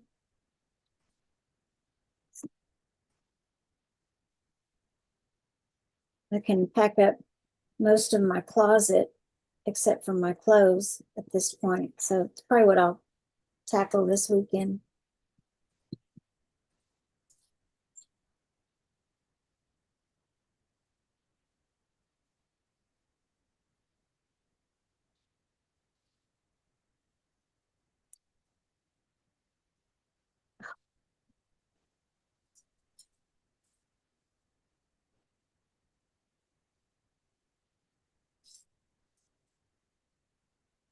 I think the chat is napping. Yeah.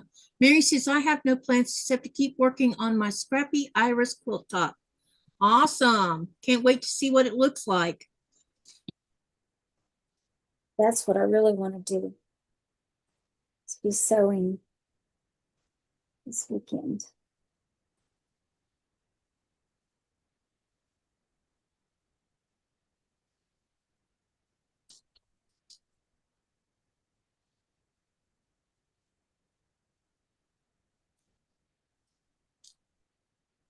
I just don't want to start any projects up here, upstairs, with sewing, because Mhm. my one of my machines are set up downstairs, and I pretty much just left everything down there when I came home from Oklahoma, and so I don't really want to start pulling out a project up here. So when I'm up here, I work on cards. When I'm downstairs, I sew. Yep. Hey, Kevin, it's good to see you. I'm sorry I couldn't make it to your live. I did come in right at the beginning and say hello and everything.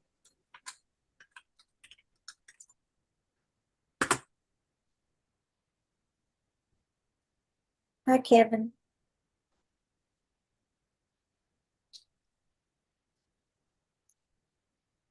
How you doing, Kevin?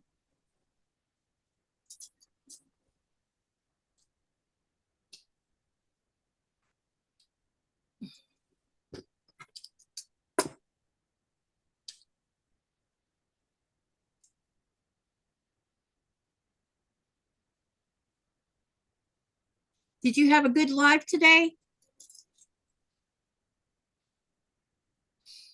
He went live at the same time I did today. Yeah. It just happened to be like that today.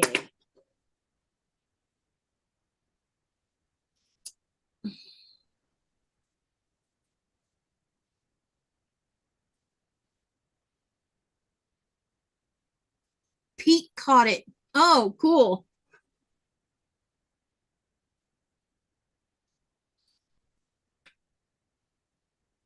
Yeah, I came in and said hello and everything.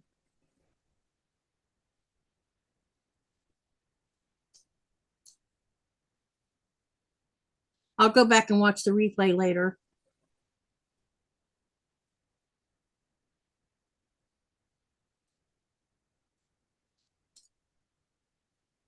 Am I able to post a link on YouTube? Did I give you a wrench? I don't know.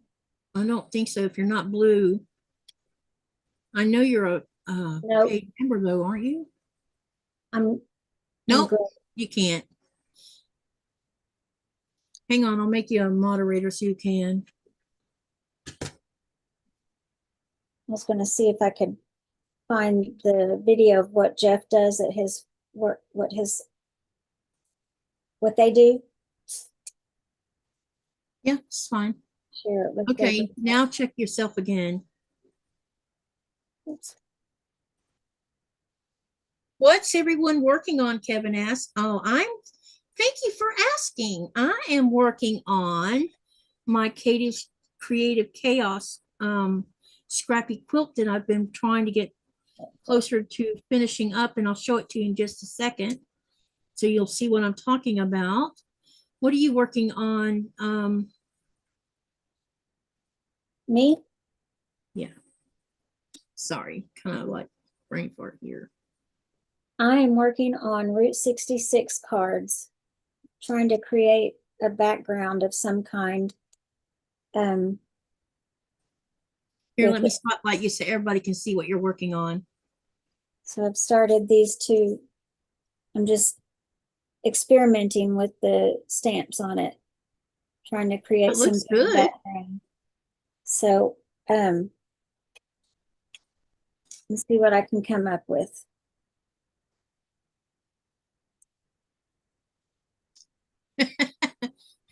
Kevin says creative chaos, exclamation with a laughing face. Yeah, hang on. Let me show you what it looks like. Yep, it's called Katie's Creative Chaos. That's what the channel chose for the. So what I do is anytime I'm designing my own quilt top for a channel sew along, when we get about 50% through it or further along than that, like I did with the short spring one, then I ask everybody for names for the quilt top, and then we whittle it down by their voting on polls until we come up with a name for the quilt top based on voting on the polls of the viewers. So the viewers actually give the names to my quilts.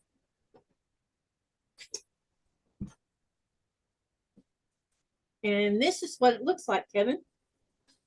So far, I've got 3 rows attached already.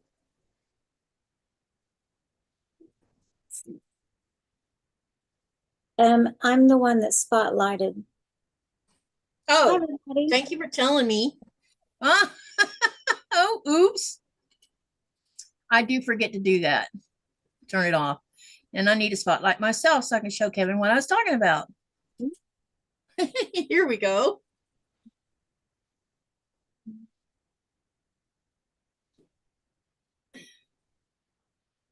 And this is not finished yet. I'm still adding more rows to it. And since I'm not a tall person, It is a beautiful chaos yep. or a chaotic beauty. Which one would it be? Oh, I don't know. It's very scrappy. It's very scrappy. I could stand up on something so you can see more of it. Hold on a minute.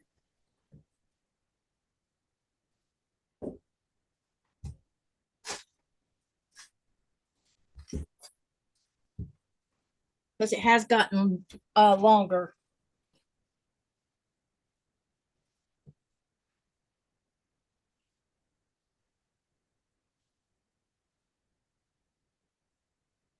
Can you see it better, Cynthia?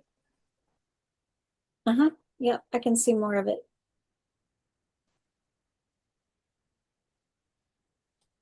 Gosh, it's grown so much in the last 24 hours. Yeah, it has. I've been on a roll here with this thing Mm-hmm. because I want to get it finished so I can take it with me to Denmark for quilting. I don't blame you.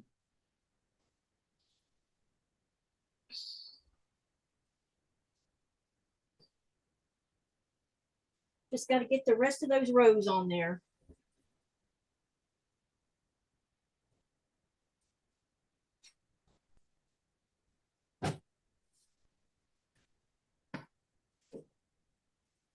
All right, what's being said? All right. Found the video that I think it also has explanations in it of what they're doing. Yeah, I definitely can't get the whole thing in the video, can I? That is funny. I definitely need to get a picture of it once I finish it.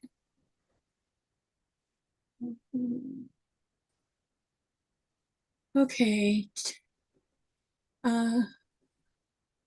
Laura says, both my sisters are going through difficult times right now. Mary, I just posted 2 pictures of my scrap quilt top. Yep, I'll go have a look in a minute. Oh, she did it on her Facebook page. Okay. And Lynn says, yes, the sew along. Sorry, I'm doing a marathon sew while listening. It's okay. Jennifer says, that's awesome. And Denise says, no, we don't have to see more. Safety first.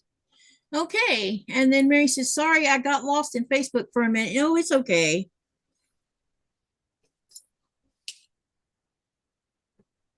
I think I must have shortchanged myself on this sashing. 'Cause I should not be having to work this hard to get it on there. It must be a little bit short. I need to figure out what I did wrong with this sashing. I'm gonna measure it and see what the heck. Down. Get down.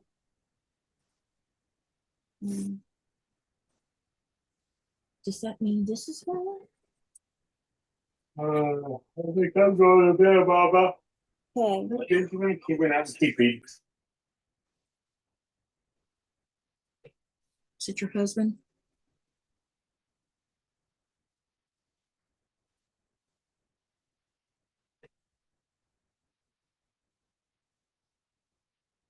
Yeah. Let me try this again. Mary says, sorry. Oh, okay. I already read that. All right. yeah. Y'all, he's going to bed. Unless you heard that. Yeah, I heard that. I didn't realize that he was coming in to tell me. I'm just, So does he work a lot of hours on his job? not as many as he used to in Oklahoma. He, most weeks he can just do a 40 hour week, I think, unless he's leaving earlier than I thought he would. But most days he gets off on time.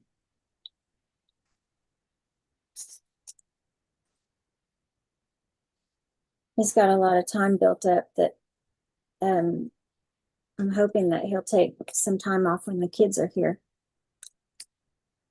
He's wanting to, so hopefully they won't get a big rush that keeps him from taking off.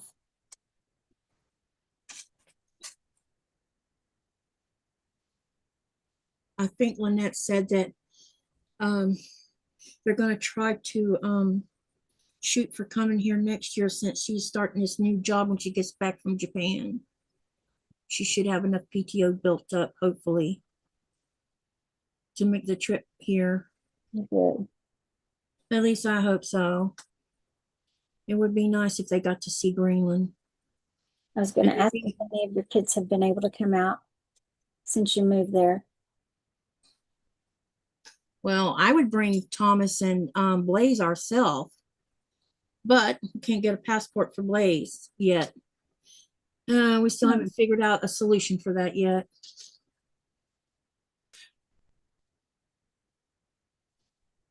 And I don't have any lawyer friends that I can pick their brain on how to get a pro bono. It would want to take on such a case like this.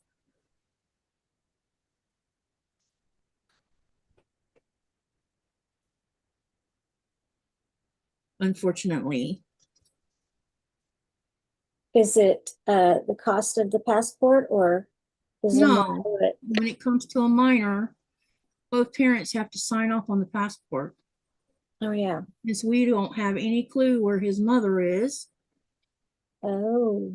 She might even be deceased for all we know. So we're going to have to do it in a way I really didn't want to do it. And that means filing abandonment, whatever it's called. Yeah. But she was told she had to hand over her kids, so I don't see how you can call that abandonment. She just disappeared off the planet, you know, because they took all of her kids from her. Did she have to sign her rights away, Or were they? when DCF called us, or when DCF called me, they made that long distance phone call. They asked me if there was a family member that could come pick up Blaze, because Thomas was in California at the time.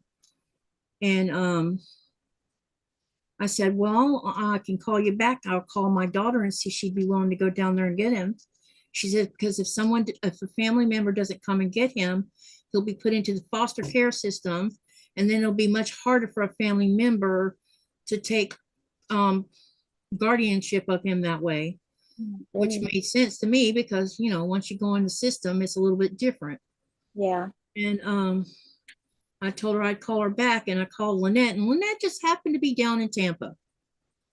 And I told her what was going on, and she says, me and Chatley will go get him, because she was with Chatley, who she was with. And so they went to Orlando, and on their way to Orlando, they stopped and bought a car seat and all that kind of thing, because there's state law in Florida about car seats for kids. Yeah. And so they had to buy a car seat because they didn't know whether Heather even had one, which apparently she didn't. And then when they got there, Lynette, or not Lynette, Blaze's mom had a witness there, and she pretty much signed off parental rights. I don't, and see, it's not, if you look at it in the grander scheme of things, you need a lawyer to do all this where it's notarized and everything. So it never was notarized. She just signed over and gave permission for medical and all this other stuff for Blaze, and with the, you know, with the understanding that he would go to his dad, and she gave Blaze to Blaze's aunt, and that's the last time he saw his mother. Wow. Now he had talked to her, she was calling for a little while. I mean, he spent a month in Florida, and then when they got on a plane and took him on over to California, and she was calling a little bit while they were in California, and then she just suddenly stopped calling, you know, because she'd want to talk to him on the phone. Yeah. But nope, haven't since then. Hang on, I got to catch up with what y'all are writing. All right, let me see what I missed. The link I just posted is the lab my husband manages. He really enjoys the people and the work they do in this lab. Hey there, Martin, how are you? Hi, sorry I was not in the stream. Tuber chat, I was eating dinner, so I did miss. And then Lynn says, my plan for the weekend is to get something put on the long arm. And then Mary says, I posted a picture of my quilt on your Facebook page. Okay, because I thought you were saying your Facebook page. All right, let me go find Facebook, and we will share a picture.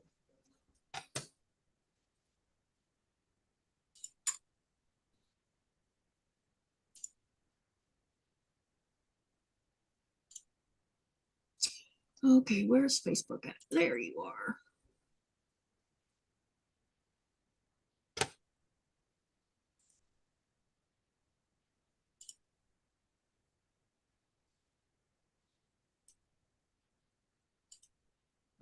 Come on. Jennifer. Jennifer says she's got to run. See us later. Okay, bye. Have a good evening, Jennifer. Why is this giving me trouble? That's a really good question.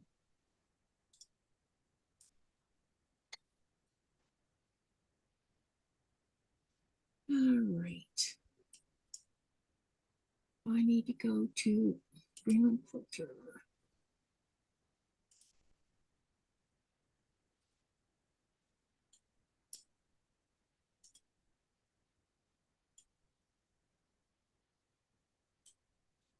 And then scroll. Ooh, pretty.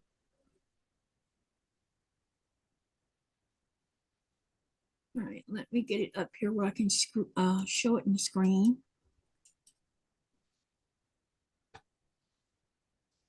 Sitting on my keyboard. And then go back to my Zoom.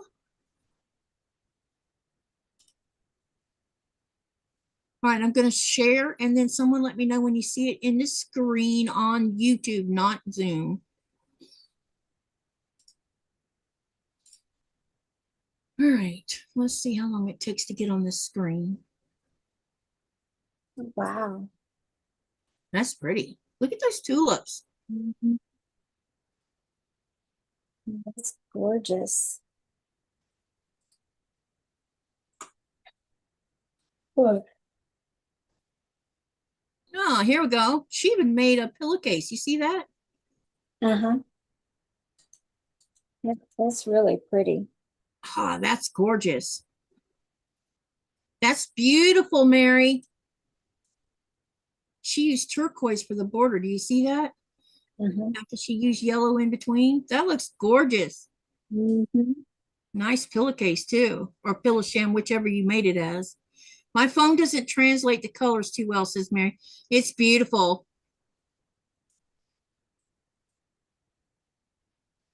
Wow. Yeah, I like that. You can even see the quilting she done on it. Uh-huh. That looks wonderful.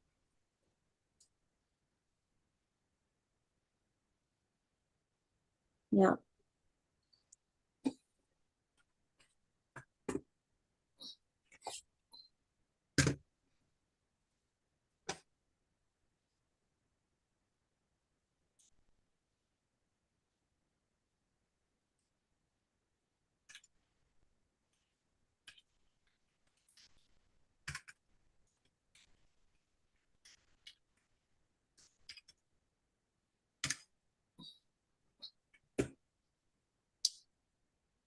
Yep, that is very beautiful. Mhm. And it looks like it's full size. Is that a full size or is that a queen size, Mary?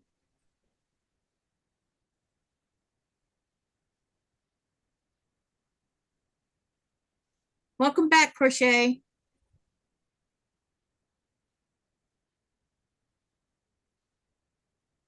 You might have said up there and I missed out on what size you said it was. Unless you said on the title here. No, she didn't say what size they were. Full size. Okay, thought it looked like a full size. It's beautiful.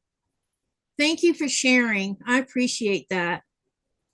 Yeah, that was pretty. Y'all go over to the Facebook group and hit the like button on her picture. Make a comment if you have time. You want to go downstairs? You wanna go downstairs? We're gonna go to bed early tonight. It's early to bed for you tonight.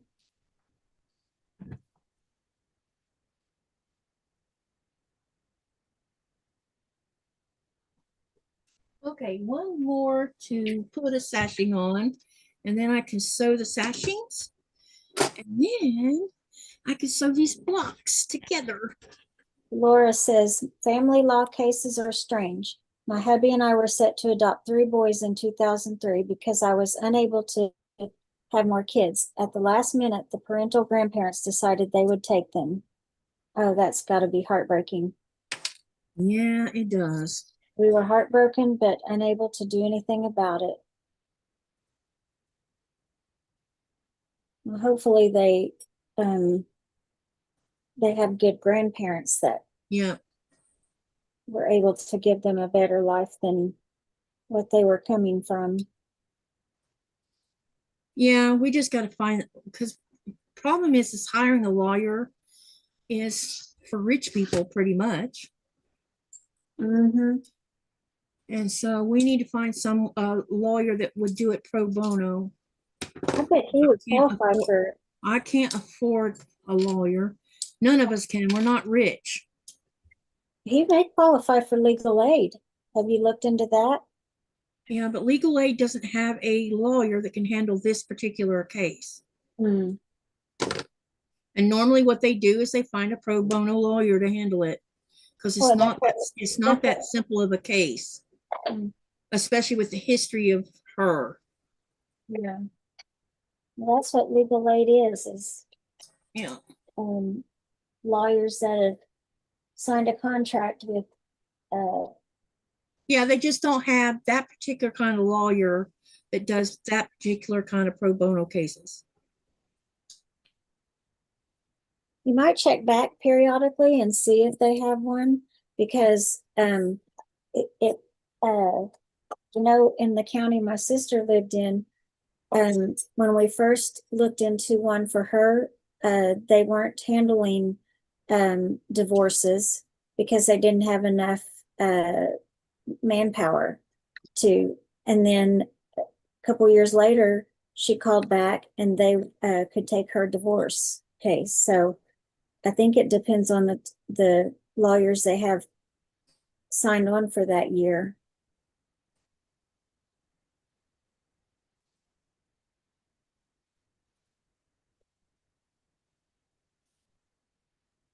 See your wait. Mary says we're going to get another big storm tonight. Been raining all day here in Wisconsin. Then Crochet says, Cynthia, I saw a doggy. Am I correct? And then Yes. Laura says, sadly, the kids have had multiple problems over the years. Well, this happens when you got grandparents raising kids. Yeah. I saw a video yesterday. No, actually, it was on PBS. They were talking about how there seems to be more grandparents these days raising their grandchildren. Mm-hmm. And and how tough it is on grandparents trying to, because most grandparents only, have an income to support their retirement, and then they take on kids and it's a whole different ball of wax. Yep. Grandparents should not be raising their grandkids. So it's become a thing in the United States. Yep.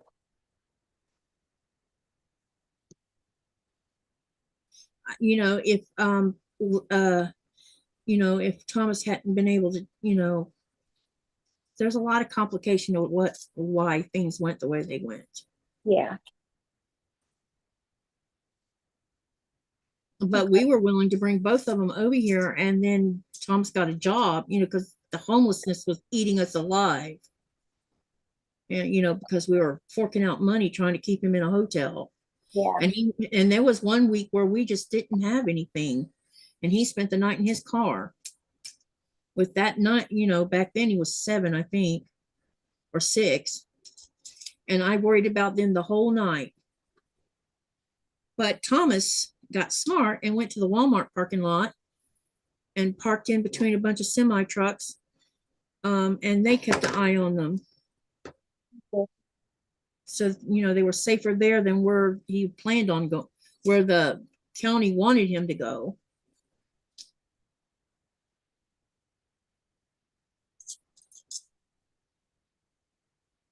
They have some kind of park that they can go stay at when, homeless people can stay at. Yeah. And Thomas was concerned that, because Thomas don't have any kind of protection. Yeah.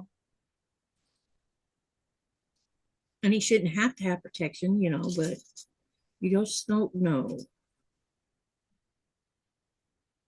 And he never had a run-in the whole 10 months he was homeless, never had a run-in with anyone.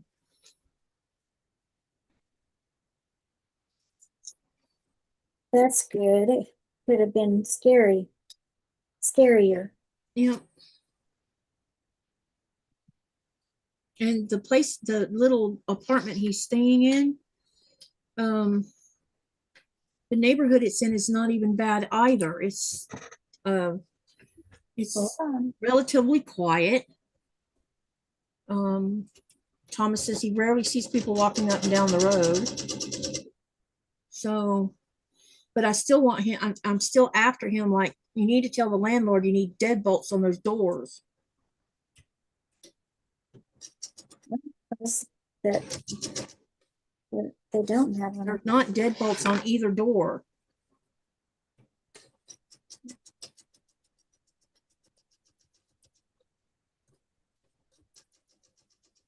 Is he in an apartment?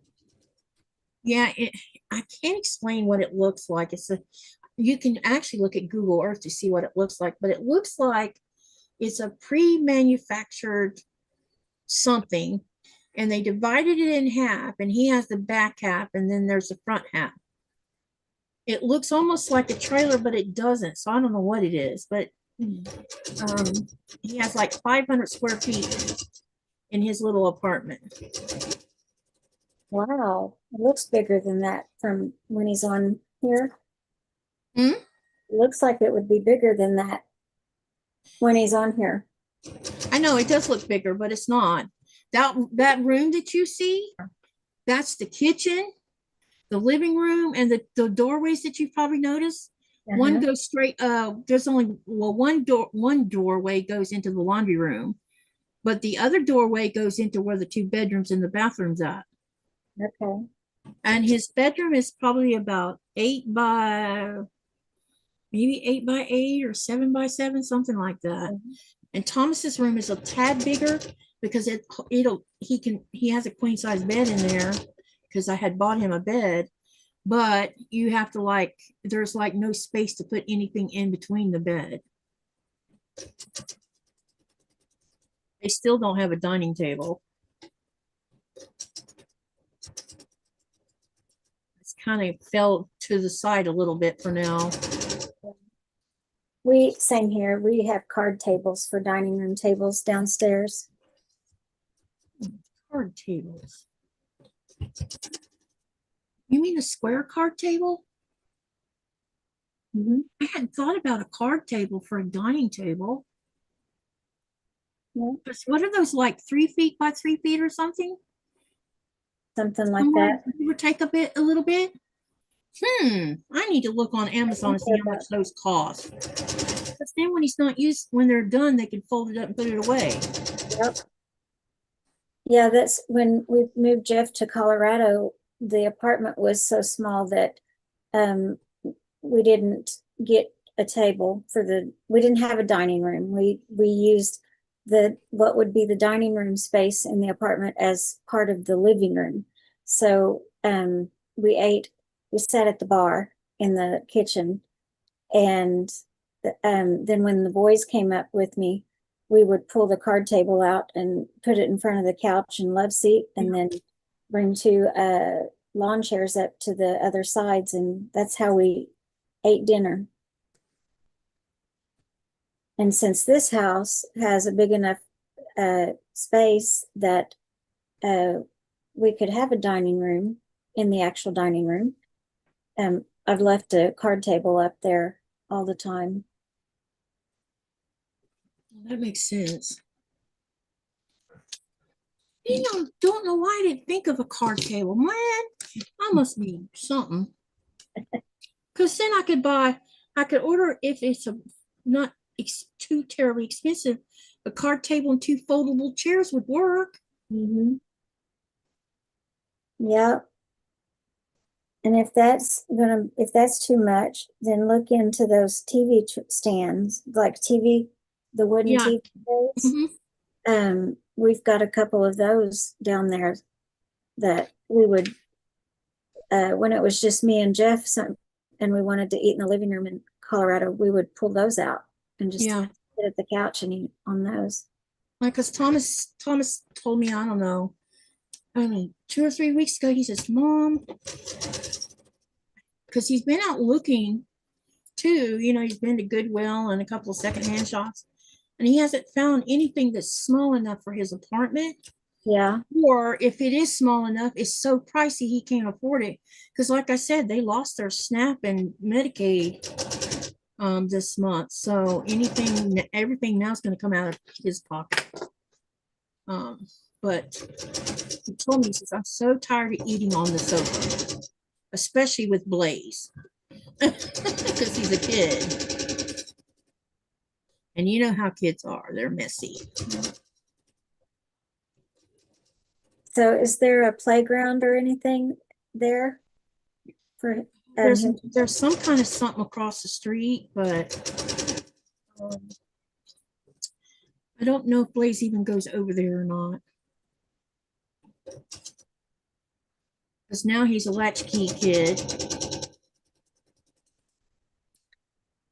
Because the after school place he was going to, Thomas took him out because Blaze would come home and he would say that he was being bullied, but that's not why he took him out.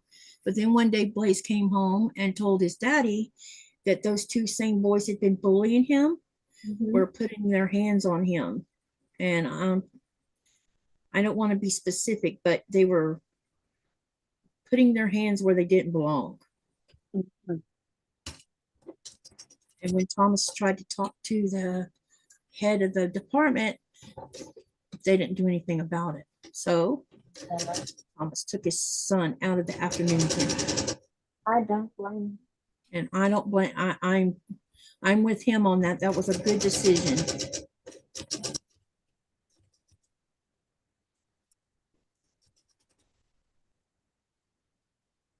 And it's sad when your child, you know, is going to a low income after school program and you've got other people's kids doing things they shouldn't be doing.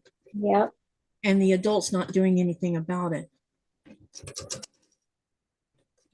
Yep. Probably they didn't want to do anything about it because then they would lose money. But they lost money because Blaze was pulled out. I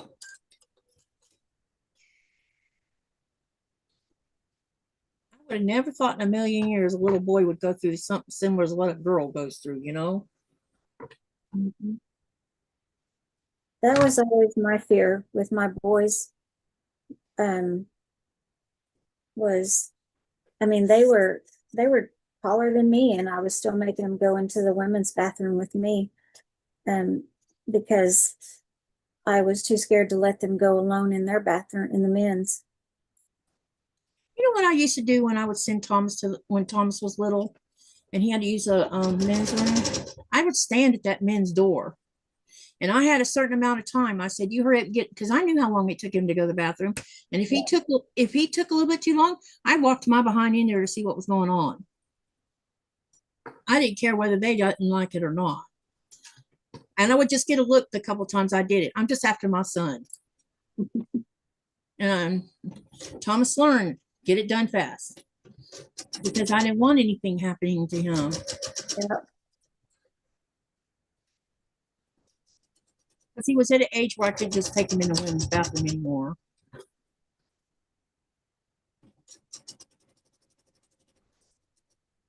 And now they have family bathrooms, and I sure wish they'd have had those when we were all, you know, young parents. You know what I mean? Mm-hmm. That would have worked out better because then you could take your kids to use the, you know, the same bathroom together.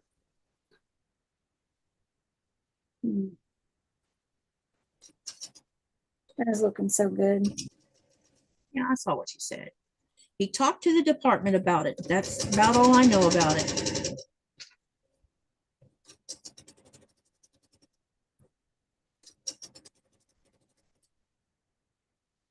I wish the back of my quilts looked that good.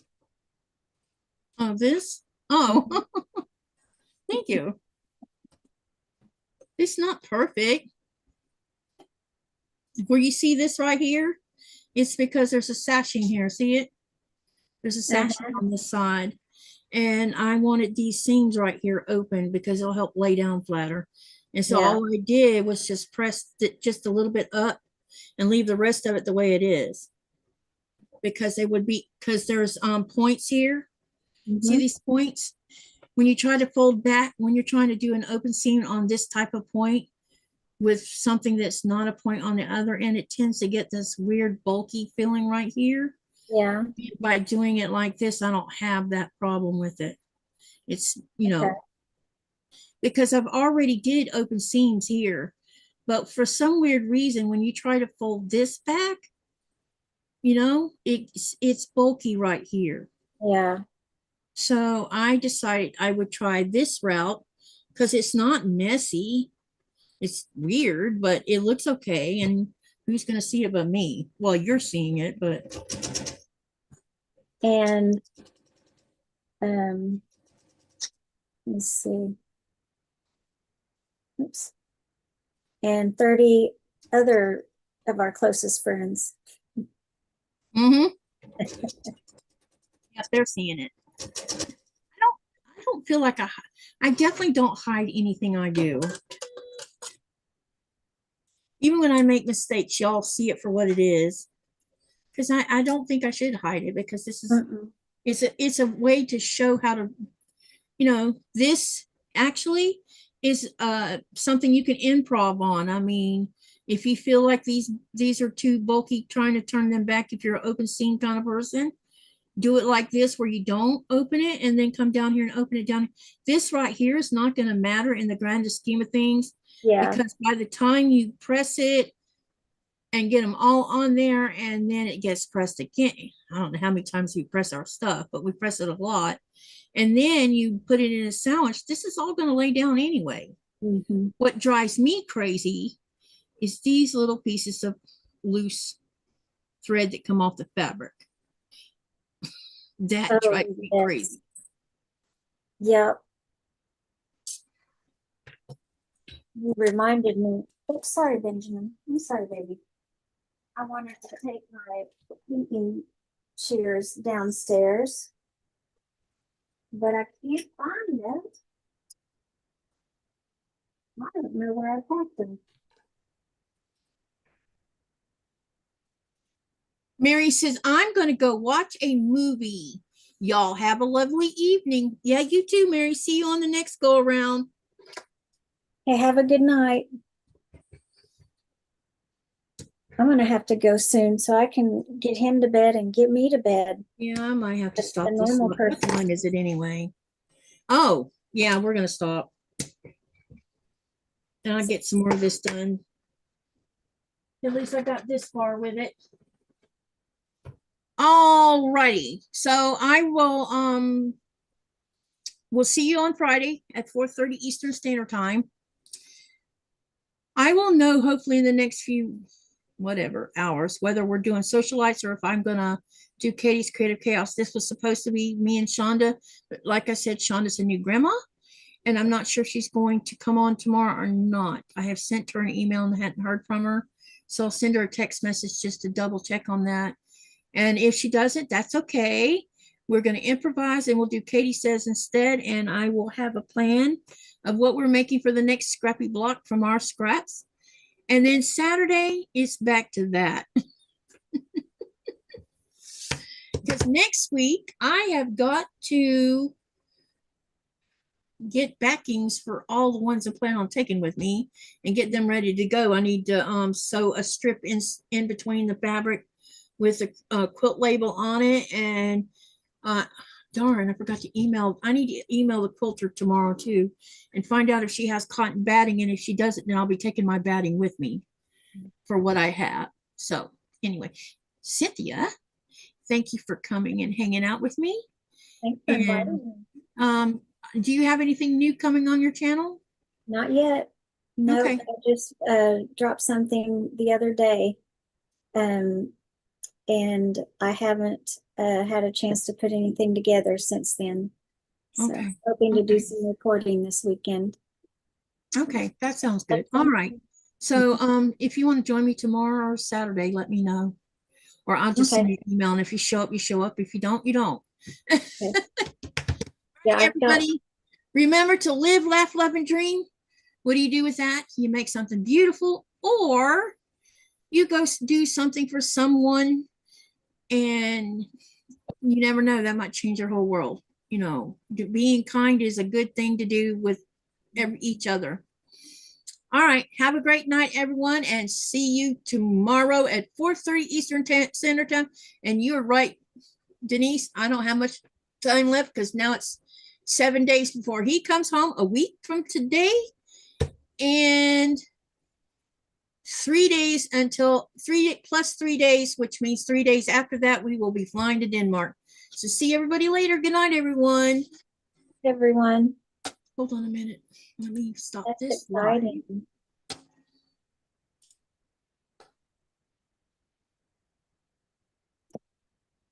In stream.